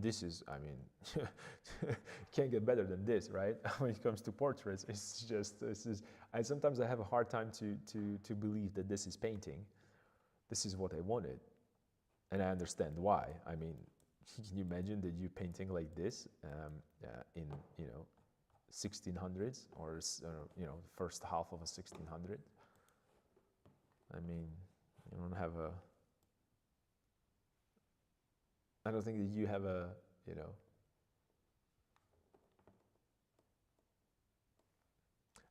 you're absolutely right, except I would add on this that he was, screw you, I'm going to 27 another levels. Let me paint this. Boom.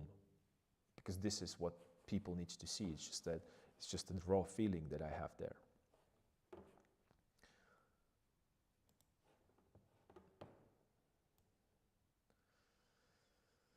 You know, they were not ready. I mean, he hit them from left and right. They were not ready. They were, this is what we want. Like, can you paint like this? You know, like a nice painting that, you know, has the nice colors and the people are there and they are reading. And he was like, nah, nah.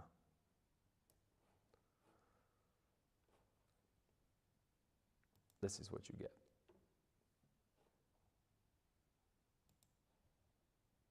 With, you know, with the feet right where you're standing there, you know, the first thing that you see when you enter are feet from the back.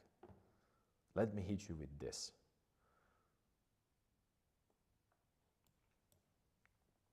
Okay, well, thank you. You know, it's just, I don't know, I have to stop, you know, watching, looking, or, you know, observing these things, because it's just, I'm going to be here for, you know, till tomorrow. Oh, so good, so good. I don't even, you know, it's just, it's nice to, it's humbling. That's what I want to say.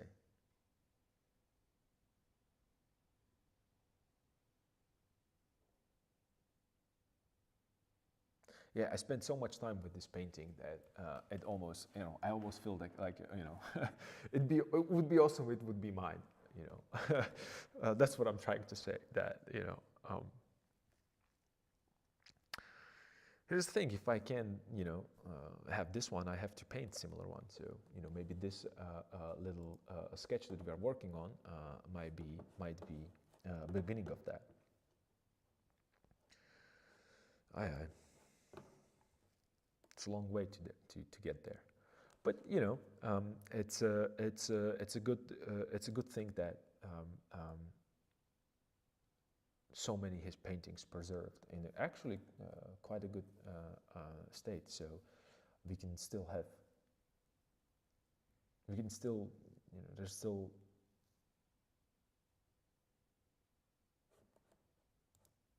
Oh wow.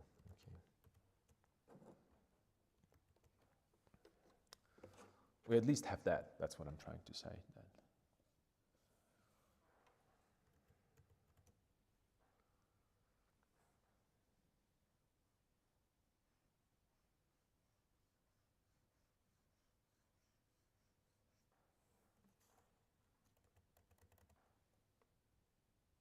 No, that's too much. That cannot be there. And since I have to use a Control Z, because, like I said, I baked it one layer, and I want to reuse this. But yeah, we're somewhere here. I don't want to. I would like to continue on this, but oh my God, it's already 5, and I'm, you know, wasting your time here. I'm pretty sure that you have other things to do. Just, you know, sitting here listening to me,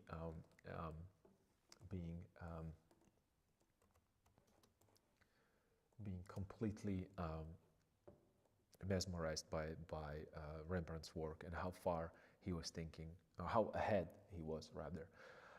So yeah, I don't know about today. Bad Painting Friday was slightly different. We talked about more about, you know, we talked about composition more than I wanted to. I wanted to paint a little bit more, but this is more like a, I don't want to say educational, but you know, like hands-on, putting down the ideas that we talked about so much during the regular streams, and by regular I mean when I work on Cyril and Methodius fragment painting.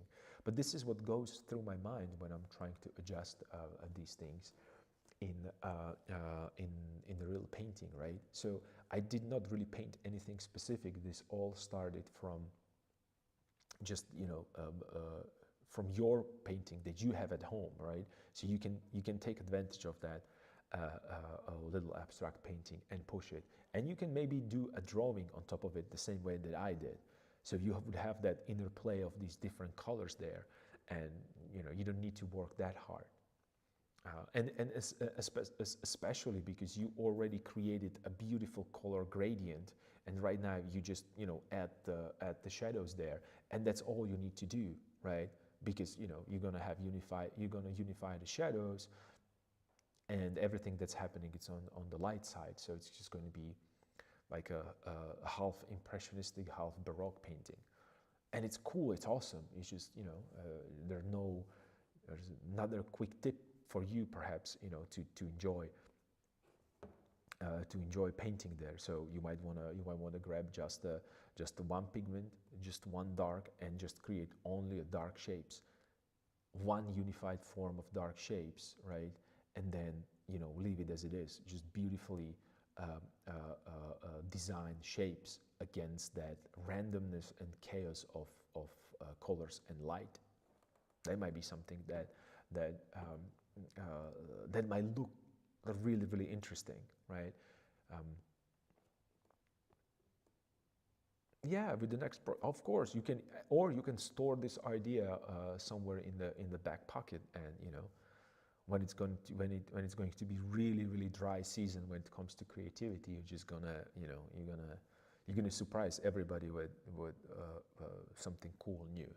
Or I can start working on that right now, since you talk for you are talking about the next project, and be the first one to do it. So I like the fact that there are no limits. Even though we have limits, we have the frame, right? That's just the only limit that we have. But everything else can go. This reminds me a little bit more like an old Nerderum painting right now when I'm looking at that. And it might be because old Nerderum is heavily influenced by Rembrandt, so it kind of makes sense. And maybe this could be like maybe this could be not like an old kind of a painting, but maybe we could introduce some elements from today. Maybe perhaps we could do like I could put these figures not in terms of that they are like travelers with these draperies that we think of them about. Maybe I can I'll give them jeans and jackets, denim. Yeah, let's go full denim. Just and see what's going to happen. So that's going to be really, really, really, really bad painting Friday when it comes to denims. So yeah, let's call this painting denim, because that's the name of the game for this painting. Go for it. Okay, all right. So you encouraged me. So this is going to be a denim painting. So these figures are going to be not the old school, draped with draperies and coming back to the era of classical painting with these Greek and Roman feebles or feeble tales or stories, and it's going to be young people waiting for bus or something, I don't know, going to a rave party. I know this is going to be, do you know what this is? I already know, this is a Burning Man.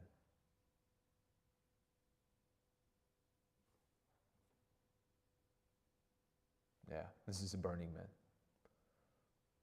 And all the blackness, it's going to be that sand that is just all over the place I've never been there, but we can check some videos, some references, and we can do some, because you see the like, that's going right here. I did sound effects as well, because it doesn't go with the sound effects, right?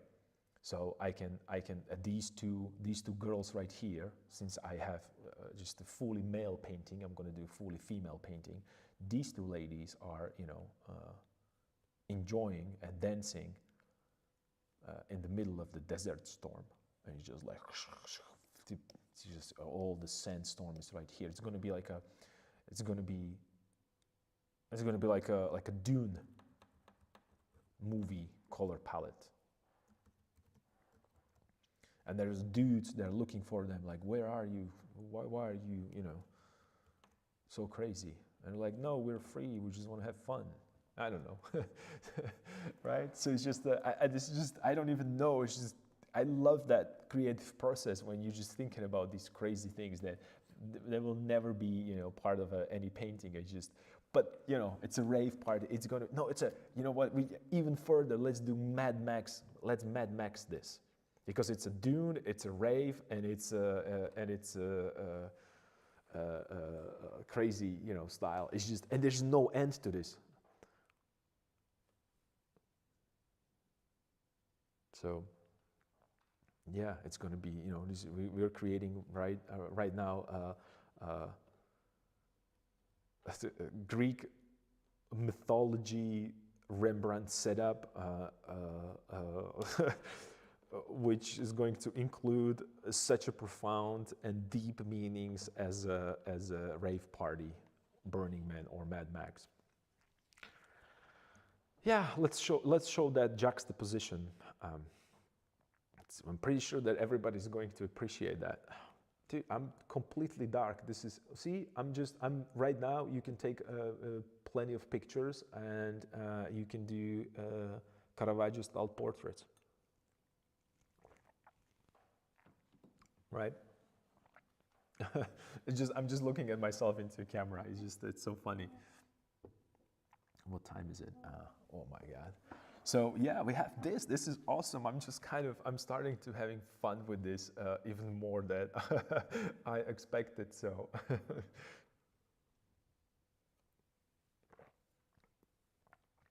you're in the kitchen. I completely forgot. So I'm working here, and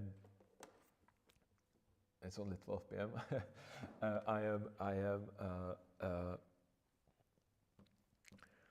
Yeah, so really, let's put this, because you know what kind of sparks that? This shape right here, it looks like the wind, it's blowing it somewhere. So you kind of push that, you know, that diagonal or the curvature. And then I'm also thinking about, you know, from the Turner, right? So he has these like swoops with the bad weather. I mean, I'm starting to like this C curve. I know that we started with diagonal, but we can push it into that C curve, and it might be really fun, right? So let's do that fashion, that Nikolai fashion that I showed you. So we can create something light right here, so it's curving here, and maybe something light right here, right, to create that spatial turn with the saturation. For instance, I don't know, let me move this in the back. Maybe too scattered, so let me unify some of these.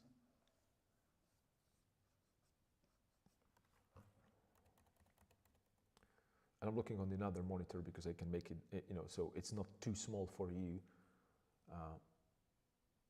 Yeah, perhaps, right? Maybe push like something light is right. There might be like a little bit of, let me just do this. Let me, instead of change the something, oops, that was maybe too much, but something light right here, like a little piece of that. And then maybe a little bit here, right? And I'm really, I'm not composing anything concrete. I'm just playing with these, you know, because I want you to just rotate with your vision. And perhaps we can go even further. And since we expect that these two are going to be our main figures, we can dissolve them even more, and maybe we can push this figure as a main figure. Well, let me show you which one I'm talking about. This guy right here, right? Just to break all these, and not necessarily break the rules, but move things around And again, the important part would be, and that's something that I would recommend before I go, because I've been really talking too much, and maybe it was just more boring than anything else. But I think it's important that when you think about it, oops,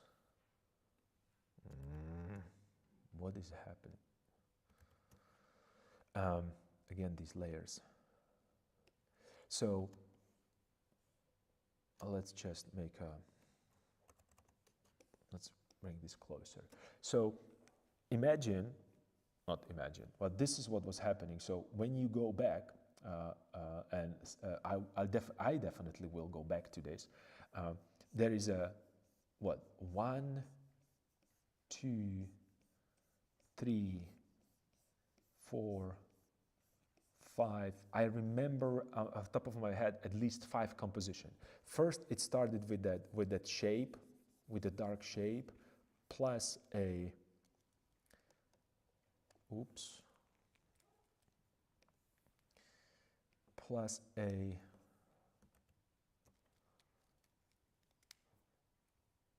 let me get organized a little bit. It was the dark shape with the figure that was here, and these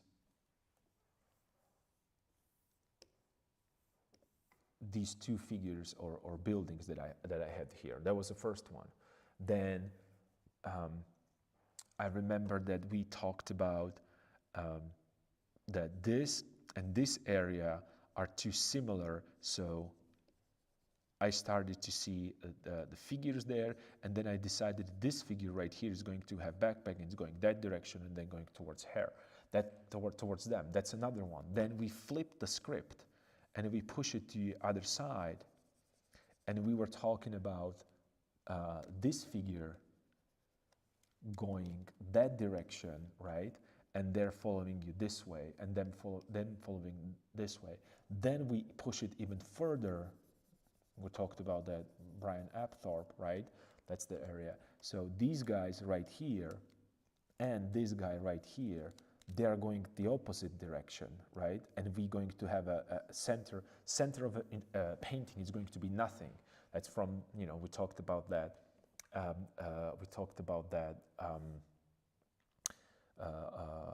Like the empty space in the fashions painting, right? And then we played with the idea of, we have the dark shape right here, and then we have 1 figure and 2 figures actually going more towards this direction, like, right? We talked about a little bit more like the kind of a Christmassy vibe. And we right now realize that we're going to push this C curve right here, right? And we can have 2 figures, two girls having a rave right here, while, you know, guys are looking for them because they're not sure what's happening to them. And then, you know, we went, and it's just, how many compositions we have? 1, 2, 3, 4, 5, 6, 7, and I can go on and on and on. And you're saying that it's evolving. It's not only about evolving, but it's also these are completely separate compositions that can go. You know, you can take this, let's say, or you can, let's take number 2, and let's take number 2. Let's take a picture number 2, and let's just maybe evolve that a little bit more into, you know, you never know how far I can, you know, can go with here. I don't even understand how when I was younger, I didn't have enough material for compositions, and I didn't know what to, I just so much to paint that if I start right now, I have work for upcoming 2025 for sure, with compositions, with abstract compositions, because, and that's not even a part of that, the full idea, because I can still take this and rotate it upside down, and this is something else can be happening here, right? I didn't find it yet. I haven't find it yet what can be there. So this is more like that never-ending creative process. So I'm not going to, I'm going to end up here because there's, I would get into another tangent for 3 hours about this, because I already saw something and I can, you know, I can leave it for next time. Yeah. So these are endless possibilities, and it all started, thanks to you, with this. Oops. With this. And it was rotated this way. So this is the hero of the story, I think. So I appreciate that you shared this with me, and I really appreciate that you pushed me to work with that, because it was really fun, and we found the composition from not even from the whole piece. And that's another important part. We just took this little corner right here. I'm pretty sure that it was, whoops. Come on, why is this happening to me? I'm pretty sure it was right here. I used only this. No, this and a little bit of this. This is where I took it from. So I still have, so many compositions that, you know, can you imagine? I'm just, you know, I'm just randomly circling, right? It's never wasted. It's just, like I said, it's just, you know, pushing it forward and forward. And it might be easier for me to, you know, talk about this because this is the creative process that it's naturally happening in my head. You know, it's just a natural flow that I don't really pay attention to this that much on day-to-day basis, and I should start doing it more, because that's that. Oh, you're welcome. You're welcome. You know, I didn't do anything. This is, you know, it's just you. I'm pretty sure that you can do it yourself as well. It's just with that amount of, and I think that this is very important when it comes to creativity, because you are surrounded by so many inputs from everywhere, the bright lights, the TV, the internet, and it's really difficult for me to just sit down and say, you know, like we talk about, I'm going to be creative. Today I sit down and I was not necessarily super creative or anything like that, but I tried to take advantage and utilize what's in front of me. And when you think about this, you don't have to even have this. You can just go outside and stare on the wall of a building or historic building that has that little bit of wear and tear, right? And maybe the plaster is coming down from the, you know, outside layer, and there is some kind of abstract shape with the shadow it's playing there, and it's already a painting. I'm looking at this right now, and I already see the pond right here. It almost looks like, you know what, how this is composed, I see right now,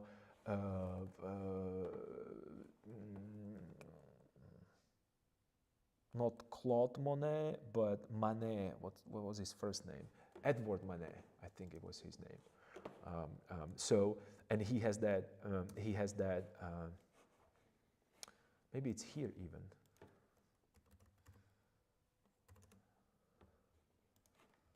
Edward Manet. I remember sometimes I have my moments.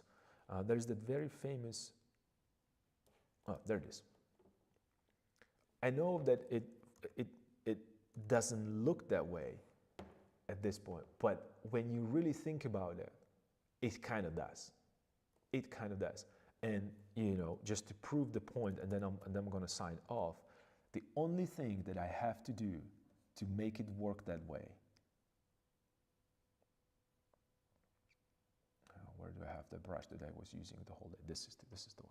To prove you that is just, I'm just going to make this value right here slightly darker, right, as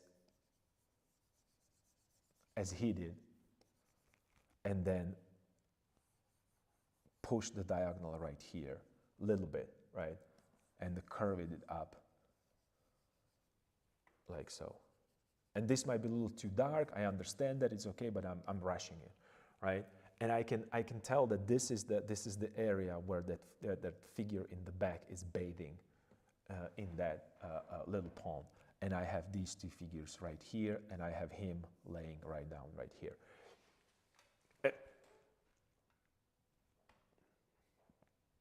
Are you going to implement a lot of what we discussed today? That's awesome. That's awesome. I'm so happy that it was. I hope it was helpful. But certainly I got a composition out of it myself. So I'm totally cool. I just need to find out. Did I actually? Okay. I'm just going to turn on every layer that I have here. So we have fun with it, and maybe we will. And that's another thing. Maybe we will find another painting there, right? So this is another a really long session, a really bad painting, a Friday, digital. But we didn't paint that much. But it was more about the composition. I appreciate your support. It was awesome today. I'm excited to maybe at the beginning of next year turn. Maybe I'll start even tonight. I'll just grab some unused canvas and lay down a little bit of that composition just for fun. Maybe, I don't know. I shouldn't, but I want to, right? Because I'm excited about that composition and those ideas. So, and feel free to do the same, And maybe this is even better. I'll make a JPEG. I'll send it to you. And I want you to do variations of what I did, or maybe just do a little sketch with oil paint, and maybe create your own story with the subject that we have there, just for fun, just to try, the throwaway thing. You can do it. You don't need to do it with oils. You can do it in a Photoshop, because you said that when you said, I know that you are you're way better. Digital artist that I can ever be. So, yeah. Thank you for participating, and this was again a great painting discourse or composition discourse, and I hope that that we will have more and more of these as the time progresses. And then I would like to see the results. So you can, you always, you know how to reach me, and I'm really excited to see what's going to happen. I'm going to post this on the X, this little thing, as I did last time from the compositional class. I like these squibbly little lines. So yeah, thank you for being here. Thank you for participating. Thank you for all the knowledge that you brought to the stream, because without you it wouldn't make sense. And enjoy the rest of the day. There is a weekend ahead of us, so hopefully you're gonna have a nice, cool, chill, relaxing time. All right. Thank you guys for being here again, and I'll talk to you later. Bye.